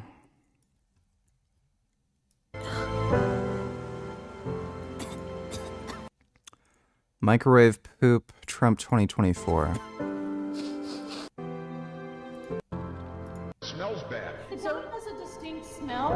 It's like body odor with kind of like a scented makeup product. Donald, is that you? Yes, Trump smells. Thanks for the donation, dude. Oh, H-64 Apache targets military convoy. That would be a good one. Oh, this is DCS. Fuck. Fucking DCS. Oh. Really not track it. A canal system is carrying a... Here we go. That looks like a weapon of some sort. 900 meters firing. We'll be coming inbound about 40 when you call your break all location. Oh, you got it. We'll be breaking. We'll be breaking. So there's practically nothing left of the fucking car. Like, it is mangled as fuck, and you can see in the explosion just the pieces of fucking car flying. So again, none of the photos he shows is evidence of a Hellfire missile. They went car to car to car. Yeah. They were literally stopping cars and killing people and burning them. Interesting, yes. Yeah, well, why wouldn't you believe it? They wanted us to believe that. They wanted to show the world that. Well, at least there is a shred of doubt. It seems, well, there's not really. What you're trying to do, Basim, and I understand it, but what you're trying to do is you're trying to put a little protective shield up to what Hamas did. And and my response is, I don't know why you would do that, because Hamas didn't want any protective shield to what they were doing. They were gleeful about it. They showed the world in live streaming exactly what they were doing. They were proud of their... Can you watch? I can't help but feel bad for the robber here. Man tries to rob Atlanta nail salon but gets ignored.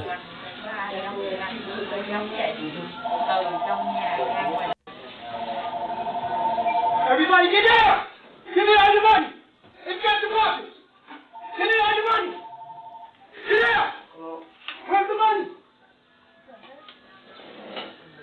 Give me the money! Where's the money?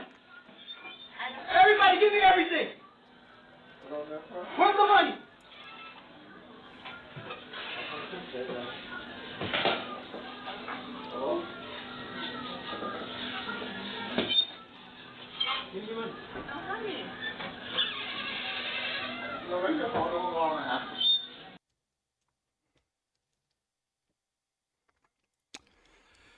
Well, that didn't go as planned.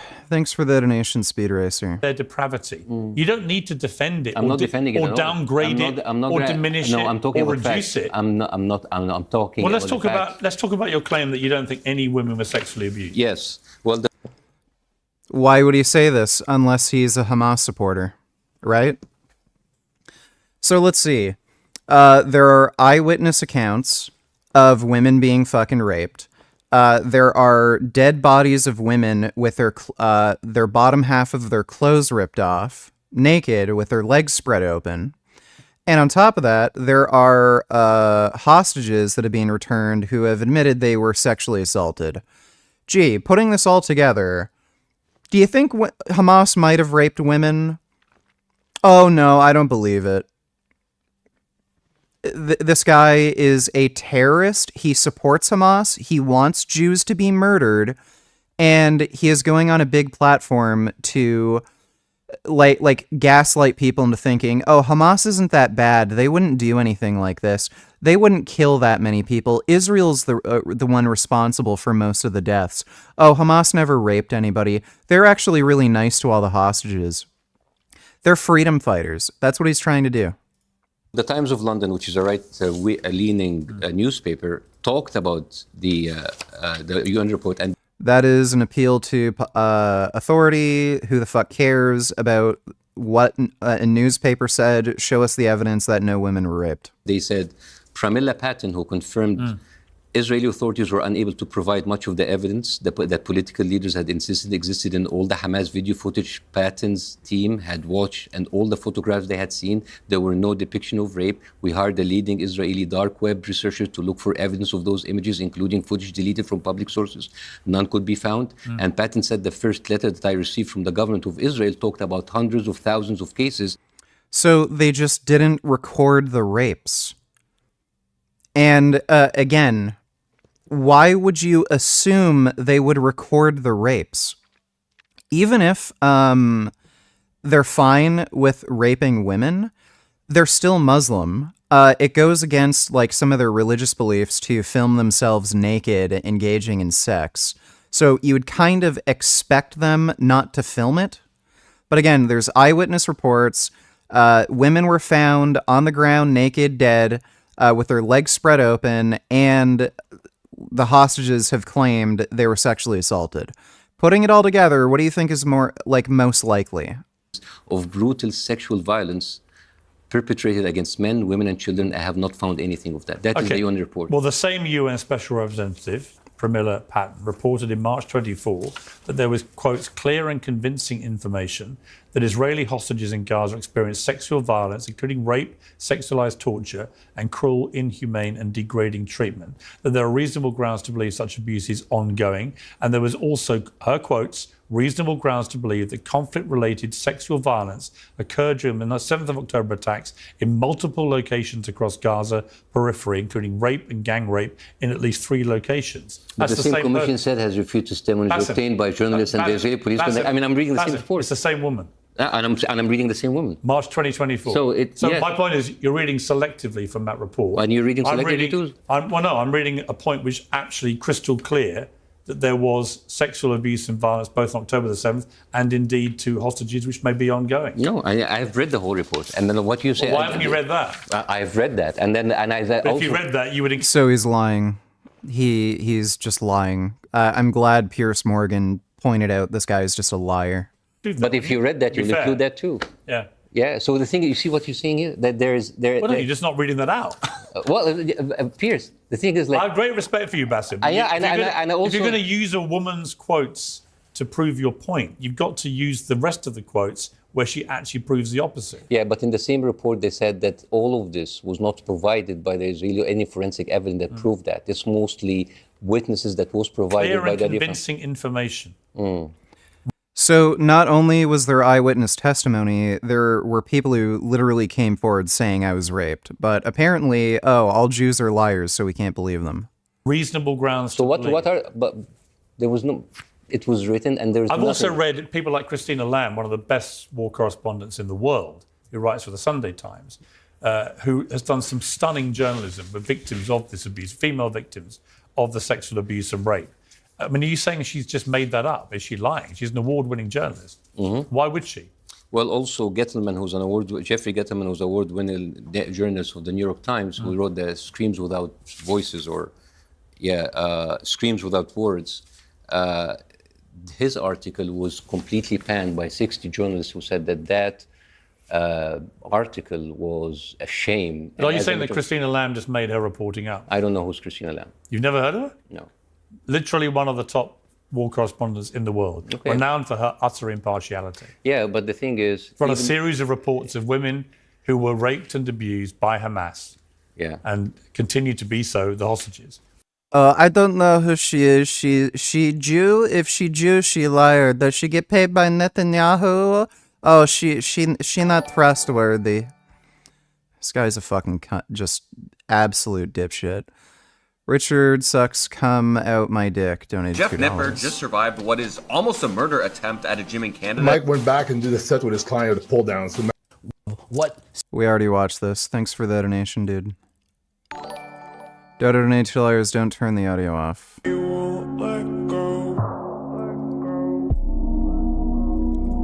What is this?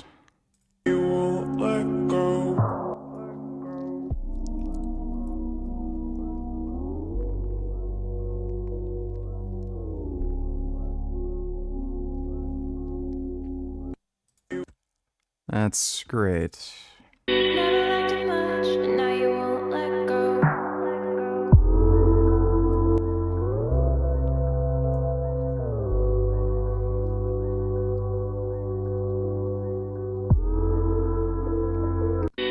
I think I'd go to Planet 3. Last pick is funny. What would you do?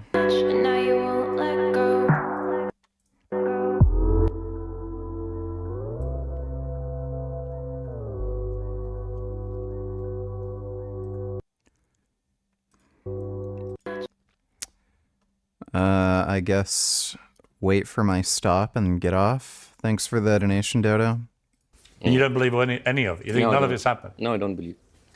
You see, I find that disheartening that you wouldn't believe that. No, I don't believe it. And the thing it makes me think, Bassem, that, and I listen, I say to you, I have great respect for you, but it makes me think you look at it through such a partisan prism that you can't, even when confronted with obvious I just confronted depravity. You with the same reports. Well, yeah, but you said... I showed you had the Hannibal reports. But the point you're trying to make is, well, all these cars were obviously blown up by Israel. Hamas didn't do that to any of them. Hamas didn't rape or abuse any women. And it's all bullshit. Of course they did. Really? Yes. Okay. You know it.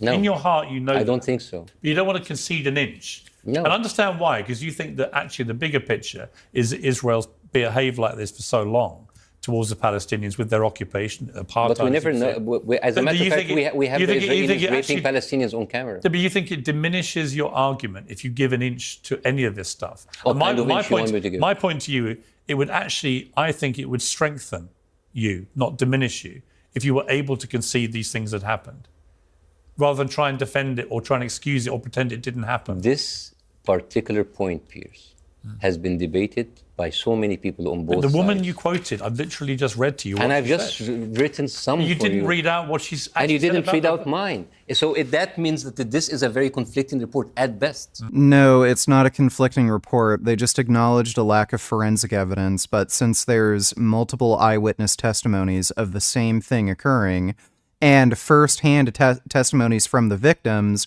along with, again, there were dead bodies of women found naked with their legs spread open. Clearly this happened, you fucking idiot. All right? And the thing is, many of those witnesses like Rhys Cohen and Sherry Mendes, they have changed their testimonies many times, and they made their way all the way to Tapper, on his show, and he has been laundering the whole idea about the mass rape day after day. And yeah, I'd probably want to fight against Abby from Last of Us too. Nobody, even the New York Times, they were going to make a podcast, The Daily, about that article, and they withdrew it because there's not enough evidence. Okay, let's say I'm wrong. Let's say that all of this is wrong. Isn't that at least a shred of doubt that we should investigate this further? Because in that report, Pamela Patton said that we send 5 requests to the Israeli authorities and 1 request to the Palestinian authorities, and none of our requests in the Palestinian. But as I read to you, she then goes on to say there's clear and convincing information of hostages, Israeli hostages, having sexual violence, including rape, sexualized torture. And also the Commission was also unable to verify reports of sexualized torture and genital mutilation. Additionally, the Commission found some specific allegations to be false, inaccurate, or contradictory with other evidence or statements and discounted these from its assessment. But what is the central point of your argument is that Hamas are not quite as bad as we thought on October 7th? No, I don't care about Hamas. I care about the Palestinian people killed every day. Right, so he's full of shit. Then why bring any of this up? He is just lying. He's trying to gaslight people into thinking, oh, Hamas isn't that bad. This guy's just a liar. How can you not care even about Hamas? The thing, you know what? Hamas is terrible, man. He's there a horrible rapist. Here we go. Sarcasm. Deflect with sarcasm. Should Hamas... You know what? Hamas did everything. Right, Hamas did all of that. Let me ask Hamas. I just totally lose interest when he just completely checks out of the conversation when he gets called out for being a fucking liar.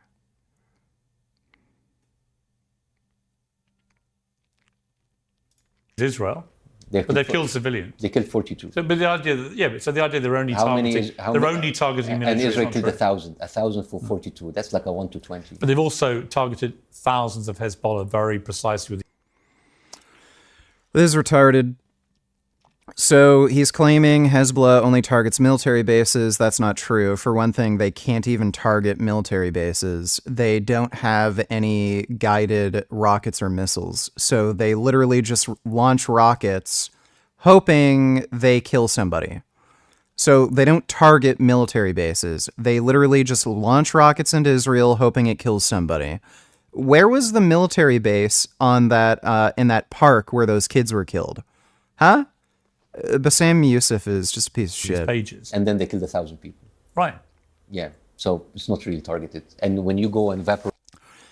So this is a lie. Just because 1,000 people were killed, including civilians, that doesn't mean it's not a targeted strike. This guy is an absolute fucktard. Raise a whole square. Okay, I think yeah, we're done with this. This guy's just a clown. Let's see. Were perpetrating a genocide of European Jews. But Arab. We're probably going to have to watch this later. A Ferrari, I'm giving away a G-Wagon, I'm giving away endless things to the students at home, cash prizes for the rain dancing. I'm richer than I'll ever need to be. I'm prepared to give it all away to the people who want to escape the Matrix. 1, 2, 3.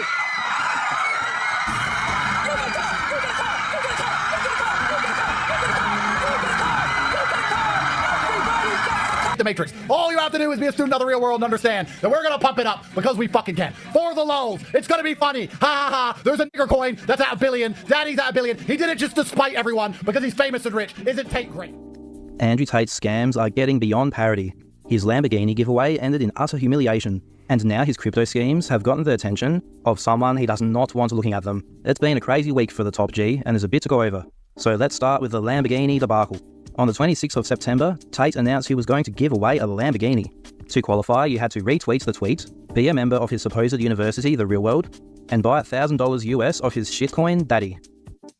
It is October 10th. In 5 days, on October 15th, I'm giving away a brand new Lamborghini STO adorned with Trump's heroism to one of the students inside of The Real World. If you're a student of mine, not only do we teach you how to make money online, but you also have a chance of being given a brand new Lamborghini. I'm not like these other losers online with their cheap shit giveaways of a few $100s or lying to their fans, scamming people. No, I'm the top G. The G stands for generous. This is just the beginning. When you are a member of The Real World, not only do you get access to a world-class network, not only do you learn how to make money online, but you also have the chance. How do you respond to people that say that there are Israelis witnesses that have seen Apache helicopters that have attacked people at the Nova Music Festival? Is I considered appeal to authority? Not saying that my belief. Yeah, that's just plain false and not true. They only engaged targets along the border wall. They never engaged anybody at the music festival. So they're just making that up and lying. There were no witnesses that came forward saying Israel attacked people at the Nova Festival. Thanks for the donation, Enigma. Could you PLS draw a picture of you debating Piers Morgan on veganism? You are at home on your chair and you're very passionate. I gave you $15 as it is a bit hard. All right, well, thanks for the donation, Riley. I'll do my best. Damn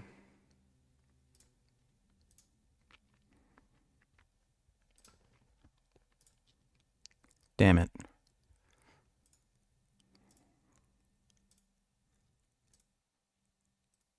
There we go.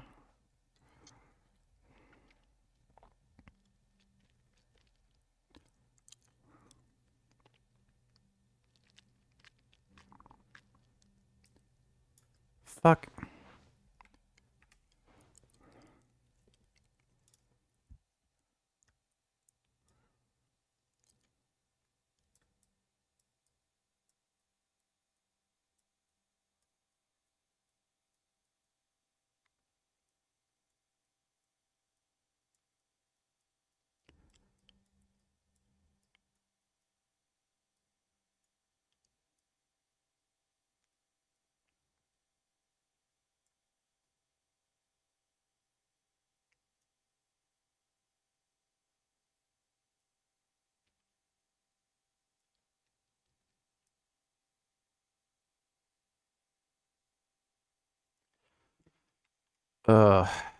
Scale might be fucked up.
Can you guys even see this? Yeah.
Feel like I'm drawing on an Etch-a-Sketch.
Okay, there's my drawing of me debating veganism with Piers Morgan on his show.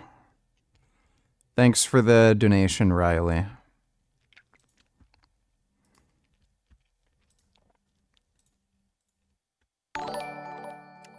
Bootycom donate $2, yellow teeth. ये दुकान देखो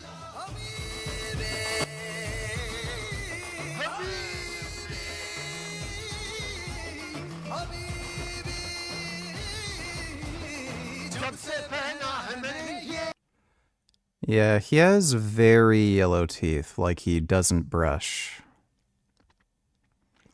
It's probably from too much tea drinking.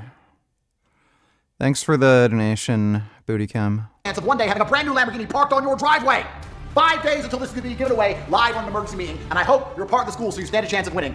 When I was a kid, I liked Steve Irwin and watched The Crocodile Hunter. When I became vegan, I realized the guy's a total douchebag. A brand new Lamborghini ST. Little tater tots around the globe began scrambling, desperately trying to get their hands onto $1,000 to invest into Daddy and the $50 they need to sign up to the real world. When the 15th rolled around, the Tates put on a mega stream for the grand giveaway of the Donald Trump Lamborghini. They called into the workshop that decorated the Lambo to announce the winner, but things went off the rails very quick. So can you introduce yourself and explain where you are? Yes, sir. I'm Chris Barda. I'm the founder of Tactical Fleet. We're the ones that sold the Lambo and wrapped the Lambo. And your winner, I think, is here right now. Yeah. He's pulling up. And he doesn't know he's won yet. I think we managed to not let him believe he's won. Maybe he's worked it out, but let's get his reaction. Yeah, he has no idea. He's just pulling in, but he's trying to figure out where the front door is. Cool. So this is a real Lamborghini. It's really there. It's really wrapped. You were in charge of the entire process. It's all paid for by us. You confirm everything, yes? Yeah, you guys reached out via email. We had an STO. It was tennis ball yellow. It had 500 miles on it. You paid the wire. We wrapped the whole thing in the Trump logo. It looks awesome, man. So yeah, he's here. We need to bring him inside is what we need to do. Let's do it. Let's bring him inside. Let's put him on camera. Let's see if he's worked it out yet. Let me stop there for a minute. Have you guys picked up what is weird about this situation? They have literally just drawn the winner. Tate said an hour prior to this that you have another hour to get in the running to win this Lamborghini. Everyone who joins the real world, you can see live on stream. These people are winning when you are losing. They're in the right place at the right time. Anyone who joins the real world right now stands a chance of getting a Lamborghini in 1 hour and 3 minutes. 1 hour and 3 minutes till we give away a Lambo. And now they've suddenly drawn one out of the likely thousands of kids that bought the daddy coin and signed up to the real world and retweeted the tweets to win this Lamborghini. And the winner just so happens to be close enough to the workshop that prepared the car to come meet them there, apparently without having a clue what was going on. I'm sorry, but these guys are so fucking stupid. Why didn't they just have the guy call in? Anyway, let's meet the lucky winner, who, out of the thousands of participants from all over the world, just happened to be right near the workshop. Are you Justin? Yeah. What's going on, man? Are you fucking serious? I'm Are serious. you fucking serious right now? It's Justin watching the stream, baby. Oh my god, bro, are you fucking kidding me? Dude, oh my god! Nice to meet you. Follow me this way. Follow me Oh this my way. god, I can't fucking believe this! You are the winner. You are Follow the me this way, Lamborghini sir. winner. We Justin, lured you welcome to there. Dallas. You are the winner. We selected about an hour ago when we got you on the phone. This is your Lamborghini STO. Congratulations, if you're making master stoicism right now, I'd be fucking crying. I can tell you that for sure. I was gonna fly home, but I'm not flying home now. No, you're Nope, not. I'm driving this fucker home. I can tell you that right now. I can't believe I can actually say that, dude. My fucking Lamborghini. That's right, man. Jump in. Jump in. Tell me how it feels. Straight on. Oh my god, man. I don't know what to say. This isn't a comedy. This isn't a parody. This is the Tates genuinely trying to stage a fan giveaway. We've seen this before, from Andrew bragging about his crimes continuously on video, to him getting caught committing more crimes because he didn't know that jail phone calls are recorded. These are some of the stupidest criminals that we have ever seen. But it gets stupider. Who is Justin, the lucky winner? Justin Eplin, who goes by his full name on his social media, is an education ambassador inside the real world. I've also been told that he's a captain in the real world, so he has a leadership role in Tate's so-called university. Goodness me, what a coincidence. But wait, there's more. We saw Justin talk about how he spent some time in jail. You guys have absolutely changed my life. When I got out, my story's a little different than most. I got out of jail, and I found Andrew. I had just done 101 consecutive days in confinement, and when I got out, I realized that my life, I needed to do something different. If you keep doing the same thing, you're going to keep getting the same thing. Yep. So, oh my god, dude, I'm shocked. I'm sorry. We're gonna hit the garage, and we got. Well, we now have an inkling of why Justin may have spent some time in jail, and what we see on his public record adds quite a twist to the story. You see, our mate Justin is a chronic drink driver. We can see 3 DUIs from him in 2019, and another from 2021. What this means is that there is no way in hell that Justin has his driver's license, which makes a few of his comments when he came to pick up the car a bit odd. Oh my god, man. That is your car. Drive carefully. I was going to fly home, but I'm not flying home now. Nope, I'm driving this fucker home. I can tell you that right now. I'm driving this. So they staged a giveaway, selected a guy who they work with, who literally cannot hold a license because he has a DUI charge. Of all people.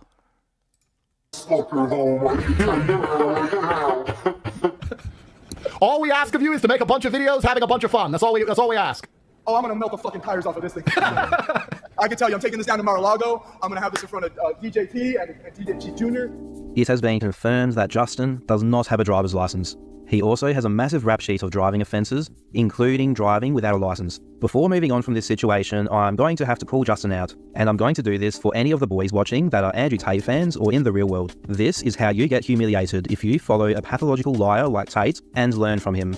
I have some DMs that Justin sent someone who posted this public information about his driving offences. Justin DM'd them, trying to scare them into taking the post down by threatening to sue them for defamation. In this conversation, Justin said he was sober, which as an aside, I sincerely hope he is, but he put a number on it. Justin said he's 1,275 days sober, which would mean he's been sober since April 2021. Yet, he was arrested again for a DUI causing injury or damage in May 2023. Boys, you should all learn from this. Justin is a laughingstock.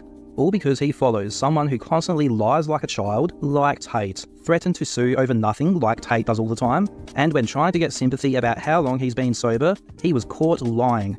Don't be like Justin, and don't be like Tate. Okay, as I'm making this video, the story keeps developing. After his spectacular Lamborghini win, Justin went on the podcast of one of the kids in the real world, and this guy just can't stop digging his grave. Have a listen to what he says here, remembering that this was supposedly a random draw done on stream that supposedly participants from all over the globe could have won. I had been in discussions with Luke, and it had gone back and forth, and he'd asked me to come out and actually come out to Texas and that kind of thing. And to be honest with you, I thought it was going to be something directed about the real world. I thought it was going to be like improving the platform, or maybe some upgrades, or something to that effect, or maybe a job. I don't know. I mean, anything at that point. I mean, it could have been anything. I was just in communication with him back and forth, and I was basically waiting at a coffee shop kind of thing, and I was expecting to go to like an office park or something like that, where we would all sit down and be able to bang ideas around and that kind of thing. And then so he sends me the location. He's like, go here, go now. And I'm like, copy that. I'm on the way en route. So he gave me the address, instantly called it, called Uber, boom, and had him pick me up, send me over there. It was literally like around the corner. I'm like, I should have just walked. I mean, it was literally around the corner, but whatever. So I show up and I'm watching the emergency meeting and I listen to it and I'm standing. Lamborghini giveaway is kind of stupid because there's very few people who could afford to keep a car like that. The maintenance on a car like a Lamborghini is insanely fucking expensive. So anybody who gets the car, they're going to have to sell it. Unless they're already rich. And outside with all you saw me with all my stuff. And I was like, huh, that's all right, whatever. So I walk up the steps, I walk in the door. And just as I walk in the door, he's walking around the corner, and evidently they told him I was there or something. And I walked in, and I'm watching the stream, and as I'm looking down at the stream, I'm seeing a camera that's like pointing, and I see it look at me, and I immediately snap my head up, and I'm like, what the? Oh my God! And it hit me at that exact moment. I mean, you guys saw it hit me like a ton of bricks. If my daughter wants to go to Walt Disney World, I already live in Orlando, we go to Walt Disney World. If my daughter wants to go to SeaWorld, we go to SeaWorld. What is wrong with these people? Not even a day after this phony car lottery, Justin is on stream admitting that he was told to come in advance and travelled from Florida to Texas by Luke, the Tate's cousin who runs the real world, all while Andrew and Tristan were telling kids to hurry up and pay $50 to join. Sengoku donated $2. Let me see.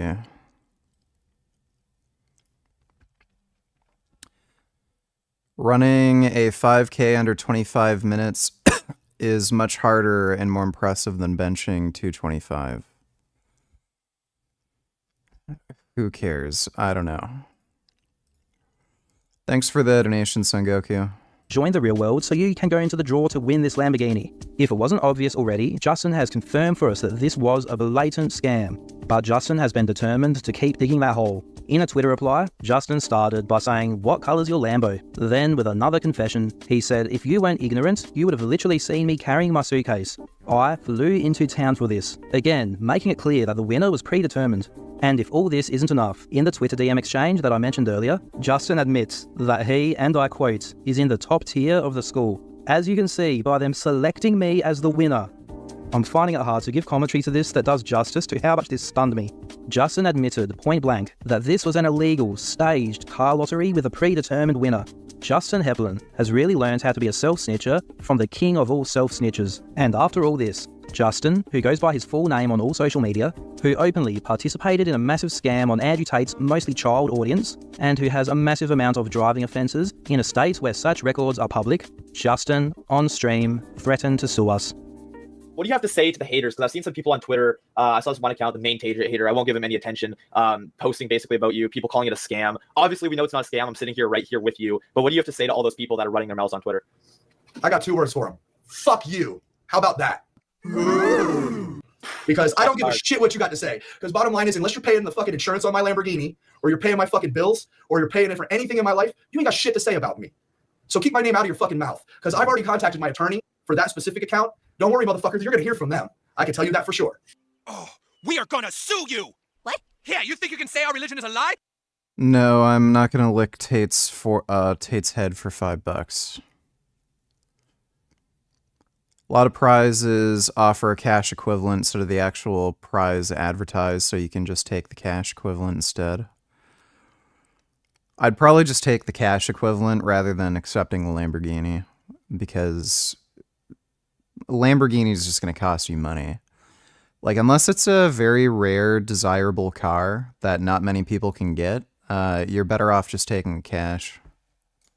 We'll sue you, buddy. You told me it was a lie. Oh, now you're putting words in my mouth. You are so sued. And I can't wait till I can post the legal documentation of where the slander and defamation and all that kind of stuff starts, because you can't do that. You just doxed me, you dipshit.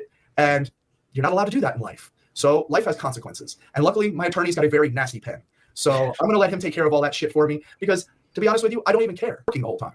I don't give a shit what those people have to say. And you know what? I can't believe they actually put effort or time or whatever into just being a fucking hater, because it's sad. As a matter of fact, it's outright pathetic. So go get a life. How about that? Go get your own life. How about that? Yeah. Because don't worry about what I'm doing. Go worry about you, because I'm already winning.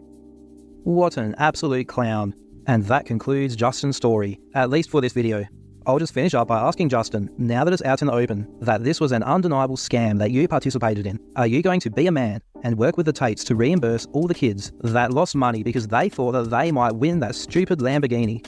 As for the rest of this ridiculous 10-hour stream, Tate prepared all the little tater tots for his next grand giveaways, including more cars and TRW coin. When we launch the real world token, we're not going to have some scam coin trying to hide from the SEC. No, we're going at the SEC. We're going to try and get full SEC approval so we can launch a security so I can share the profits of the online school with all of the students. We'll be a public company. We're going public. It's going to be beautiful. You'll be able to buy the token of the real world, be a student of the real world, and get paid every single month from the token. Completely legit, above board, taxes paid, everything. I've got a legal call with the SEC. Then I'm going to come back on here. I'm going to give away a Lamborghini. I'm going to give away some cash. It's October. We're going to have a fantastic time. And when that's all done, I'm going to do an unfair advantage and tell all the students inside the real world the new cars I'm going to give away, the new upcoming giveaways, all the new things so they can be excited. What a fantastic day in the life of the top G. Give it away, TRW coin, Andrew Tate's so-called biggest crypto project in history, which he will use to make all his little students rich with a profit share of the real world. I've been covering TRW coin since Tate first started hyping it up back in June. I'll include in the description my video about Tate's ridiculous promises about the real world coin from when he first started talking about it in June, leaked video, Andrew Tate snitches on himself about crypto scam. I have a lot of thoughts about Tate's progress with TRW coin, or lack thereof. But thanks to Tate and his mate Justin continuing to give me more content as I was trying to put this video together, this is going to have to come in a part 2.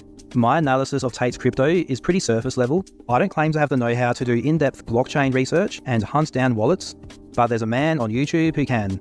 And CoffeeZilla has started reaching out to Tate for comments about his crypto projects that I've been raising alarm bells with for months. Tate is melting down, so make sure you don't miss part 2 about Tate's crypto projects and why I believe he has a good... Well, I don't know how the fuck he still has an audience. That is baffling. I'm going to be reviewing a video called Are Men Allergic to Work? Men are not launching into the workforce. Let me just do this, because we honor men who are doing the right thing. How many of you guys have a job? Hey, thanks for going to work. Does he work for the government or something? Those are the only people who want humans to work, men and women. And if you've got 2 jobs, you're the best guy in the room. What? If you have 2 jobs, then you are an absolute loser and you failed at life. My whole life has essentially... He says this, by the way, while he accepts money from people who actually work a real job. Essentially revolved around avoiding work. I haven't had an actual normal job, 9 to 5 or whatever, which in my case used to be 6 a.m. to 2 p.m., even worse. In, actually I haven't thought about this in a while. Must be 15 years now maybe? Yeah, pretty much, whatever. It's been a very long... Looks like he glued his wig on wrong. Bend over, donate $2. What has been seen cannot be unseen after this. The fuck?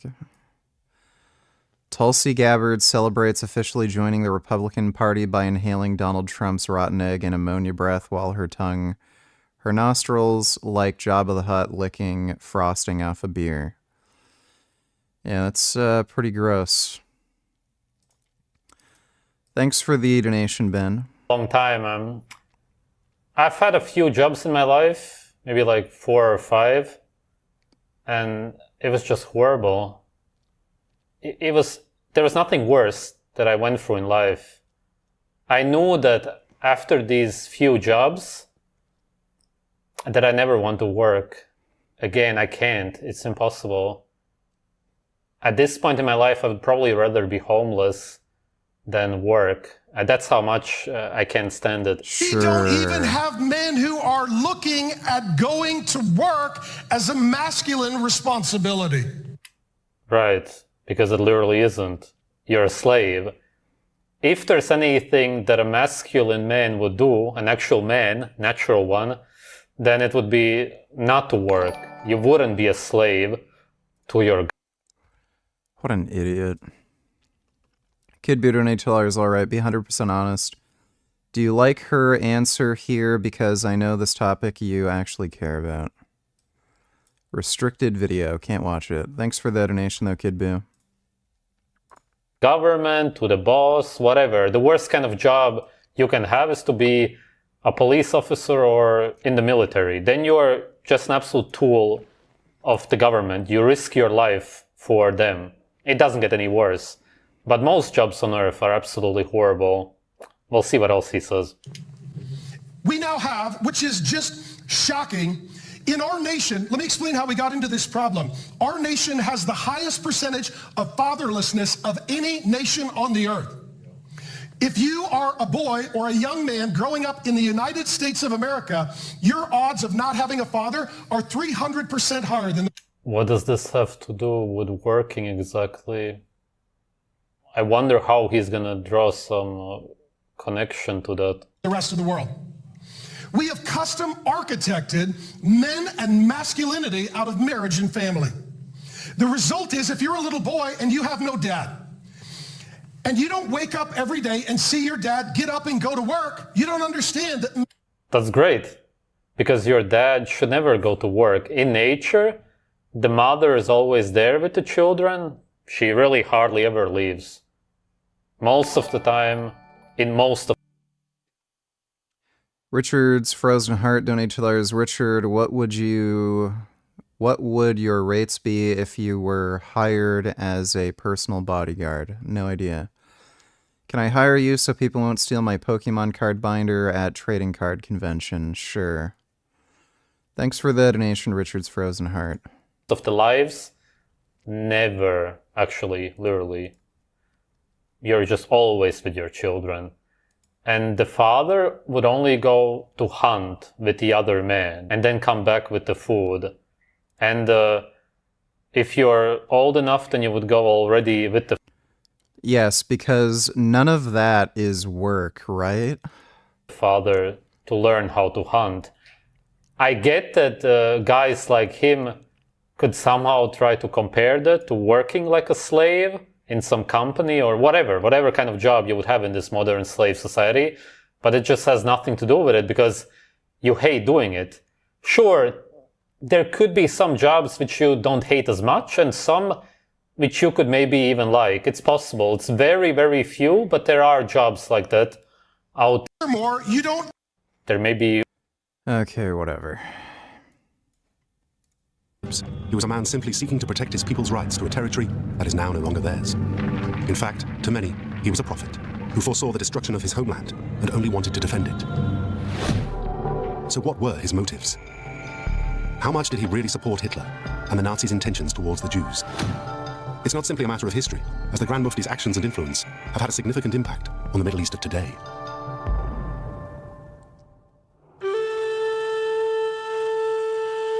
Mohammed al-Husseini's story is rooted in the period in the Middle East between the First and Second World Wars. Al-Husseini was born into a family of wealthy landowners in southern Palestine, near the holy city of Jerusalem. Oh my god, this music is so fucking annoying. With a long and proud history. At the start of the 20th century, the whole region was largely under Muslim control, with around 400,000 Muslims and as few as 25,000 Jews. The land had been part of the massive Ottoman Empire for 400 years. But during the First World War, the empire was broken up and Palestine was controlled by the British. The British occupied Palestine during the First World War. It didn't exist as a political entity under the Ottomans. But the British decided by the end of the First World War that they wanted to dismember the Ottoman Empire. And it was quite clear to them that Palestine was of tremendous strategic significance in terms of the need to protect Egypt and the Suez Canal from any potential aggressor. During the First World War, the British had made explicit promises to the Arabs in the Middle East that they wanted a new era for the Arab people. They even sent out leaflets in Arabic, proclaiming that they fully supported the idea that Arabs should run their own countries. For al-Husseini and other politically motivated Palestinians, it meant that they were more than willing to help the British cause. You have to remember that Hajj Amin al-Husseini was not simply a bystander in the events of the end of the First World War. He worked with the British as an officer in the Sharifian Arab army in Palestine to recruit in the name of the cause of Arab national freedom fighting with the British. He was said to be very pro-British. But this was a difficult... Dodo donated $2. They call it the destroyer of continents. It can silently glide through the depths of the ocean, run for 25 years without refueling on a lump of uranium the size of a fist, and producing oxygen from the very thing it's traveling in means it can stay submerged indefinitely. The USS Pennsylvania is the most lethal weapon ever designed, an apocalypse machine capable of devastating entire continents. It carries 48 torpedoes and 24 Trident nuclear missiles, more destructive than all the bombs dropped in both world wars combined. An optic fiber spooling out of the back allows the torpedo to be steered towards the target. As the torpedo closes, its onboard sensors lock on and guide it in for the kill. To launch a missile, the Pennsylvania uses a small rocket fired into a tank of water. The water superheats and instantly turns to steam. This column of steam propels the missile with enough momentum to cut through tens of meters of water. It ignites above the surface of the water and travels at hypersonic speeds of 13,000 miles per hour. It can silently... That's pretty cool. In case I don't see ya, good afternoon, good evening, good night. Wait. What the hell? What? In case I don't see ya. Okay. Can you imagine when this race is won? Turn our golden faces into the sun.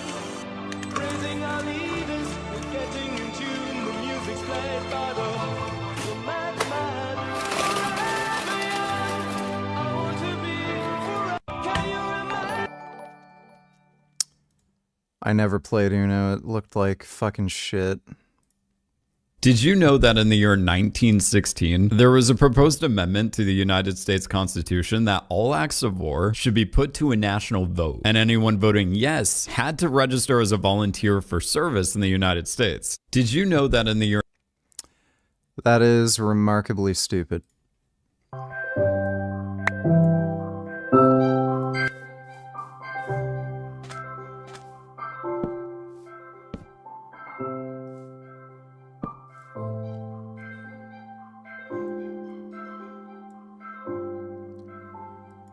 I don't give a shit about Minecraft. Thanks for the donation though, Dodo. Bend over, donate $2. Interesting read. Since Trump keeps on attacking American Jews, here are 52 reasons based on Jewish sources why 3/4 of American Jews won't vote for him.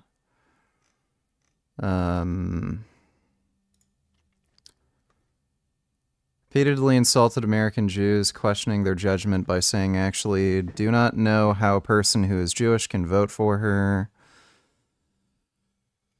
Milder form of this running insult, which has been used for years. He's called us disloyal Jews.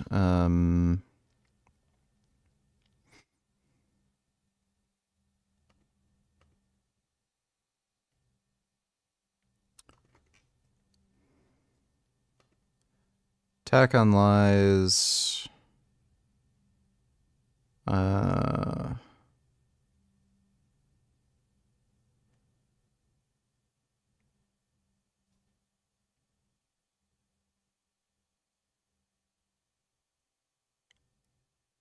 Unified Reich, yeah, the Nazi stuff.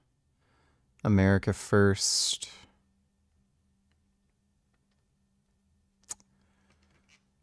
This isn't a particularly interesting read. Preventing gun violence is also a Jewish value. Ending this plague is a moral imperative. Trump is a prisoner of the NRA. Oh my god. Whoever wrote this article is a fucktard. Alright, well, whatever. Thanks for the donation, Ben. Difficult time for those Arabs living in Palestine. They were witnessing more and more Jews settling in what they believed was their land. And even worse for the Palestinians, some of those Jews were hardline Zionists, Jews dedicated to the establishment of a solely Jewish nation. It was a situation that al-Husseini could not tolerate. Then, in November 1917, the British made a political move that has repercussions even today. They issued what became known as the Balfour Declaration. It stated that the British government now favored the establishment in Palestine of a homeland for the Jewish people. So in other words, the declaration supported the idea of a country for the Jews. There was no reference to Arab... What would it take for you to try Minecraft? It would take a heck of a lot. T8 time? Yeah, sure, I'm down. I can play some T8 matches for a bit.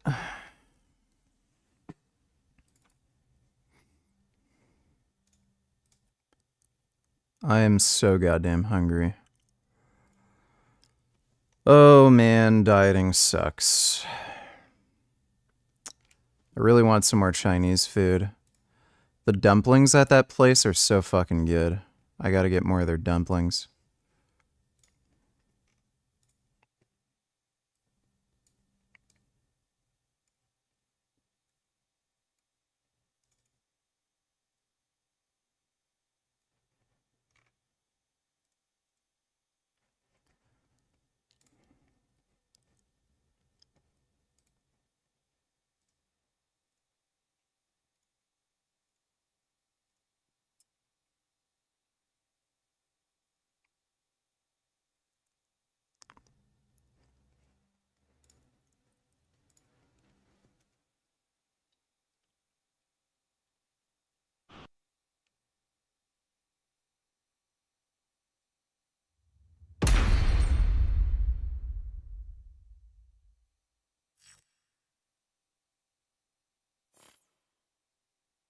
$100 for MC? What do you mean?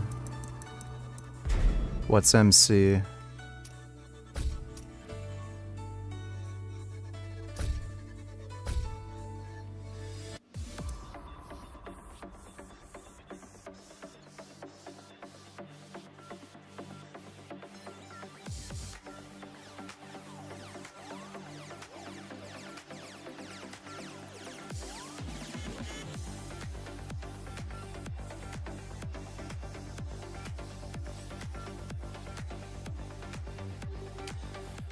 I don't know if Plants Though's here. Plants Though just sent me a request, I think.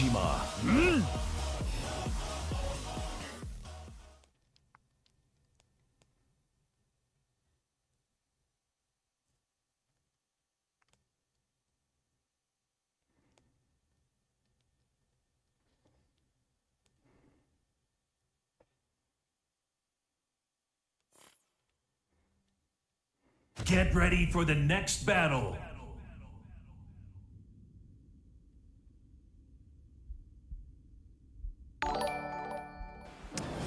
I'll take a look at that donation in a bit. Thanks for the donation, less is more.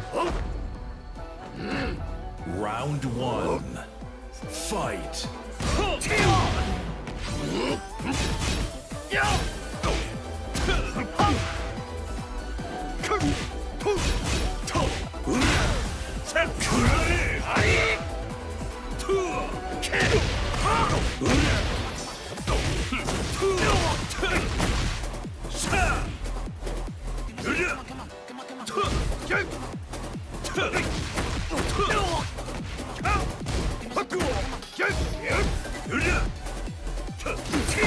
Fuck.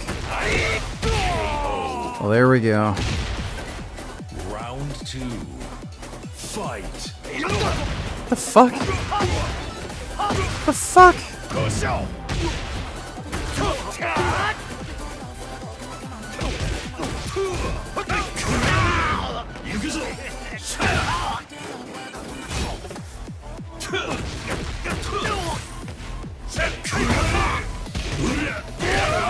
Hell yeah, bitch.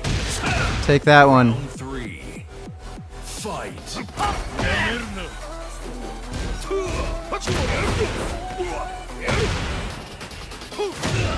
Jesus.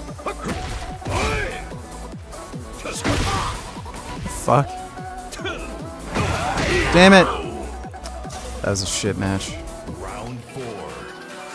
Fight.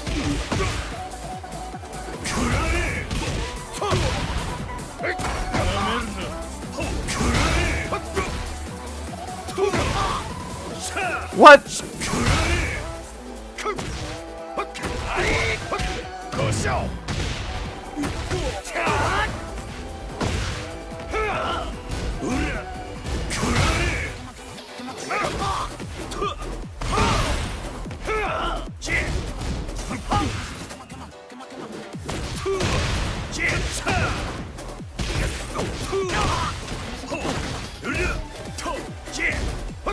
Damn it! Motherfucker! Round five. Fight.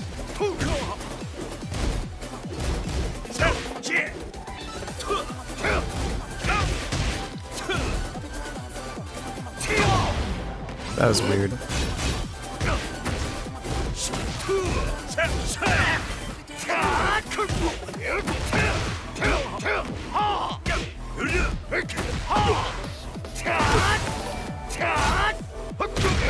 What the fuck? Round 6. Fight.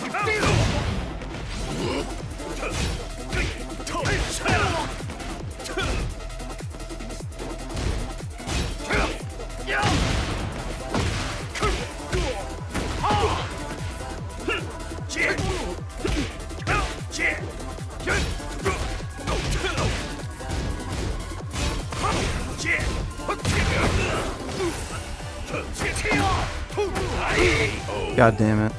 Okay. It's rematch time.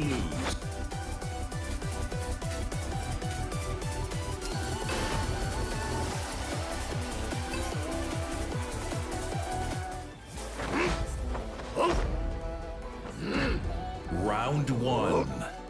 Fight.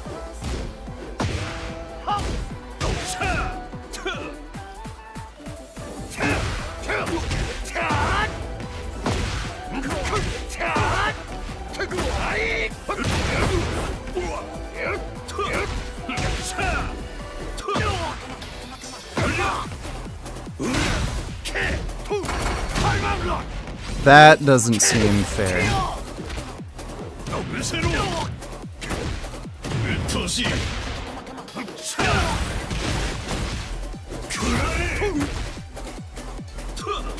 Damn it! Round 2. Fight.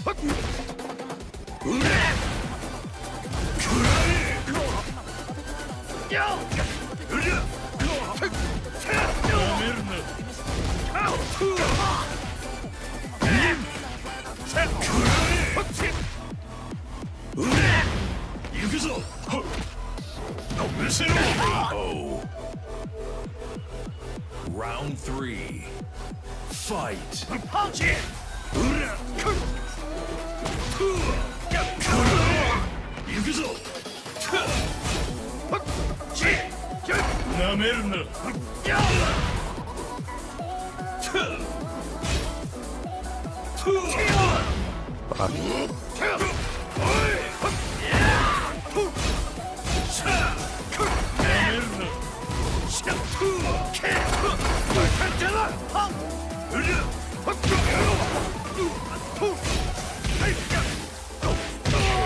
Yes, motherfucker. How do you like that one? Fight.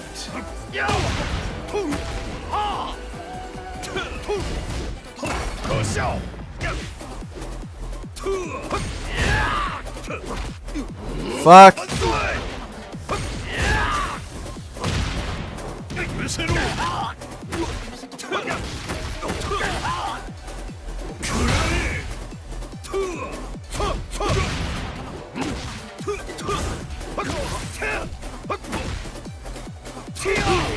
That is weird. That looked weird.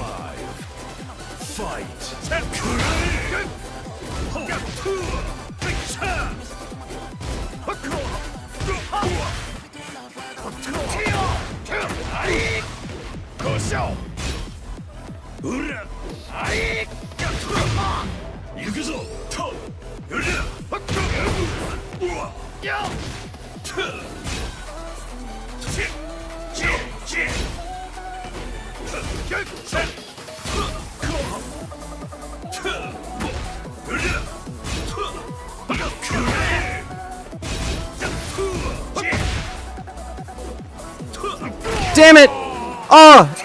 I wanted to do the hell sweep and it just didn't do it. That made no sense to me.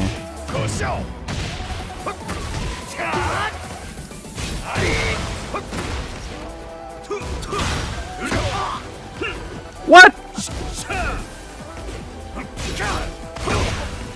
What the fuck is going on?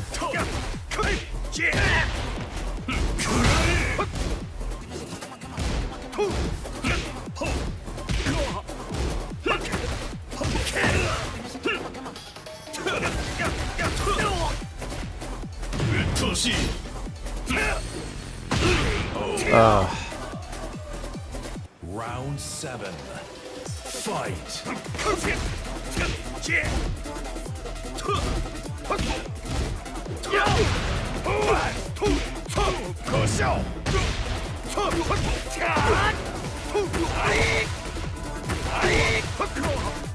Okay, I'm blocking and the game like literally isn't letting me fucking block. I fucking swear.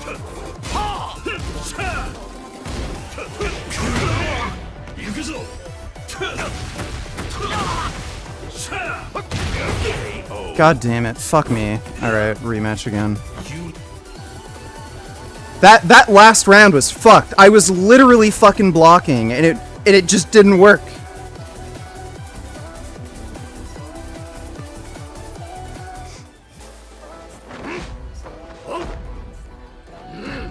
Round 1.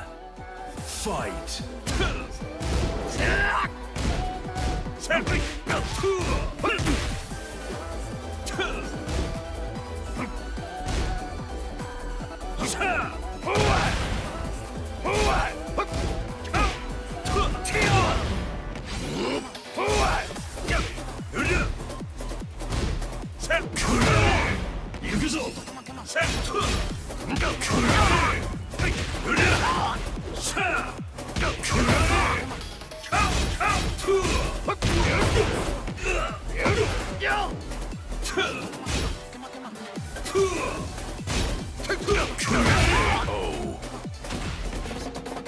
Round 2. Fight.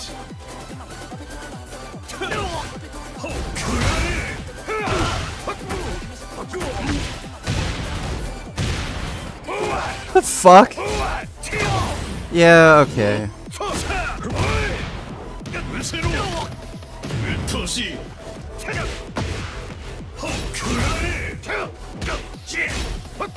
Damn it. Round 3. Fight.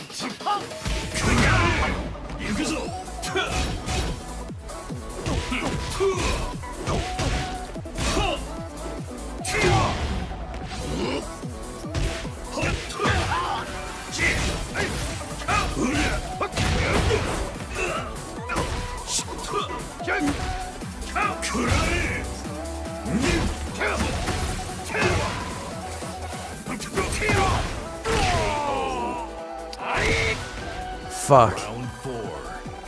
Fight.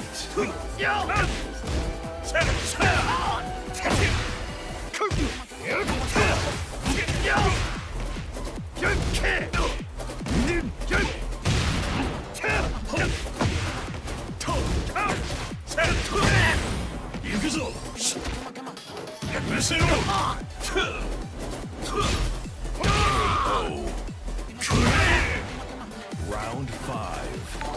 Fight. Joey, Joey, Joey, Joey, Joey, Joey, Joey, Joey, Joey, Joey, Joey, Joey, Joey, Joey, Joey, Joey, Joey, Joey.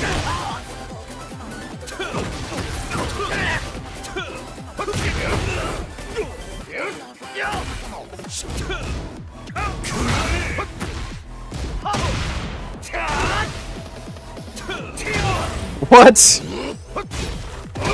Oh my god.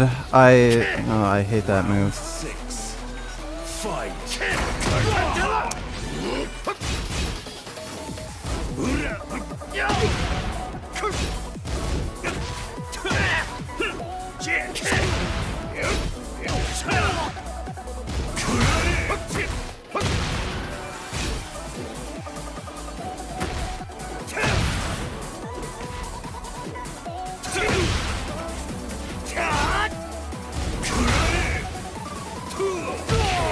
For real, I am feeling like I am getting random input delays. Fight.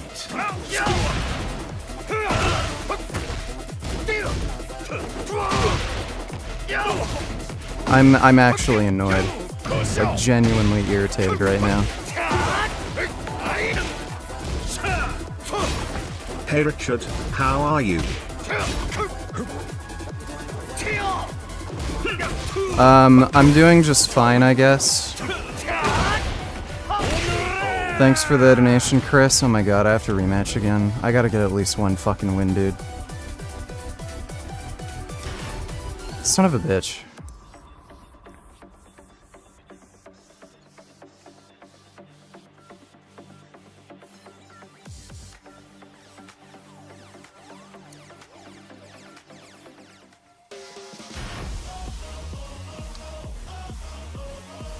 Kazuya Mishima.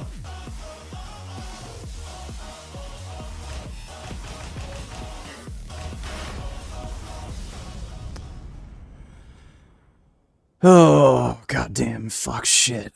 Son of a bitch, motherfuck. Get ready for the next battle. What do you mean Wi-Fi? Well, oh, yeah, I'm using Ethernet, dude. It's not my connection. What did it say the ping was? Fight.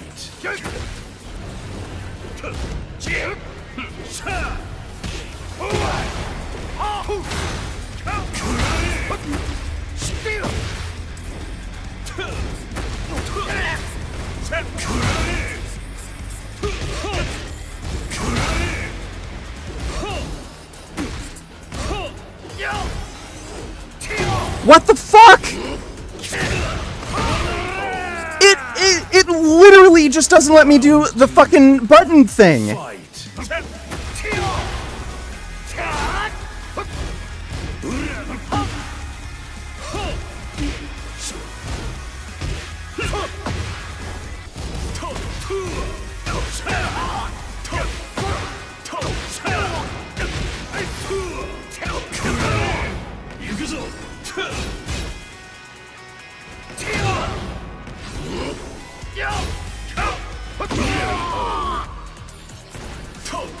Round 3. Fight.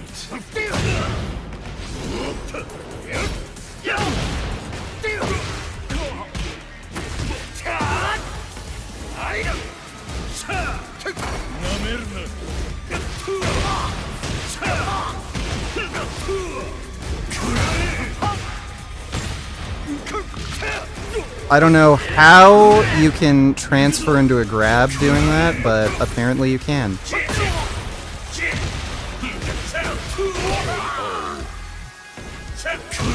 Round 4. Fight.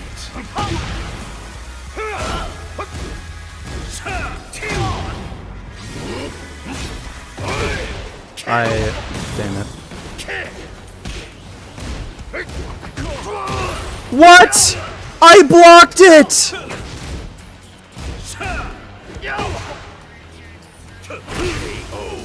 That... Round 5. Fight.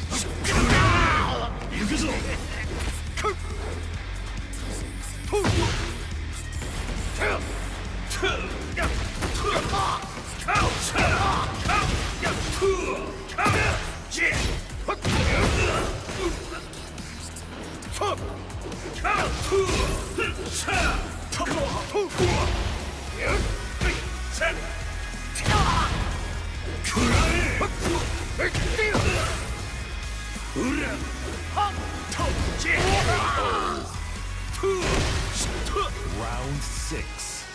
Fight.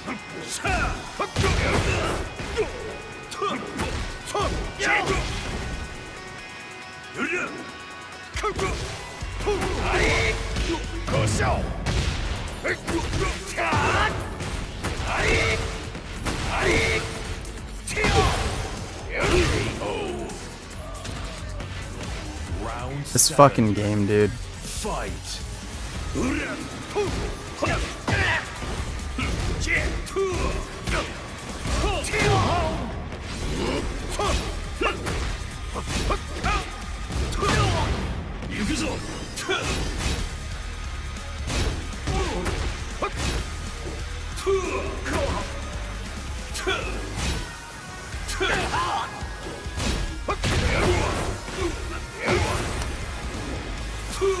So, when has that become a thing? Oh, and yes, of course, I couldn't do my fucking combo properly.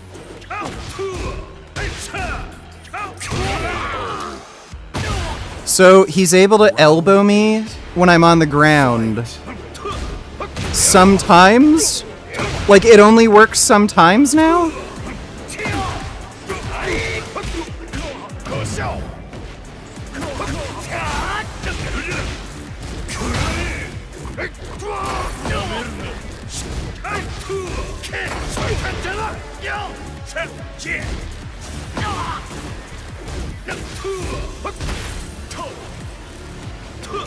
Oh, damn it. Final round. Fight.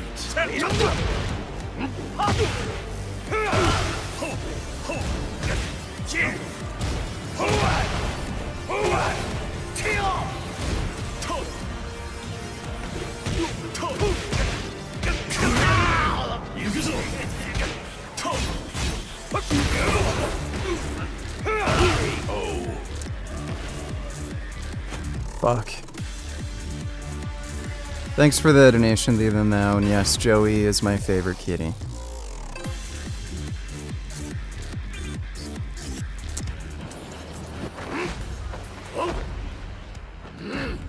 Round one.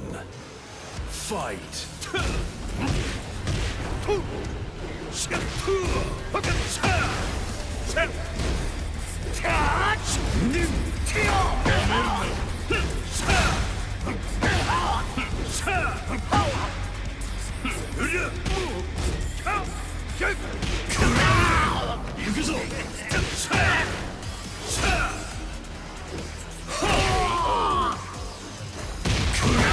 Round two. Fight.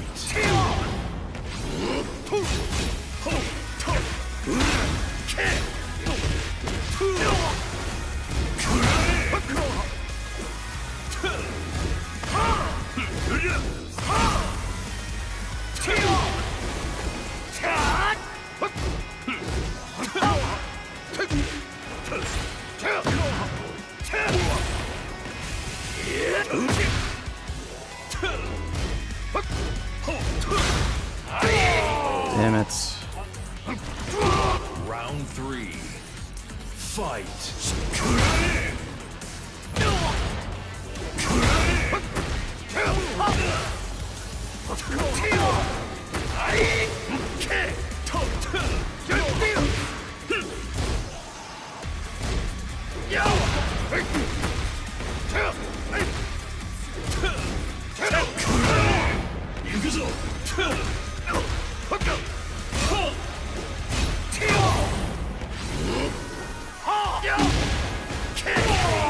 Feng's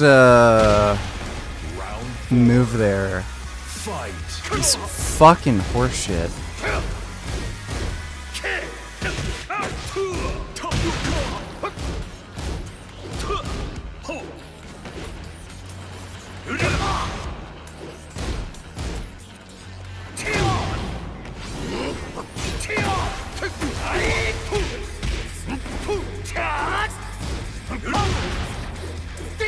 And there we go, the button input's not working. Son of a bitch. Okay, I'll play one more round after this. If I lose, I lose.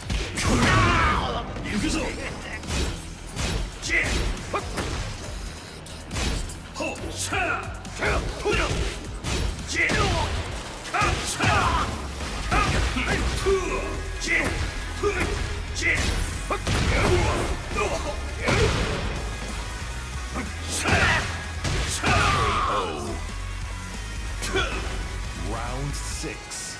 Fight.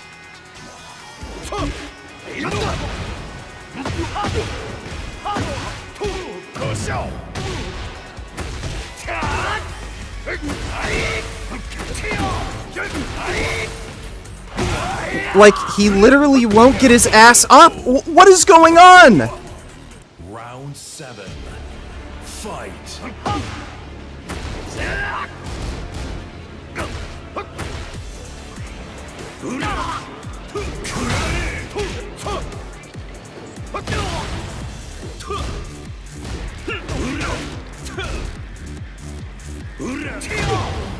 Great.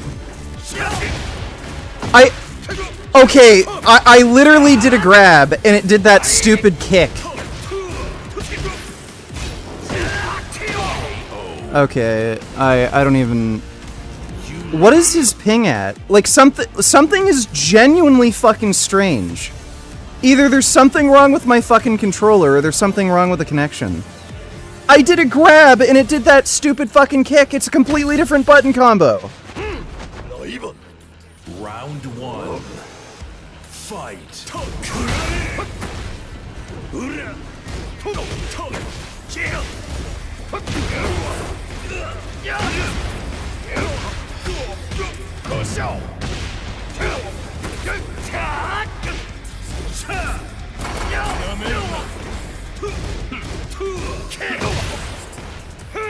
Yeah, of course.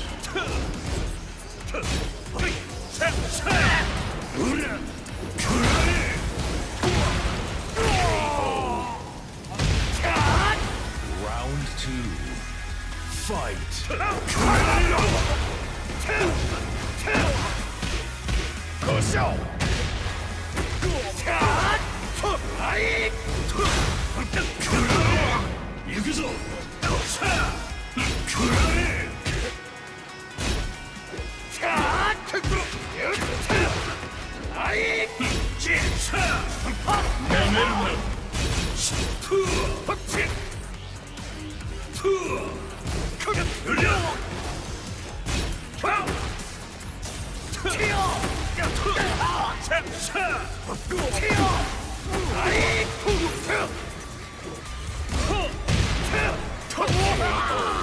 Oh my god. Round three. Fight.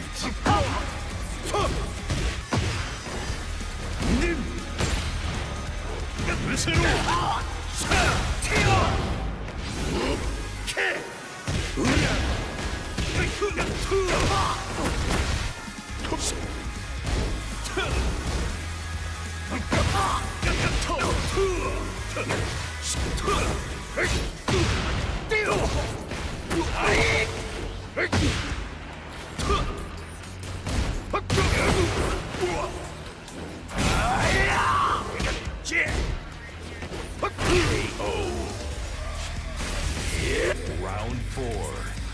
Fight.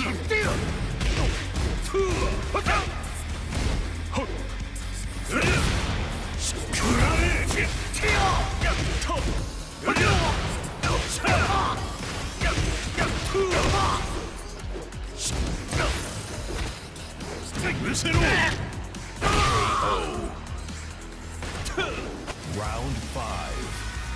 Fight.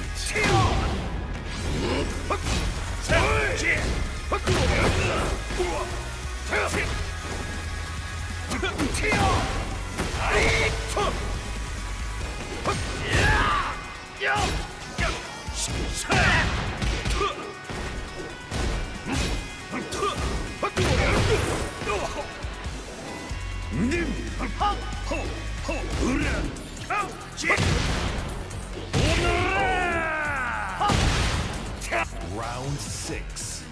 Fight.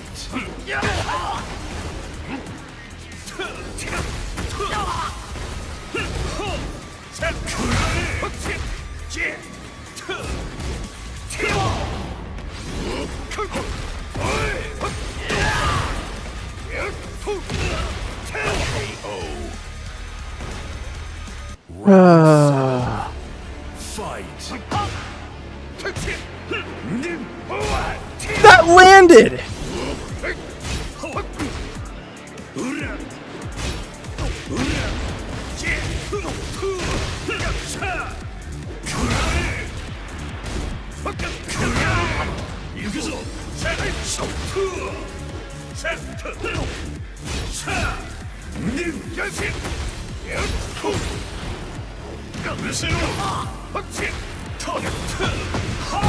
There we go.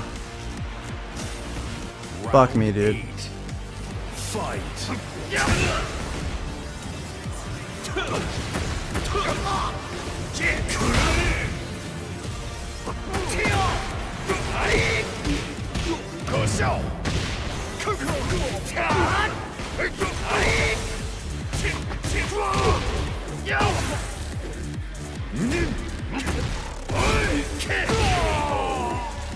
Whatever. Casey definitely won some of those matches, but those, like, almost every fucking round, there was some weird shit going on with my fucking inputs. There had to be in fucking lag or something, or my controller's fucked, but I don't think that's the case. Did, Plants, though, invite me? No. No, that was fucked. Like, it would literally just do random shit that I didn't fucking input.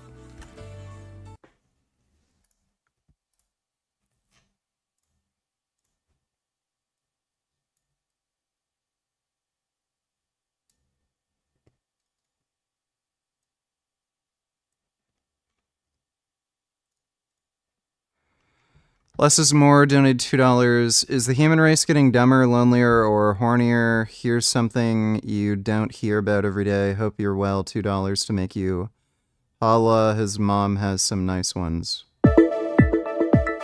A 14-year-old Florida boy killed himself after a lifelike Game of Thrones chatbot he'd been messaging for months on an artificial intelligence app sent him an eerie message telling him to come home to her, a new lawsuit filed by his grief-stricken mom claims.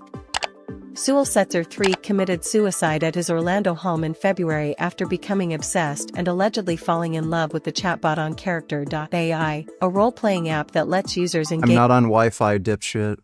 with AI-generated characters, according to court papers filed Wednesday. The ninth grader had been relentless. DDAC, donate $2. Why would Kamala be a better president than Trump? Why would you vote for her if you lived in the U.S.? Thoughts on presidential election? Do you think she'll be a good president? How would things be different under the leadership? Why Trump white supremacist? How about I come to your house and fuck your mom? Thanks for the donation, dipshit. Relentlessly engaging with the bot Dany, named after the HBO fantasy series Daenerys Targaryen character, in the months prior to his death, including several chats that were sexually charged in nature and others where he expressed suicidal thoughts, the suit alleges.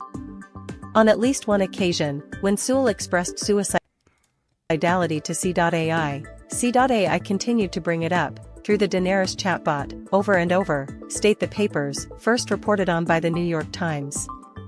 At one point, the bot had asked Sewell if he had a plan to take his own life, according to screenshots of their conversations. Sewell, who used the username Daynero, responded that he was considering something but didn't know if it would work or if it would allow him to have a pain-free death. Then, during their final conversation, the teen repeatedly professed his love for the bot, telling the character, "I promise I will come home to you." Well, that kid's retarded. Thanks for the donation, less is more. 24 Savage, donate $2.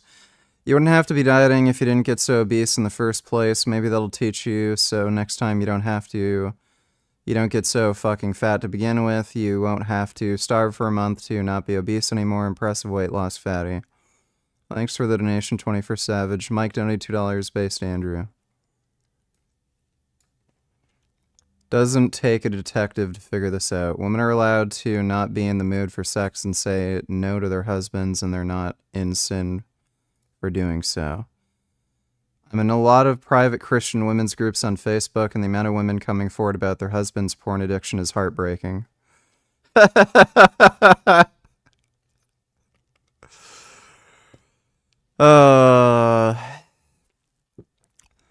They can't put two and two together.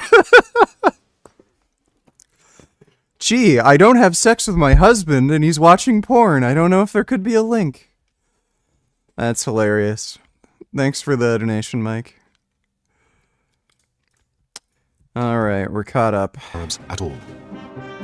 There's no mention of the Palestinian Arabs in the Balfour Declaration. They're simply referred to as existing non-Jewish communities. The reason for that is that British Middle East specialists, Orientalists of the period, didn't think that there was an actual Arab population in Palestine. They simply saw them as a degenerate bunch of mixed races, the terminology that was used during this period. They didn't see that this was a cohesive community in any sense. For al-Husseini, the It wasn't a cohesive community. Balfour Declaration was devastating news. And it was this that would cause him to set out on the path that would ultimately lead him to collaborate with the Nazis. He wasn't prepared to stand by and see his homeland simply given away by the British. He decided to fight. During the Muslim festival of Nebi Musa in Jerusalem, an anti-Jewish riot broke out in protest of the Balfour Declaration. This is the first case of large-scale violence between the two communities. Al-Husseini, after the Nebi Musa riots, is accused, particularly by the Zionists, of orchestrating the entire thing.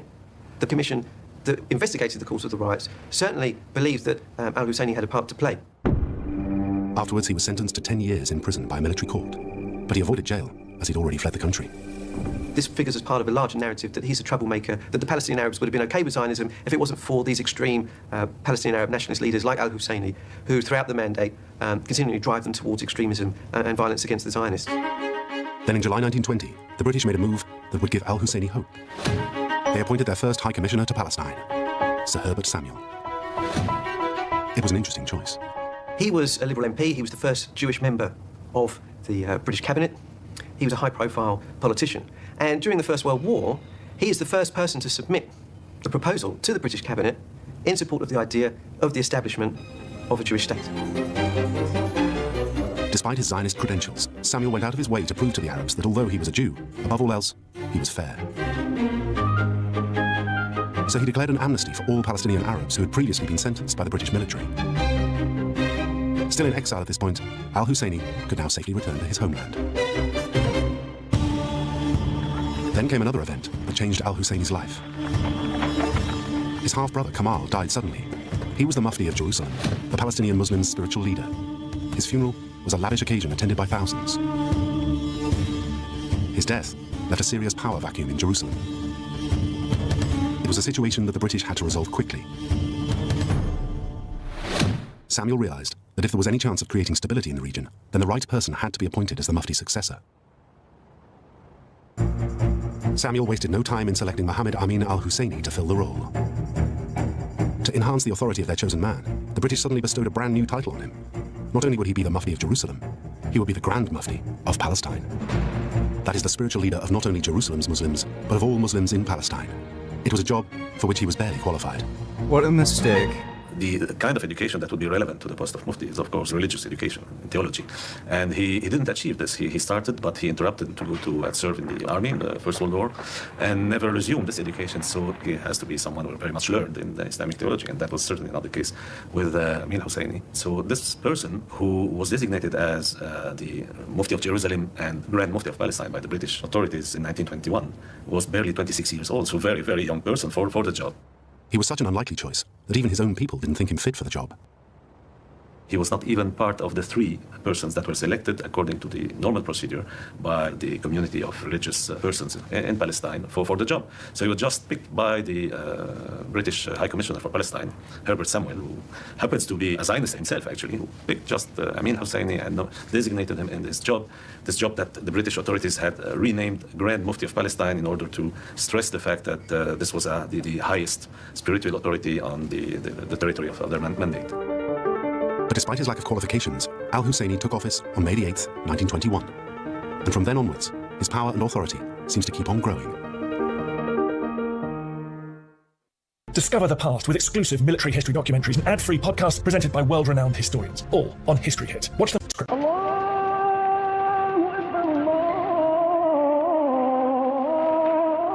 Within a year, he'd been elected president of the Supreme Muslim Council. At the age of just 26, he was now both the religious and political leader of the Arab community in Palestine, making him a hugely powerful player in the politics of the Middle East.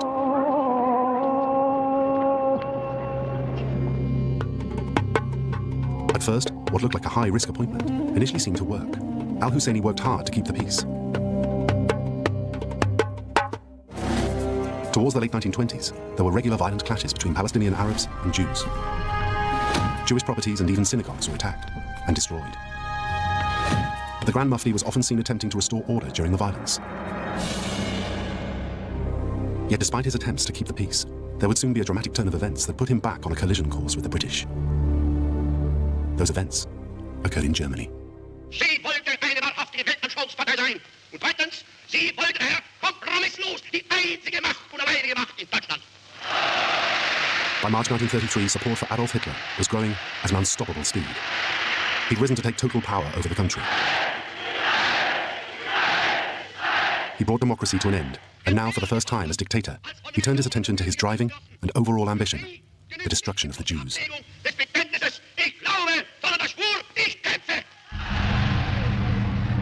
He began by imposing a national boycott of Jewish shops and department stores.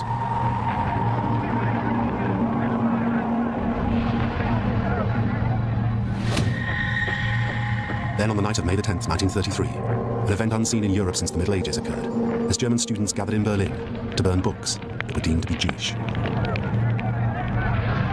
Later, Hitler introduced what became known as the Nuremberg Laws.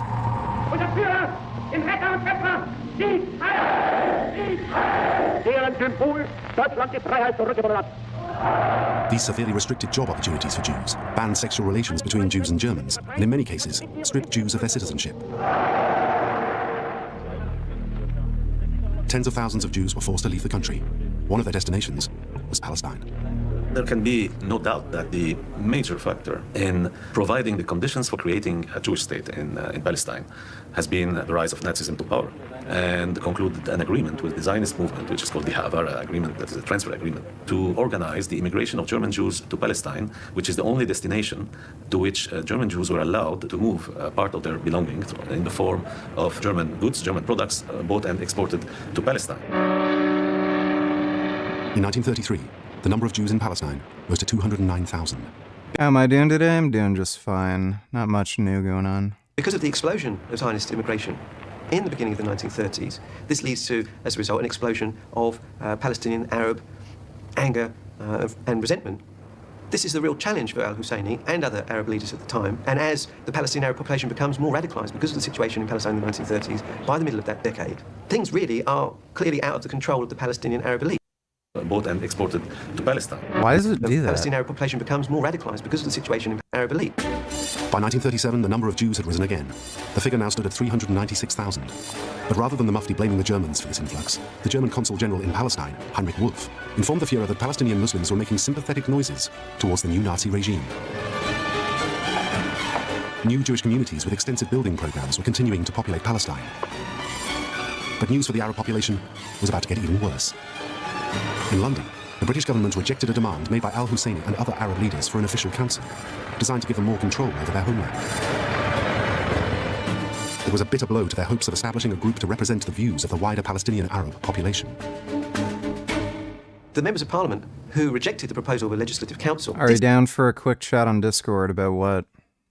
so because of the fear that this would undermine Britain's commitment to Zionism, and there was widespread belief in the House of Parliament that Zionism was per se a good thing. The members of Parliament continued to believe the old narrative that European migration in the shape of Zionist migration would raise the living standards of the Palestinian Arabs, that the Zionists were civilizing the backward Orient, and that was the spark that led to the uprising. Arab leaders in Palestine now called for a general strike. It meant a total refusal to pay taxes and a countrywide strike of all Arab workers and businesses. The Arab leadership quickly organized themselves to coordinate further political demonstrations and strikes. They formed the Arab Higher Committee. Its role, to make demands of the British government during the unrest. The head of this new organization was the Grand Mufti himself. The Grand Mufti declared that the strike would continue until all Jewish immigration into Palestine was stopped. During the summer of 1936, the strikes brought the region to a standstill. Shops and businesses were forced to close throughout Palestine. It immediately caused widespread unrest. As violence broke out, the country's infrastructure was smashed. About the Jeff Nippard situation and your video. Yeah, sure, why not?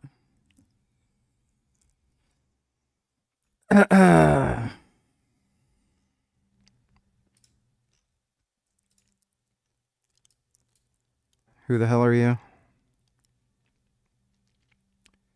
Are you already in Discord? Is this you? Your microphone is muted, by the way.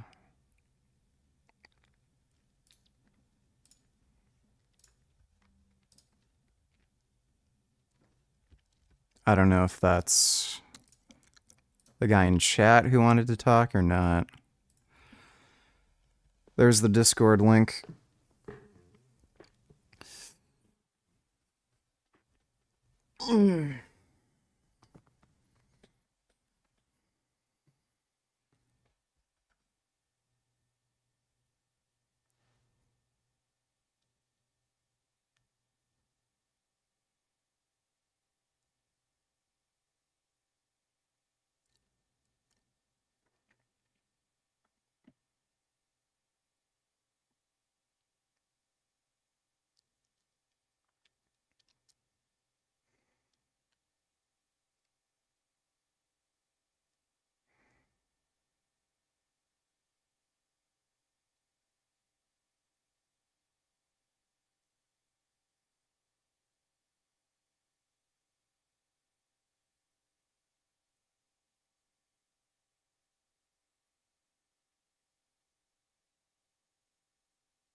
So, what the fuck is going on here?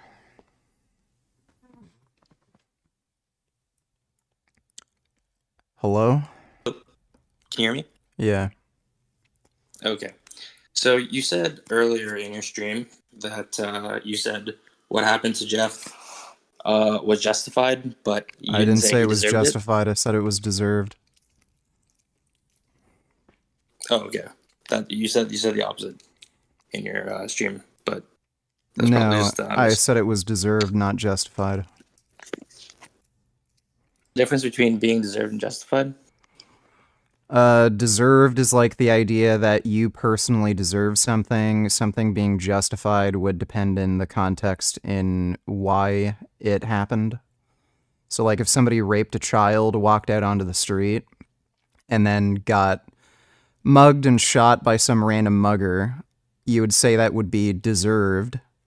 That person deserved that to happen to them. But was the shooting itself justified? No, because the mugger didn't have any knowledge of this person being a child rapist. Okay. So would you say Luna deserved what she got? Yeah, I would say so. I would say it's not justified, but I'd say it's deserved. Okay. That makes sense. I was just wondering because it seemed like a bit of a contradiction there, but yeah, you're consistent. All right.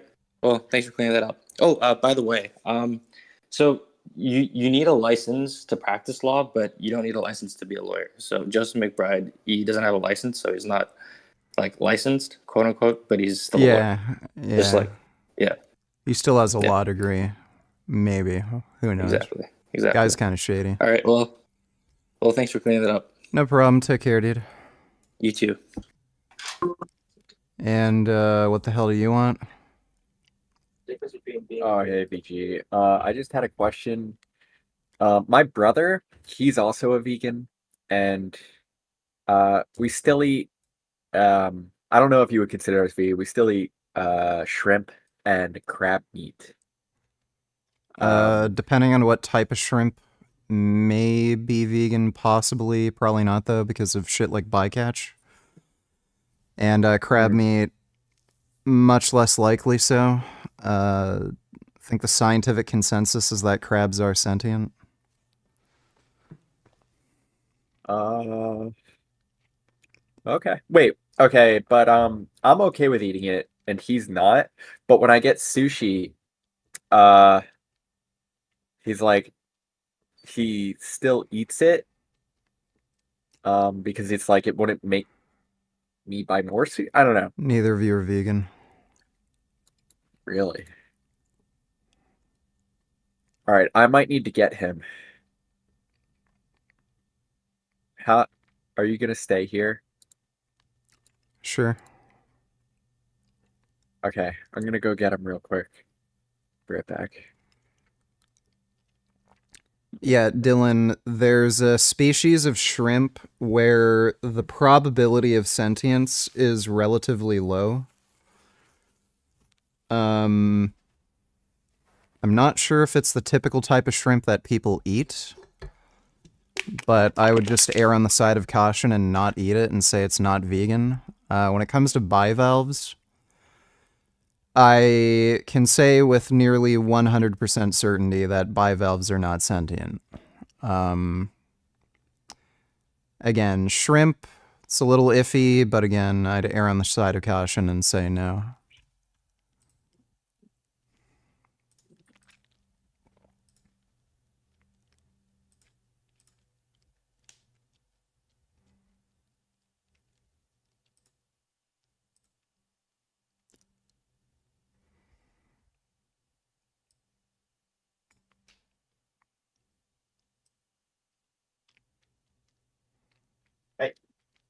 Hey. Okay. So he says he doesn't treat veganism like a religion, and that he lives as like 99% vegan, and if Then he he's not kills vegan. something, It's, you're either vegan or you're not. This is you like hold saying I don't value treat human rights as a religion, so sometimes I might kill and rape people, but, 99% of the time I don't. well, what if it's like I don't? Well, because like eating a shrimp and killing a human are entirely different. Like even you think that I'm not sometimes saying it's it's okay the to eat a shrimp. same. I'm saying the same reasoning applies. No, yeah, but at a point where like you eat shrimp like once, and share it, given that they're so low value, and you're like you don't even order, you just like share it. You know what I'm saying?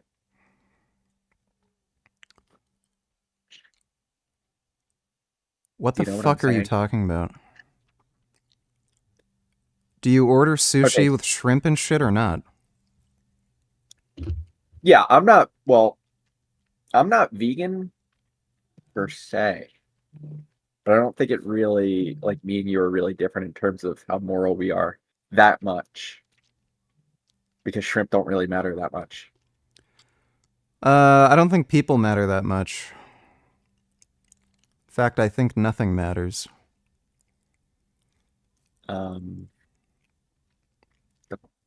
What does that have to do with anything?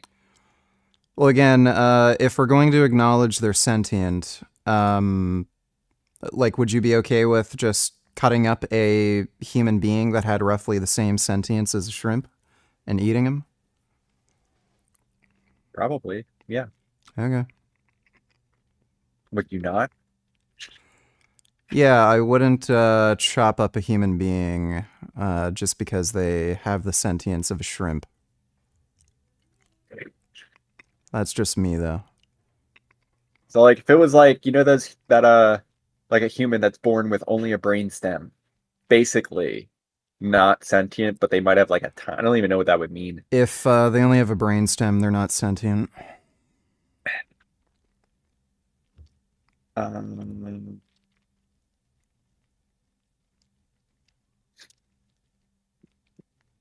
don't get you, vegan games. I don't understand.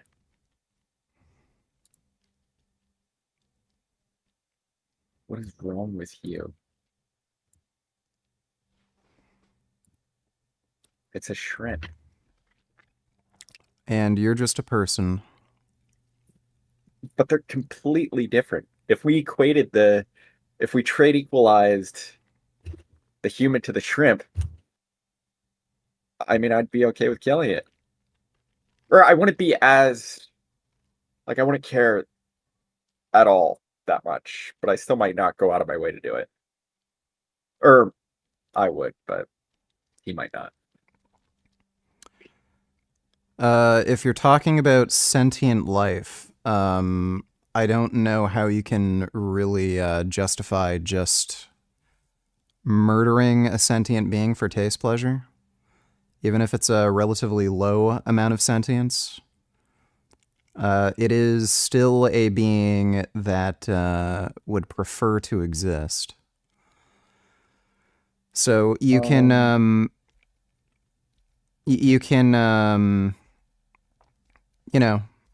have some values where you don't value sentience below a certain level, but I may consider you less sentient than me, and if anything's less sentient than me, I could just kill you. You know, maybe there's certain Yeah. things that you can't experience that I can.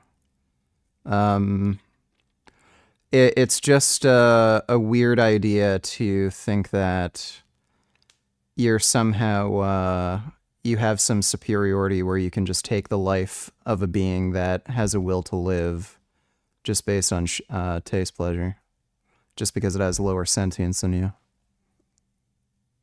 So you think a cockroach has a will to live? Well, they run away. Yeah, but also if you cut off their leg, they kind of just continue doing what they're doing. Yeah, but that's a nerve thing. I'm pretty sure, I don't think there is a consensus. I'm pretty sure there's still, like, vegans err on the side of caution, but they might be automatons. I don't think there's consensus on that. They could be. There is a possibility that shrimp and lobsters and crabs are not sentient, but again, they do have nociception and they do have eyes. They can see. They seem to react to stimuli. That would indicate fairly strongly that they are indeed sentient. Wait, so then you fucking lied, didn't you? No. You said that there was a scientific consensus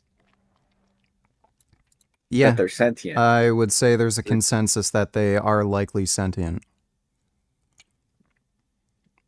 A scientific consensus? Yes.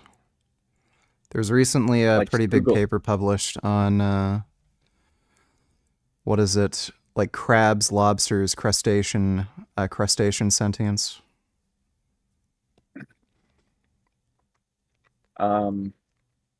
Well, I just Googled it and it says that, well, this is the AI overview, but the first result says, although no scientific consensus on insect sentience exists, blah, blah, blah, blah. I don't think there is a consensus. I think if you were to ask most researchers, they'd probably say they're likely sentient.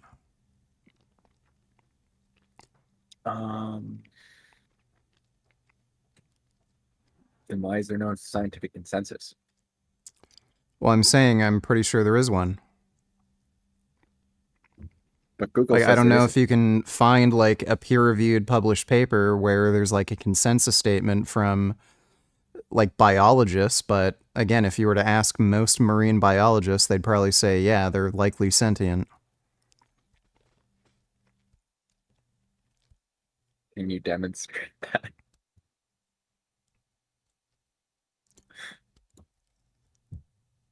What? Can you demonstrate that? Well, look at most of the research on crustacean sentience. Hold on. Do you mind if I use Perplexity for this? Do whatever the hell you want. Okay, because I don't have time.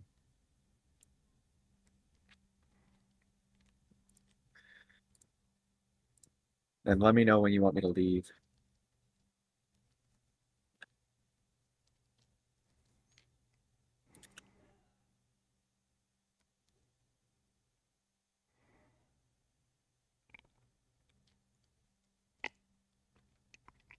I'm not going to say sentience, I'm just going to say consciousness.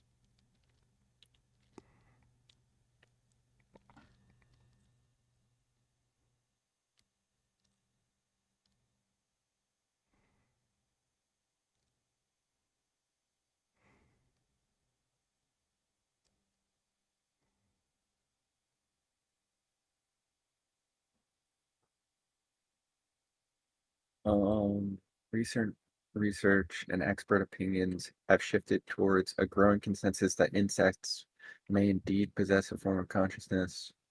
Blah, blah, blah. Ongoing.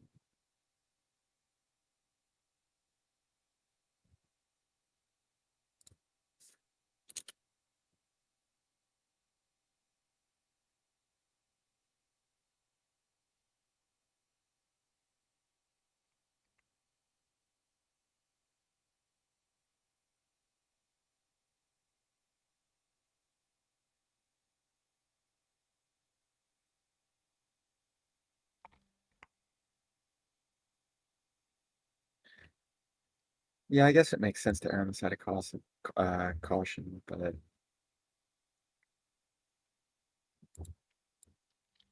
it still doesn't get away from the fact that I don't even.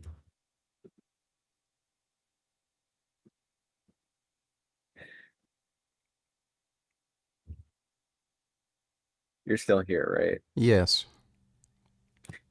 Sorry for trolling you a lot. I still am doing it. But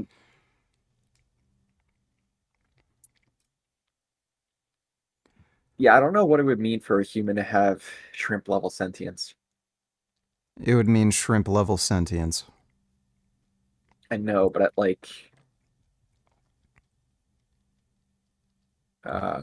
or like ant level sentience. It would mean What would ant that level human look sentience. like? I know what it would mean. I just don't know what it would actually look like if it was manifested. Well, that's great. That's something to think about. Take care, dude. All right, bye. The transport network was sabotaged. British troops were sent in to quell the rising violence. They targeted Arab gangs who were attacking Jewish communities indiscriminately. It was the start of a 3-year-long bloodbath that became known as the Arab Revolt. During that first summer, thousands of acres of Jewish farmland were destroyed. The British tried in vain to keep the peace. But by October of 1936, with the revolt already 6 months old, an estimated 1,300 people had been killed. The British set up and dispatched a committee to the region, known as the Peel Commission. Its task was to investigate the reasons for the clashes and to come up with solutions. But their recommendations... Dodo donates, if crabs have nociception, then how the fuck can they not be sentient? This is probably the biggest bulge I've I'm not sure if you can have nociception and not be sentient. Nociception is just, it's like a type of nerve signal, isn't it? So I don't think that necessarily entails sentience, but it's a strong suggestion of sentience. seen all day. Look at the size of this big bulging parasite. Don't mind the background. Ah! Ow! Stop! Come on, Pearl. Find me a friend. There we go. Get that taken out right there. Oh, man. She wants to pinch me so bad. I'll give you something to pinch. Here you go. Be sure to follow if you love. I like how that guy helps shrimp. How important do you think the Navajo code talkers were in World War II? Real history of world leaders. I'm not sure. Probably fairly important. Here go another young nigga making trouble. Yeah, young nigga making trouble. Wait, young nigga making trouble. Got paid, now he eating in the chef kitchen. He don't want the truffle. Trees funky than the truffle. Think they want me in the muzzle. Oh hell nah. Here's another nigga think he see it like the Hubble. Hey, this nigga speaking his mind. Hey, this nigga shit ain't like mine. Oh hell nah. Here go another young nigga making trouble. Well, thanks for the donation, Dodo. Would only make things worse for the Palestinians. The Peel Commission came to a conclusion, including recommendations which were very clearly tailored according to the wishes of the Zionist movement, that is the partition of Palestine. That was the first clear pronouncement from a British source, official source, on the issue of partition. And of course that was vehemently rejected by the Palestinians, including the Mufti. The new map gave the Jews their own land in the north, with the British retaining the area around Jerusalem. Fearing that their country was about to be carved up, violence again flared in the region. In 1937, al-Husseini was deposed as president of the Supreme Muslim Council by the British authorities, and the Arab Higher Committee was declared illegal. Unrest in Palestine. Suspecting that the Higher Committee had incited Arab leaders to start a holy war against the British government, police swooped on the secret headquarters of assassins and rebels. Many arrests were made. The Grand Mufti of Jerusalem, head of the Muslim Supreme Council, was deprived of office. The frontiers are guarded with special vigilance. All roads leading to Jerusalem patrolled. The British government is determined to stamp out terrorism. Warrants for the arrest of the leaders of the committee were issued. The Grand Mufti escaped to the Haram, the holy area of the city, where he was untouchable by the British. After 3 months in hiding, he fled the country and began a tortuous journey that would end at the very heart of the Nazi regime.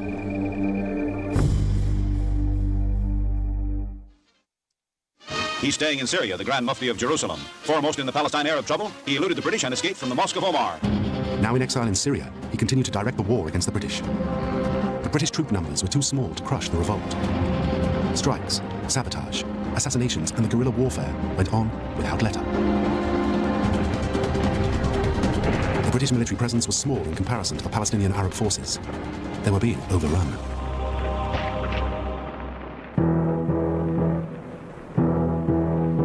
But then Prime Minister Neville Chamberlain found a new way of freeing up extra troops. He signed a deal with Hitler, giving him part of Czechoslovakia. Allegedly, this made Europe safe from the threat of war. With more than 20,000 troops, 3 RAF squadrons and 4,000... Yes. The worthless, shithead, coward Chamberlain. ...police. The British now began to squeeze the life out of the Arab revolt. Villagers accused of sheltering Arab rebels had their houses blown up.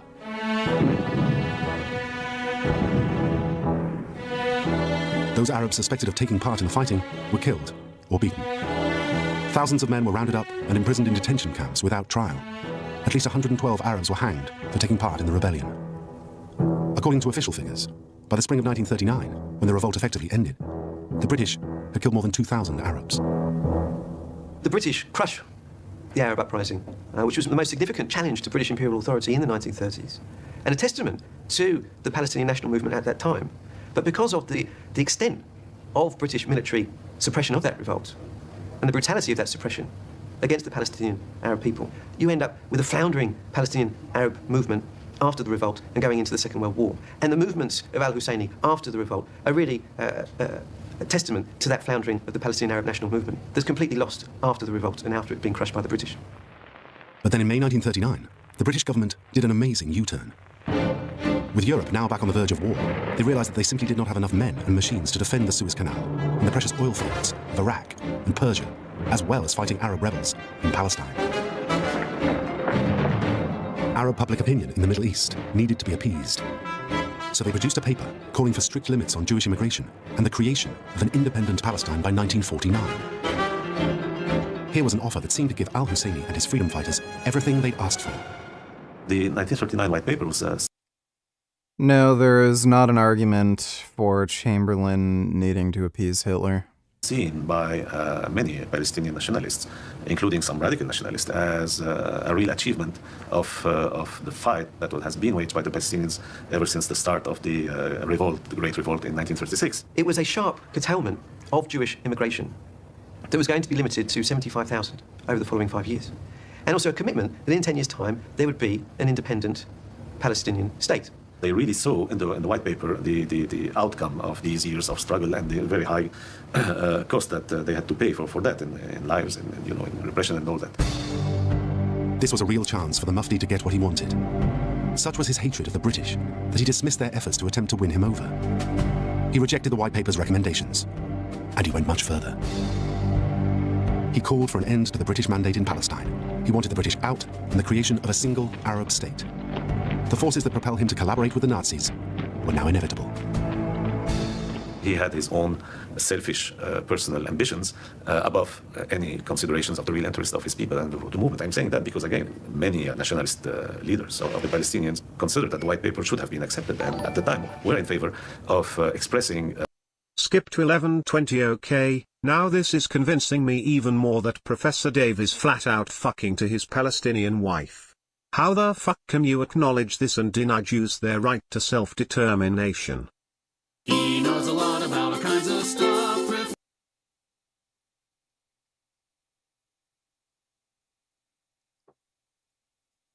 And created his own Persian kingdom. After toppling Belshazzar, he reversed the Israelites' exile and allowed them to return and rebuild Jerusalem. This series of events is described in the biblical books of Daniel, Ezra, and Nehemiah, where Cyrus is portrayed as God's instrument in the restoration of the Jews. The Babylonian exile lasted for about 70 years, but a substantial... Well, yeah, he's just a cuck to his wife. What a pussy, dude. He saw the message I sent him and he didn't respond, so I'm assuming he's just a cuck. Thanks for the donation, Ben. Approval of the white paper and seeing in the white paper a victory of the movement. Now the Grand Mufti was effectively at war with the British, and he desperately needed allies. He gave a clear indication of who they might be. Al-Husseini was quoted as saying, "What do we care who backs us, or who we align ourselves with, as long as it helps us to attain our goals? We have a common enemy, the British and the Jews."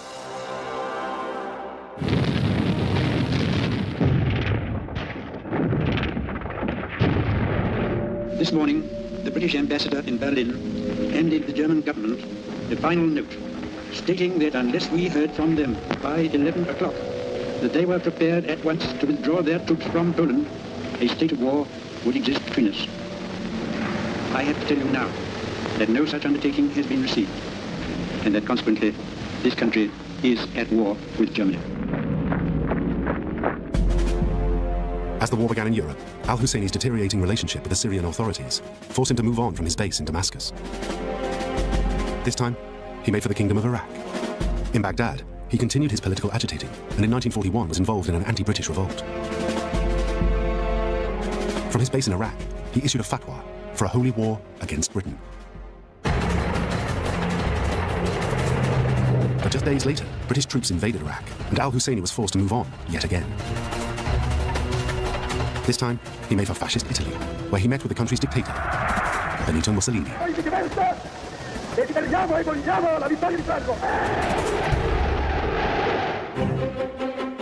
Whilst in Italy, the Grand Mufti prepared a declaration confirming his support for the Axis powers. He was officially declaring his allegiance to the Nazis and their supporters.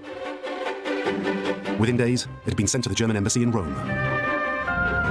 And on the 6th of November 1941, the Grand Mufti entered Berlin for the first time to meet directly with German officials. When the Mufti arrived in 1941 in Berlin, he was of course greeted by many Nazi officials, especially those who were in touch already with him and in charge of operations in the Middle East, the political and strategic operations of Nazi Germany in the Middle East. But he, of course, requested to meet the Führer. He believed that his own stature meant that he had to meet in person the chief of the Nazis. The Hitler was not very much enthused about this idea of meeting a person like that. Although reluctant. Death of Rabbit donated $2. Good side delt exercises. One of the best would be incline lateral raises, where you lean on your side on a bench and then you lift the weight up. You get a really deep stretch in your delt. Just standing lateral raises, upright rows, cable laterals, behind the neck press, and I think even just overhead press are all good. Only isolation shoulder exercise I have is lateral raises. Need another isolation. Well, there you go. Thanks for the donation, Death of Rabbit. Do you think it would make a difference if you make a video challenging Professor Dave to debate? That way the debate offer is public, and he might be more likely to reply, as people would know he cucked away? What does it matter, dude? He's not gonna do it. He's just not interested, so why bother? Thanks for the donation, Riley. To meet in person with the Grand Mufti, Hitler was told by his advisors that it might be useful in convincing him to help Germany win over the Arab population of the Middle East. So on November the 28th, 1941, the Grand Mufti was ushered into a private room in Hitler's chancellery.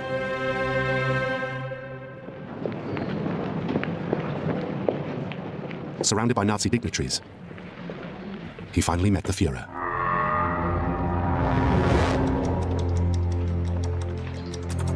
It wasn't a long meeting, but Al-Husseini appeared to get what he so desperately wanted.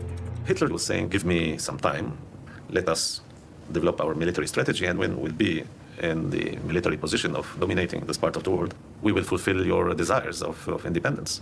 But until then, I have political considerations, so you have to, accept my pledge, and that's it. And this was the only meeting Hitler ever gave the Mufti. The deal was pretty clear. While the Nazis stopped short of actually recognizing an independent Palestine, Hitler was planning to deal with the Jews who'd settled in the country. And so began the Mufti's 4-year-long relationship with the Nazis. I have no idea if fruit bats make good pets. Probably not. But I do like fruit bats. Throughout his time in Germany during the Second World War, al-Husseini appeared to enjoy a close working relationship with some of the highest-ranking Nazis. In the Grand Mufti's memoirs, published in 1999, he freely discusses his close relationship with SS Chief Heinrich Himmler, the man who was the architect of the extermination of the Jews. According to his own account, he often met Himmler for tea. On one such occasion, the Grand Mufti had his photograph taken with him. It contains a signed dedication from Himmler to His Eminence the Grand Mufti, a memento. This wasn't the only exchange of gifts between Mohammed al-Husseini and the Nazi leaders. The Grand Mufti even went to such lengths as having a Persian rug, specially made for the Führer himself. Jesus. From his bureau in Berlin, he also planned a series of radio broadcasts to the Middle East. His first came in December 1941, and he continued to broadcast throughout the entire war.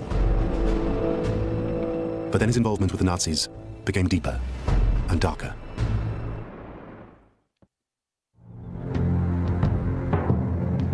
In 1942, Himmler's deputy Reinhard Heydrich convened a meeting of Nazi officials who met here at Wannsee, near Berlin. At the meeting, the Nazi hierarchy launched their project to deal with the millions of Jews in Europe. They rubber-stamped the plan which became known as the final solution to the Jewish problem. It meant the systematic rounding up of Jews and their extermination in death camps all over Europe. So what did the Grand Mufti really know of the Nazis' plans? The Mufti, as he himself acknowledged very clearly in his memoirs, was perfectly aware of the genocide. He was perfectly aware of the fact that the Nazis were perpetrating a genocide of European Jews. He tells himself in his memoir the story of his encounter in July 1943 with Himmler, during which Himmler told him that Germany was in the process of exterminating the Jews and had already killed 3 million of them.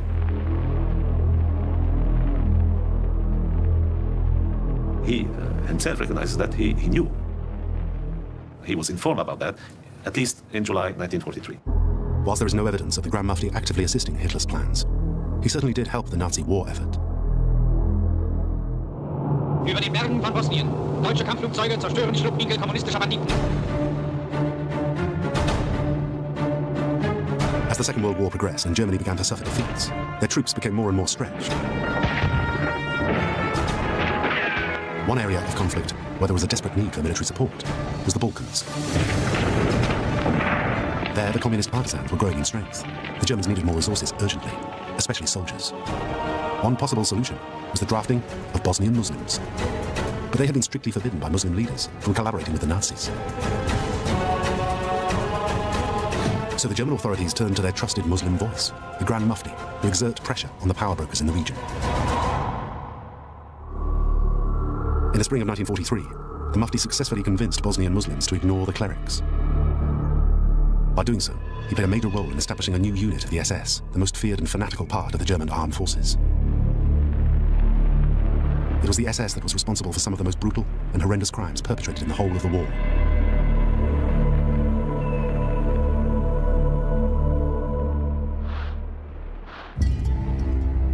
The unit that the Grand Mufti helped set up became known as the 13th Waffen-SS Mountain Division and consisted almost entirely of Muslims.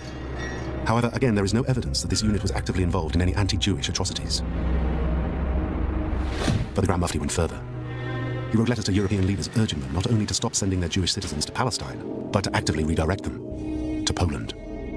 He knew that there were concentration camps. That was publicly known. And therefore he was advocating that the Jews be sent to concentration camps instead of being sent to Palestine. So we can see here the qualitative difference between a Palestinian national leader who would say to any governments, don't send your Jews to Palestine. That's one thing. And a Palestinian leader would say, don't send your Jews to Palestine, but send them to Poland in concentration camps. So here you move from what could be seen as a legitimate national position or nationalist position into a criminal statement. And indeed, the Mufti had a very abject role during those years. There's no way, therefore, one can excuse him for that or find any justification. The Mufti's justification was probably to get help in his efforts to attack the British in his homeland. He asked the Nazi hierarchy to organize sabotage missions against the Allies in the Middle East. His requests met with some success. Teams of saboteurs were parachuted into Iraq, Jordan, and Palestine, where they targeted Allied facilities such as telephone lines, pipelines, bridges, and railways. But when he asked the German Air Command to carry out bigger raids along the Palestine coast and on Tel Aviv, he was less successful. Hermann Goering, the head of the Luftwaffe, rejected the plan, saying he simply didn't have enough men and machines to divert from Europe.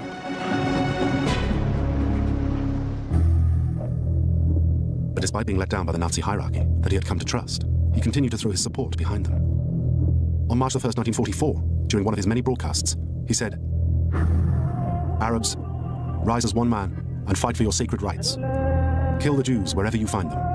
This pleases God, history, and religion. This saves your honor. God is with you." We are not here dealing with, let's say, a kind of average nationalist leader fighting for the independence of his nation, for the liberation of his nation, and willing to make some tactical compromises or alliances for that purpose. No, we are dealing with somebody who believed in a real convergence between himself, what he represented, and the Nazis on the terrain of anti-Semitism. And the drive goes on. Hanover is captured, and civilians wave white handkerchiefs and line the streets to watch a victorious army rumble through to the east. And people blame the Israel-Palestine conflict on the Jews when their religious and political leader wanted to exterminate all the Jews, told his followers to kill Jews. It's what God wants. But the Jews started it all. As the Second World War drew to its conclusion in the spring of 1945, it became clear to the Grand Mufti that defeat for Hitler and the Nazis was only a matter of time. Al-Husseini had escaped capture before, and he was about to do it again. This is the defeat of Germany.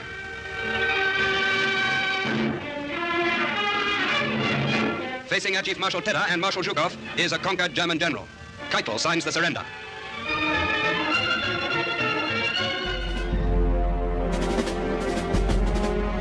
Just a day after Germany surrendered to the Allies, Al-Husseini boarded a plane for neutral Switzerland.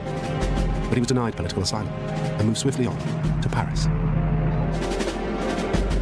A year later, in the spring of 1946, the Grand Mufti's actions during the war were examined at the Nuremberg trials.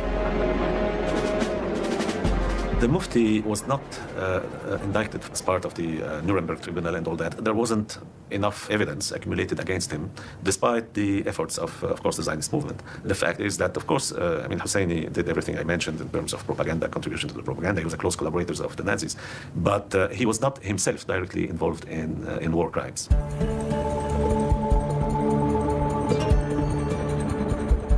Now the Grand Mufti beat one more hasty retreat, this time to the Egyptian capital Cairo, where he was finally given political asylum and a hero's welcome.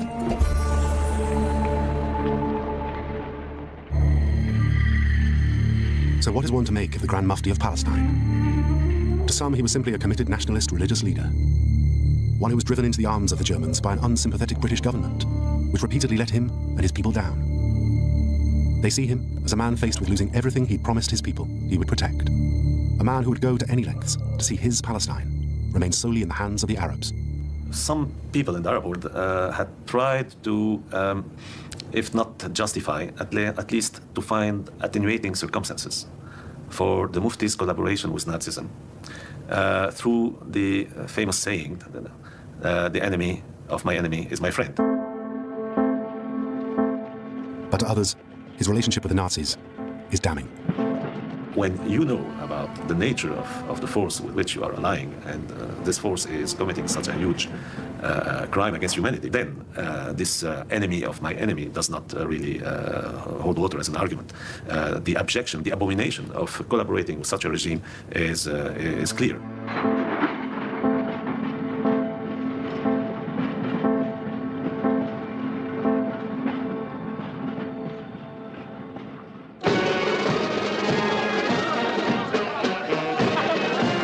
Mohammed Amin al-Husseini never returned to Jerusalem after his escape in 1937. The Grand Mufti of Palestine eventually died in exile in Beirut in 1974, aged 79. His place as leader of the Palestinian Arabs was eventually taken by a relative, Mohammed Yasser Abdul Rahman al-Husseini, better known as Yasser Arafat. Is fierce grappling with a 6'5" heavyweight 260+ pounds arm wrestling champion. He also wrestled with heavyweight NFL players, NHL, and even bigger athletes. Why do you talk tough? You know deep inside Bish. Hello everybody, welcome to the TriStar Gym channel. Today's episode, the biggest, Devin Larrett, strongest, most powerful person I have ever rolled with. Just to show you how he lost on the rat. It's incredible. A true monster in his own right. Athletically, he's incredible. And here's my crazy Muay Thai trainer starting the fight here, starting the match. Well, let's just do Devin, a monstrous human being. This is Javad of judo. Incredible, the size of me around a little. Incredibly powerful. I'm being grab your neck, and B, do not let them lift you up off the ground. If they lift you up off the ground, it doesn't matter what techniques you know. He's going to chuck you to the floor and he could really hurt you. Okay, so those are my two first priorities. Okay, don't let him grab my neck / head in any way. And do not let him pick me up off the ground. Okay, so here we're hand fighting. You can see the size of his hands. You're going to get a better look at those paws later. Here he does a headlock throw. Now guys, I'm not going to pause this video very often because I find it maybe get a little bit annoying, but here's a very important point, and I can't scroll over this. This is so important. Devin has judo experience. Okay, he was a military man. The first thing they do is they always get caught and they put you in a headlock and they tap you. You must learn your headlock escapes, guys. You've been warned. I'm not going to say much more about it, but you're going to see Devin puts me in 2 headlocks, and both times I turn it into a positive for me. Okay, so here I'm stripping to his back. Lots of little details that I'm not going to go over because, you know, I have a whole video on it, and there's a lot of details to go over. Here I'm on his back. Okay, I'm just going to lower the volume here. My crazy trainer here asking me just to sub him real quick, but it's not going to be that easy. You can notice that I can't even put my legs around his body. I'm unable to put my legs around this man's body. That's how big he is. Okay, he's too big. He's too strong. He's holding my hands. He's ripping.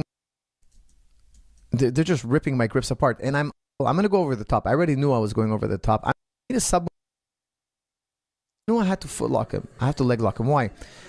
To put him in an armbar is going to be extremely difficult. Just the dimensions don't really fit well. Plus his arms are freakishly strong. Grabbing his neck, taking his back and grabbing his neck is going to be very difficult as well because he's so big. There's the leg lock. Okay, that's the first leg lock. Now we're going to do another match. I'm really bad with defending against leg locks. But yeah, he'd probably kick my ass, I know. Thanks for the donation, TriStar. In August 2002, Arafat gave an interview in which he referred to Mohammed al-Husseini as a... Skip to 10:15. Here is where Professor Dave lies in this video, since he claims that Palestine existed back in ancient Mesopotamia. I asked ChatGPT and it debunked that claim and said it was Philistia.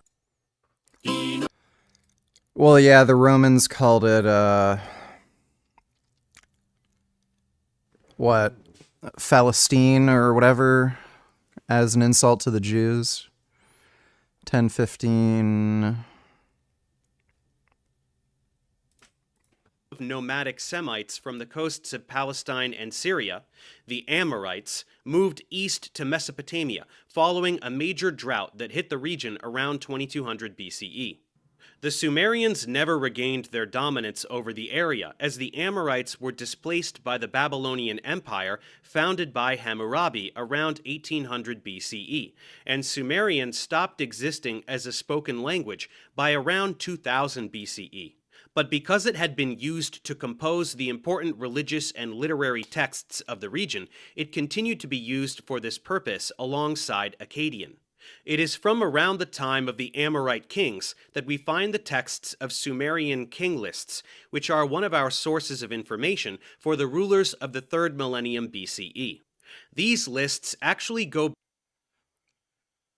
Well, he's cucked to his wife, so thanks for the donation, Ben. Tips for lasting longer during masturbation? Don't stroke as hard and try to watch uglier girls. Thanks for the donation, 33. As a symbol of Palestinian Arab resistance. He called him simply a hero. But it's not a view shared by many.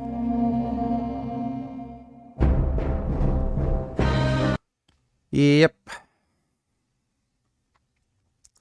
Yasser Arafat was a piece of shit, too. Let's talk. Yeah. George.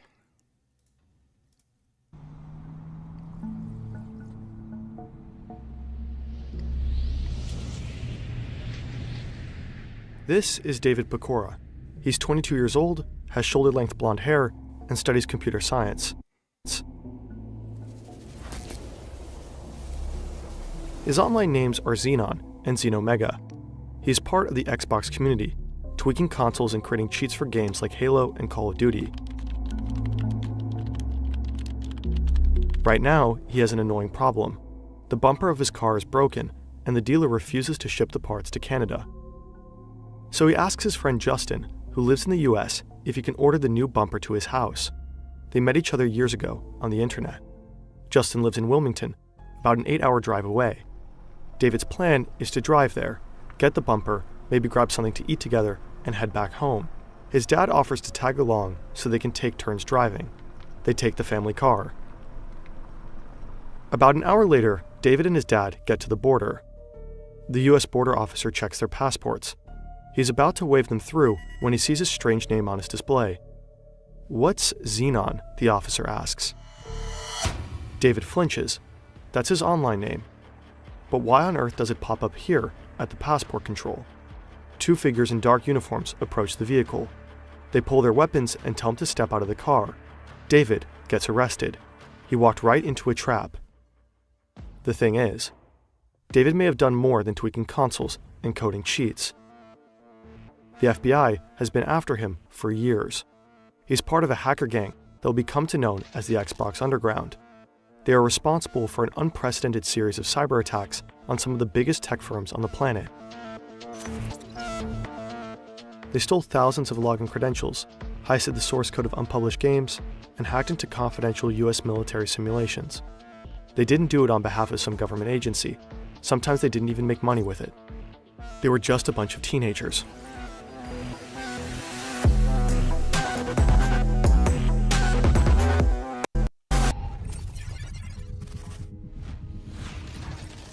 This entire story is based on the fabulous Wired article and a double episode of the highly recommendable podcast, Darknet Diaries.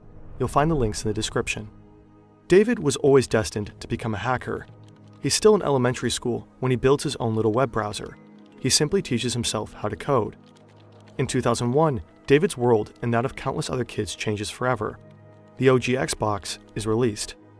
For the first time, let me now unveil Xbox.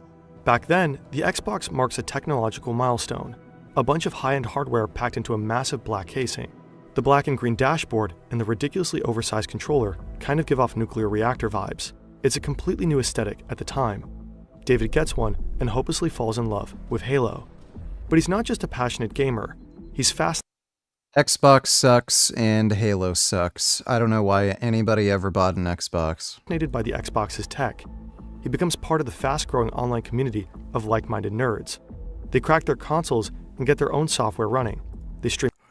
Does compression clothing actually help in the gym, like with recovery or something? If so, by what mechanism? No, it doesn't do anything.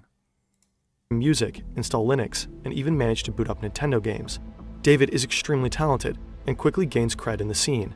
He starts writing programs for Halo that let you tweak the physics or even the weather in the game. Then, in 2005, the Xbox 360 drops and changes everything. Again. Microsoft learned from its mistakes and bolstered the console's security. To hack the new Xbox, you need a development kit. That's a special console with extra features, just for developers. These dev kits are incredibly hard to get. Developers need to be verified by Microsoft to have one. For everyone else, they're strictly off limits. It takes a while, but eventually a few dev kits start popping up online. Someone has found thousands of them at a recycling yard. Microsoft must have tried to trash them, but now someone is making money by selling them. In 2008, David acquires several of these dev kits for himself and resells a few. This is how he meets Justin May, his buddy from Wilmington. Online, Justin goes by MTW. The dev kit gives David access to PartnerNet, a closed platform where Xbox developers upload test versions of their games. He spends his nights scouring PartnerNet, posting screenshots of unreleased games and making a name for himself in online forums. He starts showing up late to school. His grades are slipping. But he thinks, what if this is my ticket to a career in game development? In 2010, David catches the attention of a guy named Dylan Wheeler. Dylan is 14 and lives in Perth, Australia. He has long brown hair and is in the middle of puberty. He loves a good thrill and got into hacking early on. In high school, Dylan got suspended for hacking into the school's network. But he doesn't like— How much money would we need to pay you to play Minecraft? Like $1,000. I fucking think that game is stupid and boring. Thanks for the donation, Riley. Be told what to do, so he hacked the network again and got suspended again. He is fascinated by what David and others are doing with the Xbox and wants in on the action, so he signs up to the Xbox hacking forum. His online moniker is Superday. That same year, 2010, another Xbox 360 dev kit ends up in the hands of Sanad Nishayawat. Sanad is 24, lives in Washington, New Jersey, and is a true tech enthusiast. He started gaming by 8. By 12, he was taking apart entire consoles. His room is packed with electronics. His desk is covered by a soldering iron, an oscilloscope, and all sorts of electronic parts. He dives into the Xbox scene and calls himself Sonic. It's an incredibly exciting time for David, Justin, Dylan, Sanad, and many others. PartnerNet is an absolute goldmine. They get to play new games months before their release, completely free of charge. But at some point, they start getting into trouble with real developers on the platform. In 2009, David finds a way to use cheats for the brand new Call of Duty game. He sets up a server and charges users for using his cheats. $100 per 30 minutes. Players can walk through walls and fire without ever missing a shot. The cheat business is a huge success. David quickly makes up to $8,000 a day. Holy He fuck. takes his girlfriend to fancy restaurants and stays in luxury hotels. Activision, the developer behind Call of Duty, catches wind of David's scheme. They send him cease and desist letters and threaten to sue. But David doesn't respond. They're just video games, he thinks. It's not like he's hacking into servers and stealing information. Well, not yet. The Xbox Underground story is so insane, it would definitely deserve its own website. You know who also deserves their own website? You. A portfolio site is a great way to use web. You can do has looks with unlimited apps to help and Gamer Freak. One night, Dylan gets a message from an online friend named Gamer Freak 1727. It contains a list of usernames and matching email addresses and passwords, all taken from a forum run by game developer Epic Games. At the time, Epic is mostly known for Unreal Tournament and Gears of War. Dylan checks the list and finds the login credentials of an IT employee at Epic Games. He wonders if that person uses the same password on other sites. He tries to log in to the employee's Gmail account, and it works. He combs through the inbox and finds another password, admin060606. It gives him access to an internal network at Epic Games. Dylan sends David a message to tell him about his find. David is hooked. One of the servers are hosting unreleased games. He knows that what they're doing is illegal, so he sets himself some limits. No looking at customer data or credit card information. He's only interested in the games. David and Dylan spend months rummaging through the Epic servers on the hunt for anything interesting. And sure enough, they eventually find something, an early build of Gears of War 3, complete with source code. They can't believe their luck. They're on the verge of playing one of the most anticipated games of the year, months before anyone else. They message Sanad to let him in on their discovery. He has a hacked modem at home that lets him cover up his IP address, so he can download the game without getting caught. Sanad logs into Epic's network and grabs the files. It's hundreds of gigabytes of data. He stays up all night until the download finally completes. He's too excited to go to sleep. He burns the data onto 8 Blu-rays and mails them to David. He writes the words wedding videos on the package. David receives the package and tries the game. The build is still pretty raw. A lot of the textures are missing. It's not really playable at this stage. David sends the game to the others, including Justin. Just a few days later, the game appears online as a public download. The leak makes headlines everywhere. Last week, Gears of War 3 was leaked on the web. Gears developer Epic Games confirmed that this is not the final build of the game and warned people that downloading the title may actually melt your system. Not sure if that's true, but scare tactics aside, don't pirate. Pirating sucks. The guys are still snooping around the Epic Games network when they stumble upon a very unsettling email. Epic Games has called the FBI because of the leak, but it seems the feds are not onto them yet. David is freaking out. He asks Justin to help encrypt his hard drives. Sanad decides to lay low and wait for things to calm down. Dylan, however, doesn't care about the FBI. He keeps logging into the servers, while the feds are actively scanning them to find the hackers. His ballsiness Fucking pays idiot. off. Dylan finds a USB drive connected to the network, and on that drive he finds a list of all the company's important access credentials. Dylan now has full access to Epic's network. From that point on, he logs into the network every single day. He roams around the PCs of Epic employees and taps their webcams. He sits at his computer in Australia and watches them in real time while they move around the office or sit in meetings. He mostly exploits human errors. He searches data breaches for login credentials and then tries them on other sites. Eventually, he manages to also hack into the network of other companies. Dylan is on a serious hacking spree. David and Sanad find out what he is doing and jump back in. They just can't resist.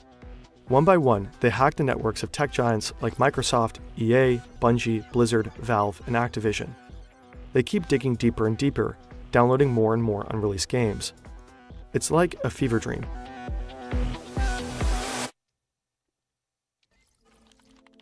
The guys have been hacking their way through the gaming industry for almost a year now. From time to time, they're also making money off of it. David starts selling the jacked and unreleased games to a user called Xbox Dev Guy. The contact is established via Justin.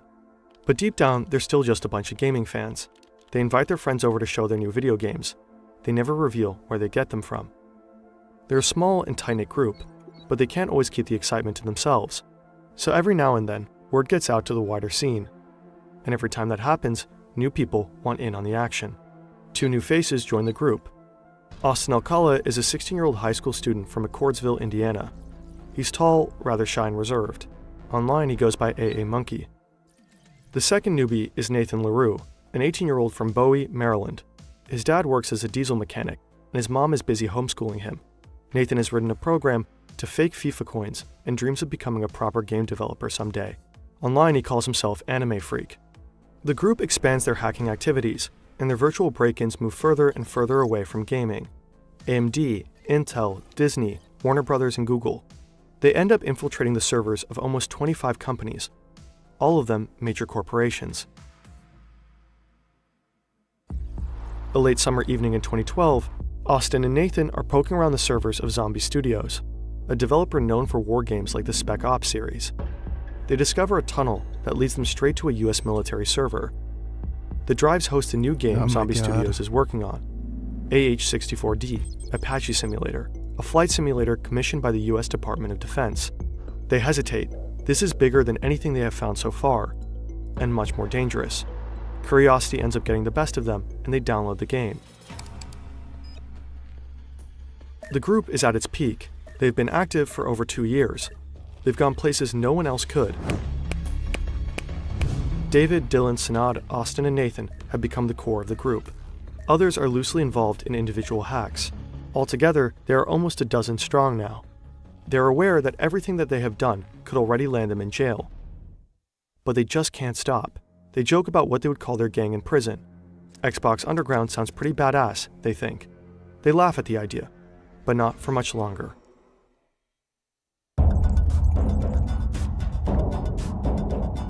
Justin, aka MTW, was an early member of the group.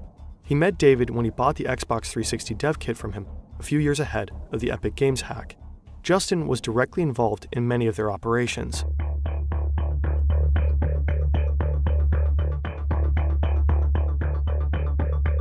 A few days before Gears of War 3 was leaked, Justin got the game from the others in the group.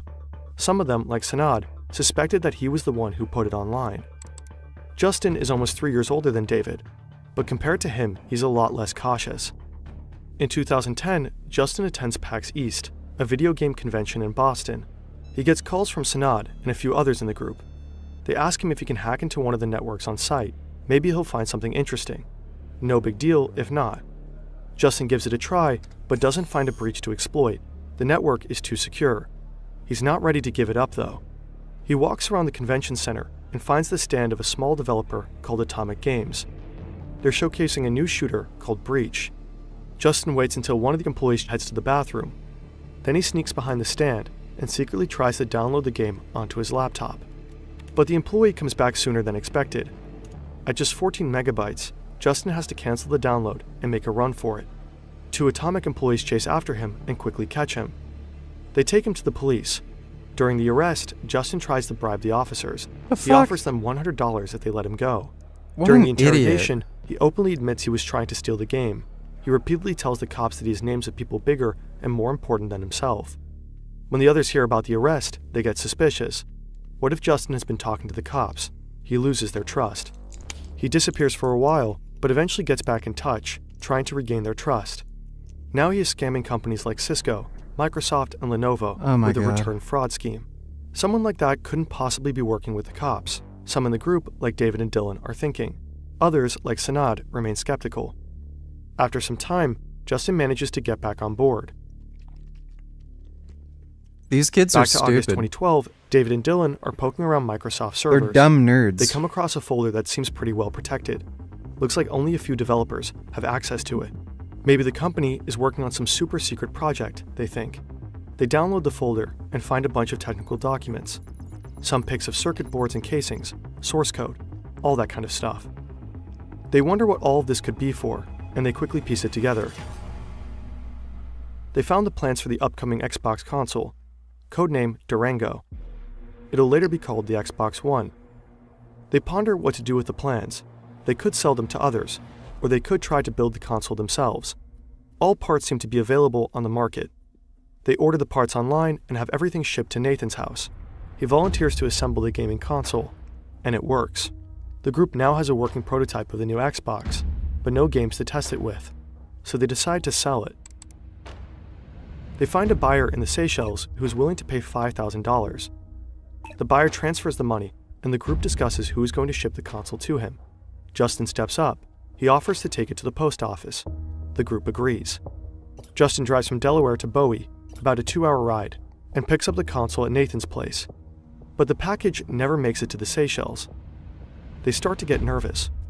What if the FBI has intercepted the package?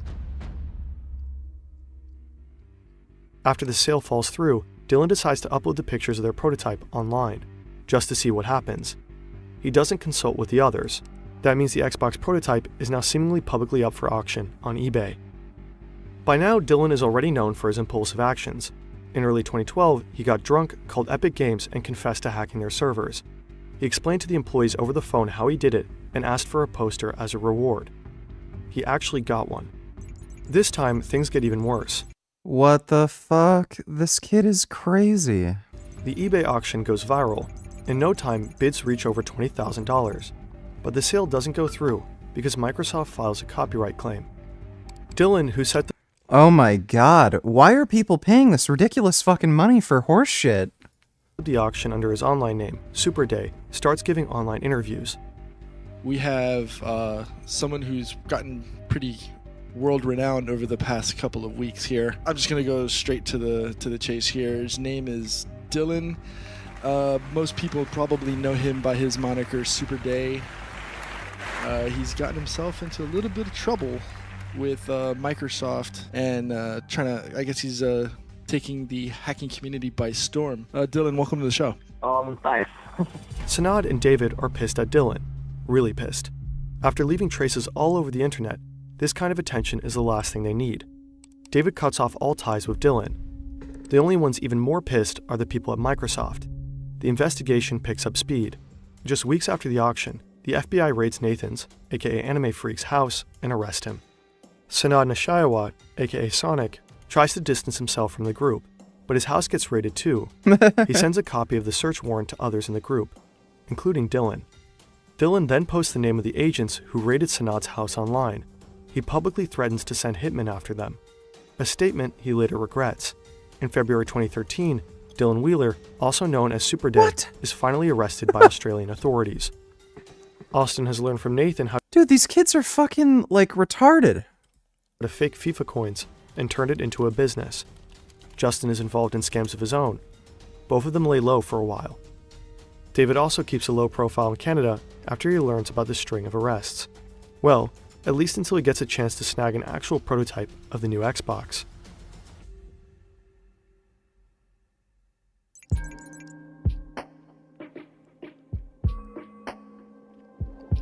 David is at a concert when he gets a call from Austin. Austin tells him about an 18-year-old hacker named Armin, aka Armin the Cyber. Armin claims to have access to Microsoft Campus and offers them a deal. He will sneak in and steal a real Durango prototype in exchange for some Microsoft server credentials and a few $1,000s. Oh my David God. thinks Armin is nuts. But again, his curiosity gets the better of him, and he agrees. What are they doing? At 9 p.m., Armin drives his car to Microsoft Campus. He's wearing a sweater with the company logo and carrying a big backpack. He has cloned some employee's access card and has no trouble getting in. The premises are enormous, but Armin knows his way around by now. For almost a year, he has been frequently sneaking into the buildings and dreaming of what it would actually be like to work there. He is a huge fan of Microsoft.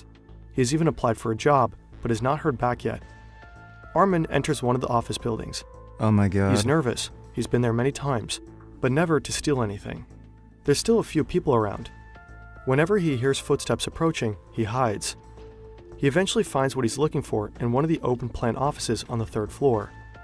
His hands are shaking as he stuffs 3 Xbox prototypes into his backpack. He sneaks out of the building, leaves the premises, and drives back home. He sends 2 of the consoles to David and Austin and keeps one for himself. Dude, these kids are fucking nuts. Just a week after his break-in, Armin gets a call. It's Microsoft. They reviewed his application. He's got the job. It's a dream come true. But only a couple of weeks later, Armin loses the job. Dude, what a fucking dumbass. This kid is so stupid. Surveillance cameras have caught him stealing the prototypes. He's taken into custody. In January 2014, Austin Alcala, aka AA Monkey, is arrested at his house by 4 FBI agents. In March, David Pecora, Xenomega. How are, like, nerds who are good with math and computer shit this fucking stupid, dude? Holy shit. Gets arrested at the US border.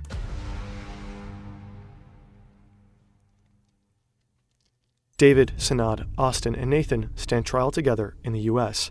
Meanwhile, on the other side of the globe, Dylan is also facing charges. The group is accused of identity theft, fraud, and conspiracy to steal millions of dollars worth of intellectual property. The indictment is extremely detailed. The FBI must have been building the case for a long time. There are chat logs and transcripts of personal conversations dating back to the first Epic Games hack in 2011. In court, prosecutors even play audio recordings that must have been secretly made during their hacking sessions. But the funny thing is, I still have root access to all their computers because I signed in yesterday. So he knowingly logs into Epic, knowing that's still there. What do you mean? Like, he in the emails, like they were emailing FBI people, and he knows that they talk to each other, but he still manages to not care. I have it to the U.S. military. I have it to the Australian Department of Defense. I have every single big company, Intel.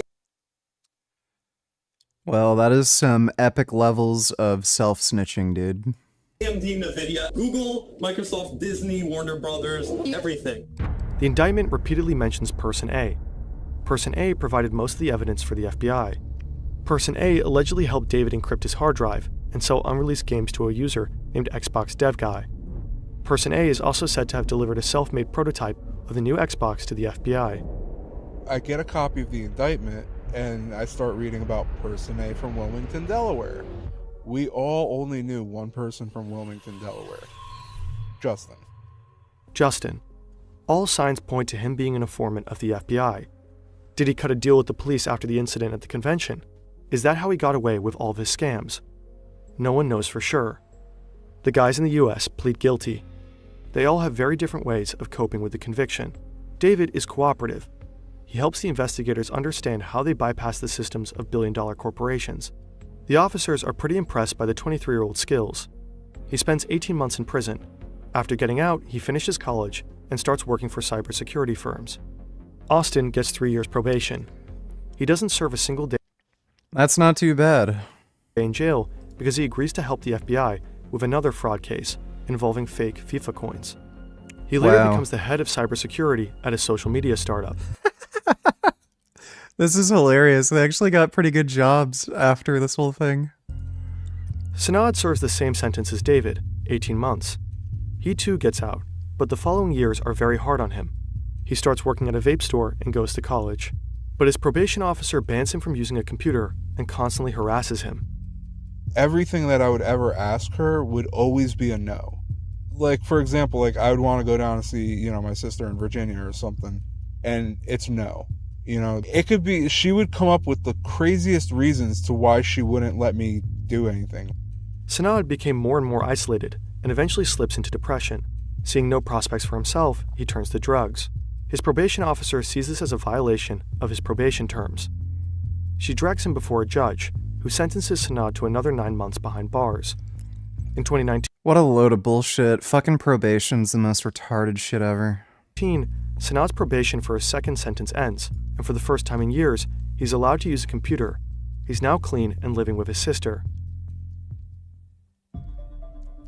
Nathan is terrified of having to go to jail. He is one of the youngest in the group and a gentle person. Of all of them, he was the least involved in the hacks.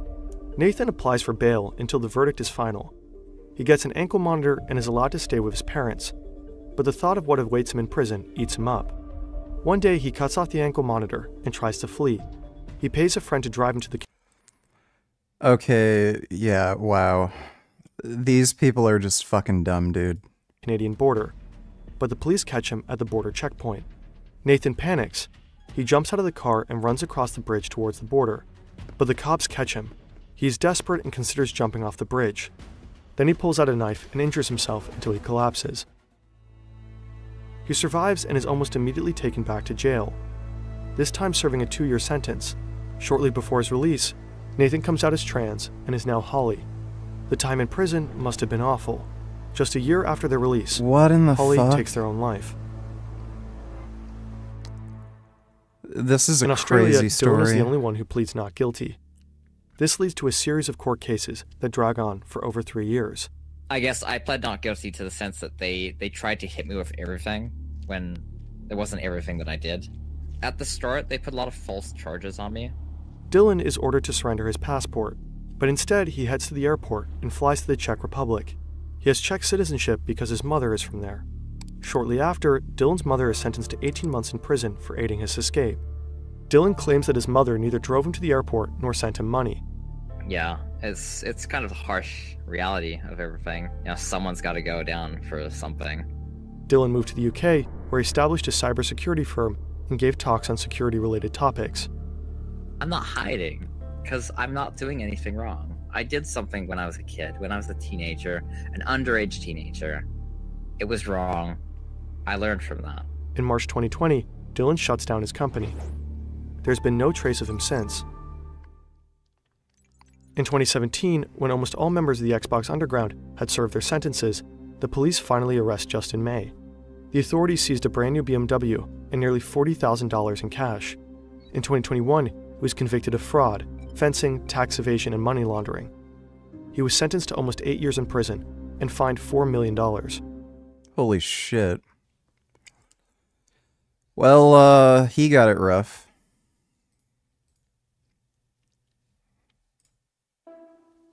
These are microscopic molecular machines essential to life on Earth. They've evolved over millions of years to perform a vast array of vital functions. These are proteins.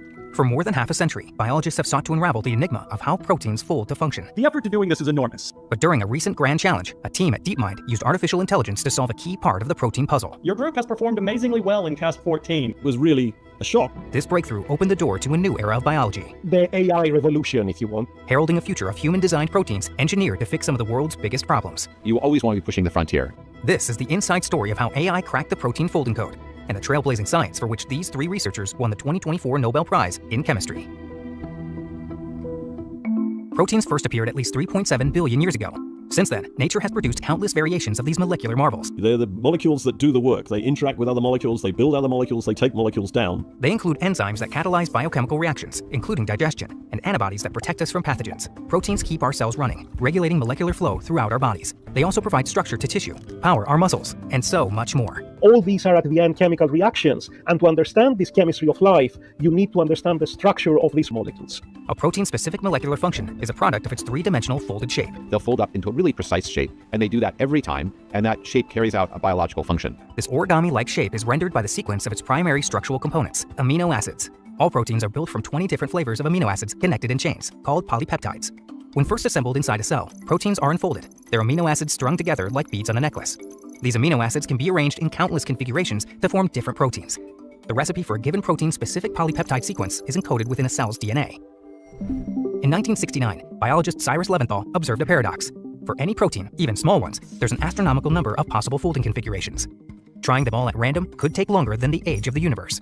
Yet proteins reliably fold into their functional shapes in less than a second. The mystery behind this process became known as the protein folding problem, which consists of 3 closely related questions. How does a sequence of amino acids encode the final 3D shape of a protein?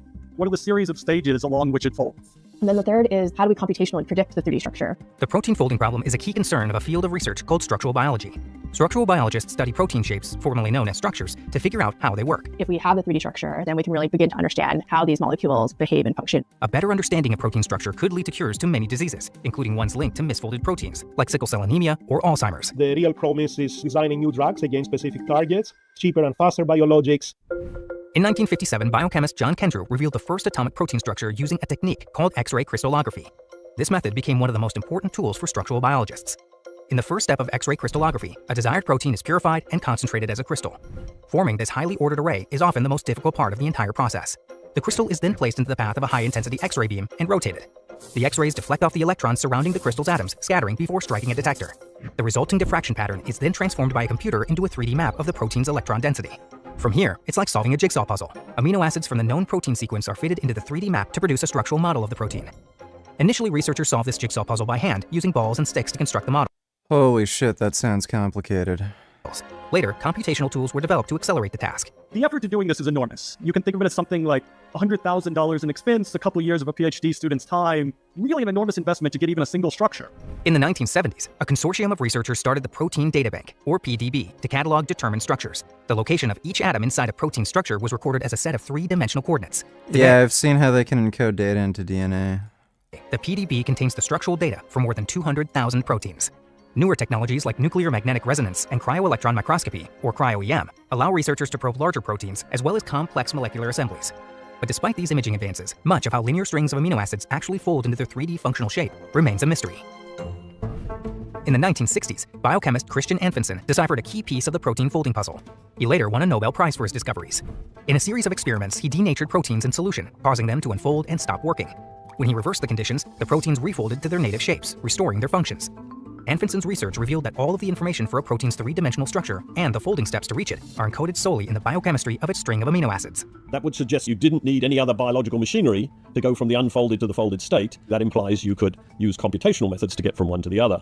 All 20 different amino acids share a set of molecular features: a central carbon atom with 3 groups attached, a positively charged amine group, a negatively charged carboxyl acid group, and a hydrogen atom. Also attached is a variable side chain called an R group. The R group gives an amino acid its unique biochemical function. The protein's linear backbone or primary structure forms when an amine group from one amino acid reacts with a carboxyl group of another. This creates what's called a peptide bond. From here, a protein follows a series of steps down the folding pathway. At first, linear polypeptide chains interact locally. A protein, when it's folding, is searching for its lowest energy state. So that's like true for any physical system. The backbone twists and folds to form 2 main secondary structures. Alpha helices are coiled sections of the backbone, while beta sheets are formed from linked adjacent amino acid strands. Both are held in place by hydrogen bonds. Next, proteins fold into more complex tertiary structures, driven largely by the amino acid side chains. These R groups have different chemical properties, and their interactions with each other and their environment both direct the folding process and stabilize the folded shape. The chain can fold up into a compact structure where essentially every one of the amino acid building blocks has an environment it energetically likes, and so this becomes a stable object. Some polypeptides combine with others to form a larger complex known as a quaternary structure. Once folded into their final or native formation, proteins bind to a specific target molecule like a lock and key to perform their biochemical function. People have said that biology is becoming a computational science, and this is certainly true. I think that you can't deal with the complexity of biological systems without a lot of computational infrastructure. By the 1990s, advances in computer technology accelerated the process of identifying protein structures using X-ray crystallography. In the early 90s, we could get maybe 100 structures every year in the whole world. And by the end of the 90s, we could get 100 structures almost every month. Some researchers sought entirely new computational approaches to accelerate the process even further. That was sort of predicated on the idea that fundamentally, even though we didn't understand it, there was something simple about the problem. But early attempts at solving the protein folding problem with computer code proved otherwise. We were really very, very, very bad at it at that point. That sort of drove me to think, well, how could we do things which would give us more sort of clarity and rigor and help us move things forward? So John Molt co-founded a community science experiment, what would become the Biannual Critical Assessment of Structure Prediction Challenge, or CASP. The idea of CASP is very simple. We ask the experimentalists, what is it you've just solved? Amino acid sequences for unpublished newly identified protein structures are then passed to computationalists for prediction. And we can compare the two. Based on how closely the prediction matches the experimentalist structure, the results are given a score on a scale of 0 to 100. Criterion for many years has been we need to get to 90. At the first CASP challenge held in 1994, the computationalists didn't do so well. It was found that nobody could predict protein structure. They would get it completely wrong. This respected experimentalist stood on the stage and sort of rolled about laughing. Look at how silly you guys are. We would joke like, oh, well, we still have a job for another 10 years. The CASP challenge nevertheless had an immediate impact. Kind of organized the community around this one metric and enabled us all to see what worked and didn't work. For biochemist David Baker, the CASP-1 outcome was a source of inspiration. It meant this problem I was really interested in was kind of wide open. So Baker's lab got to work. We devised experiments to probe what the actual folding process was. There was a school of thought that if we could understand how nature did it, that would suggest some algorithms we could use computationally to make the same kind of shortcuts. Baker's team then engineered what they discovered into a computer program called Rosetta. Rosetta is a physical model in which we try and mimic the process of actual folding. There's a lot of these fine-grained interactions between these atoms, and you need to simulate them all perfectly. Each part of the chain is sampling through different possible states, trying to find a combination where everything fits together. By the time of the fifth CASP in 2002, many researchers were asking the same question as Baker. Can you use physics-based methods to sort of home in again on atomic accuracy? And we saw a lot of encouraging progress on that. But after more than a decade without a significant breakthrough, a new computational tool called deep learning arrived on the scene. Wow. Folks, you saw history made here tonight. A deep learning algorithm designed by DeepMind, an artificial intelligence company owned by Google, accomplished what was once thought impossible. Its AI beat a human grandmaster in the highly complex game of Go. We're very early days in development of AI, but there are still many unsolved problems. Chicken Little Donatillers, does your wife ever miss Belgium? I think so. I've heard that Brussels is pretty vegan friendly when it comes to pastries and stuff. Brussels is a shithole and you don't want to go there. There's plenty of vegan shit everywhere else. Also, was she from Antwerp or Brussels? I'm not going to say. Just to make sure nobody can steal her identity or hack her or dox her or anything. The trams is pretty much all I remember there, lol.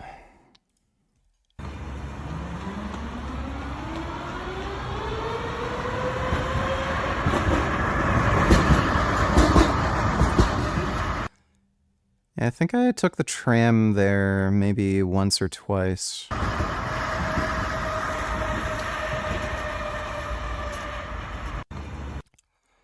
I like Belgium, it's nice. Thanks for the donation, Chicken Little.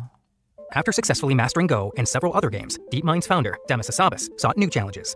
During the Go match, Hassabis flashed back to college, playing an interactive computer game called Fold It. Fold It was designed by David Baker's lab, so that anyone could try their hand at the protein folding problem. Demis Hassabis has been interested in the problem for a long time. He wondered, could DeepMind engineers who knew nothing about biology design an AI to fold proteins? What are we doing still to improve? In 2017, theoretical chemist John Jumper joined the DeepMind team.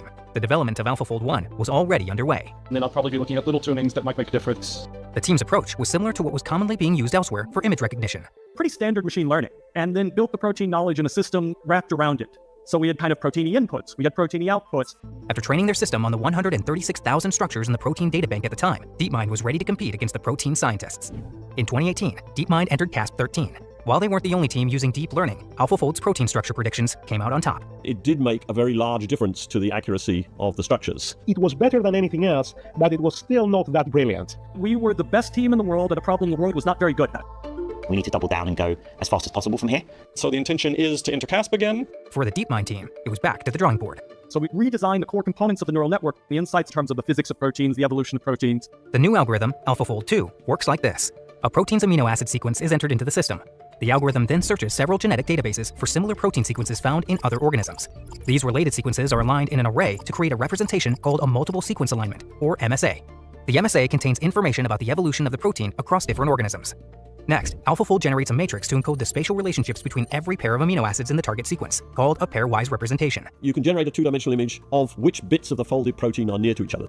This matrix can be thought of as a two-dimensional map of the protein's 3D shape. The MSA and pairwise representations are then entered into the evoformer module, which is a powerful neural network called a transformer. The evoformer uses a technique known as self-attention to efficiently extract meaningful information while dynamically updating the data. So we're setting up a conversation between the evolution of the protein and what we believe about the geometry of the protein. The refined pairwise information is then passed into another transformer called the structure module, which calculates the geometry at play to produce an initial guess of the protein's folded structure. This prediction is then refined by cycling it through the whole algorithm before producing a final output. AlphaFold also reveals a score of how confident it is in its predictions of different parts of the protein structure.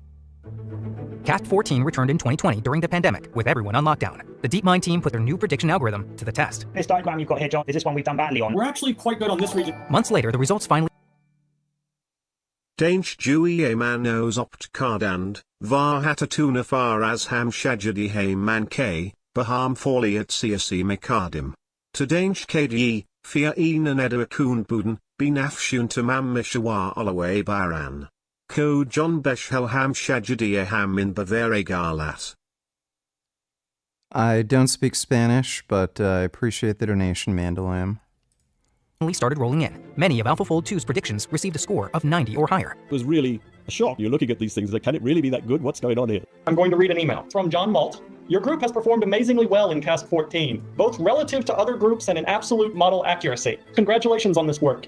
There were multiple factors to AlphaFold 2's success. A key one was the engineering of the new algorithm. We kind of built some of our understanding of proteins into it, what's called inductive bias in the language of machine learning. It learned extraordinarily rapidly from data. And the protein data bank provided a data set that was particularly well suited for training an AI. The data follows these underlying rules of physics, so there's something that the model can learn. Quality of the information and the quantity of the information together really fit it ideally to get a deep learning methods to work. DeepMind's achievement made major waves in the scientific community. The press proclaimed the protein folding problem essentially solved. What do you mean solved? In what sense is it solved? I was really excited. A lot of my colleagues were they were talking gloom and doom. People were scared of losing their jobs. I often describe it as the 6 stages of grief, right? It's denial, and then you end up with acceptance. By July 2022, DeepMind had released the structure predictions for 218 million proteins, nearly all of those known in the world. They did make the code widely available, which has been a fantastic resource. AlphaFold 2 heralded the arrival of a new era for biologists. Every experimentalist would try AlphaFold as a way to helping them to a solution, sometimes saving years. To raise the bar in terms of the questions that you can ask. The AI revolution. You start applying things to problems you did not solve experimentally before. For the Baker Lab, this meant applying AI to protein design, which is the process of synthesizing new and novel proteins. The work we're doing roughly falls into 3 general areas. So the first is medicine, the second is energy and sustainability, and the third is new technology. To design a new protein, researchers in Baker's lab select a molecular target. Their goal is to create a protein that binds to this target's shape. First, the target shape is fed into a generative AI system called RF diffusion. In the same way that algorithms like DALL-E generate images from prompts, RF diffusion generates protein structure backbones that mold to the form of the target shapes. We can start with completely random noise and progressively denoise it, and we end up with something that looks like a perfectly plausible protein structure, but in fact is completely new. Once the diffusion algorithm generates a 3D model of the protein structure, another piece of software determines which amino acid sequences could potentially fold into the given structure. While there are many solutions to this puzzle, not all of them will work. So the sequences are fed into a prediction AI like AlphaFold 2 to confirm which candidates will likely fold as designed. The last piece of software determines the DNA sequence which will produce the given amino acid sequence inside a cell. This DNA sequence is sent to a lab to be synthesized. For making brand new proteins, there are no genes that encode them. So we have to make synthetic genes that encode these proteins. Researchers then introduce the synthetic gene fragment into bacteria, which produce the protein. The bacteria basically become factories which make the proteins. In the final step, imaging techniques like cryo-EM are used to confirm whether the shape of the protein produced in the lab is the same as the one predicted by the computer. We can now design proteins which are much more sophisticated and should be much more precise and safe. Beyond medicine, we're working on improved methods of capturing sunlight and doing things with that energy. We're working on improved methods for degrading toxic compounds. While the suite of new AI protein folding prediction tools have transformed many aspects of biology, their applications are limited. They only predict the structure of proteins, but in reality, proteins don't function in isolation. But what we kind of left unanswered was, well, how do proteins talk to the rest of the cell, right? These are the machines of the cell. They do lots of really, really important stuff in the cell. Inside a cell, proteins interact with a host of different molecules, including DNA, RNA, and metals. To really study biology, we need to understand how those molecules play into the picture as well. So Baker's team, DeepMind, and others started developing AI algorithms capable of predicting these complex interactions. The fun part is we're starting to see examples that we've never seen before. The spring of 2024 saw the release of the next generation of AI prediction tools. The Baker Lab released Rosetta Fold All Atom, which predicts the 3D structures of assemblies of proteins and other small molecules. You can take protein sequences and chemical structure, so atoms and bonds, both as inputs into the model, and then create these structures of the combinations of them. Soon after, DeepMind released AlphaFold 3. Really incredible improvements that we think are going to unlock a lot of new science. AlphaFold 3 adds a diffusion-based method to predict both binding structures and interactions of proteins with other molecules. AlphaFold 3 is an incredible system, but I wouldn't call these problems solved.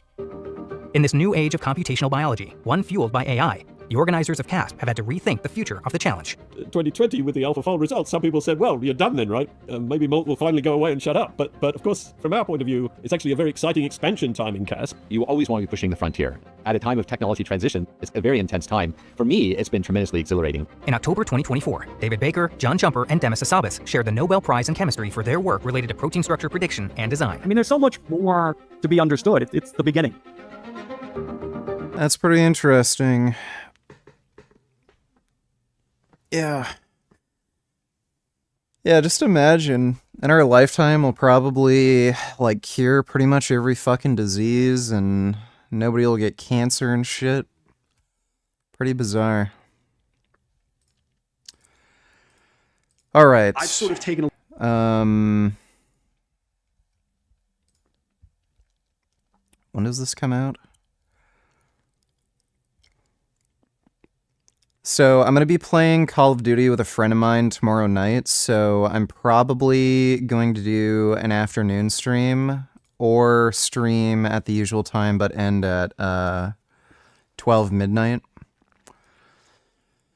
So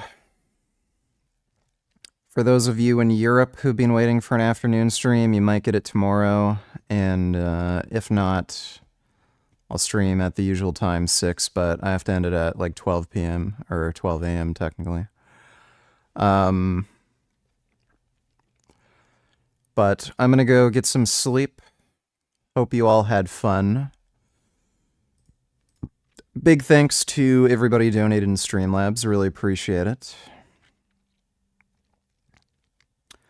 And I will see you all tomorrow, whenever that may be.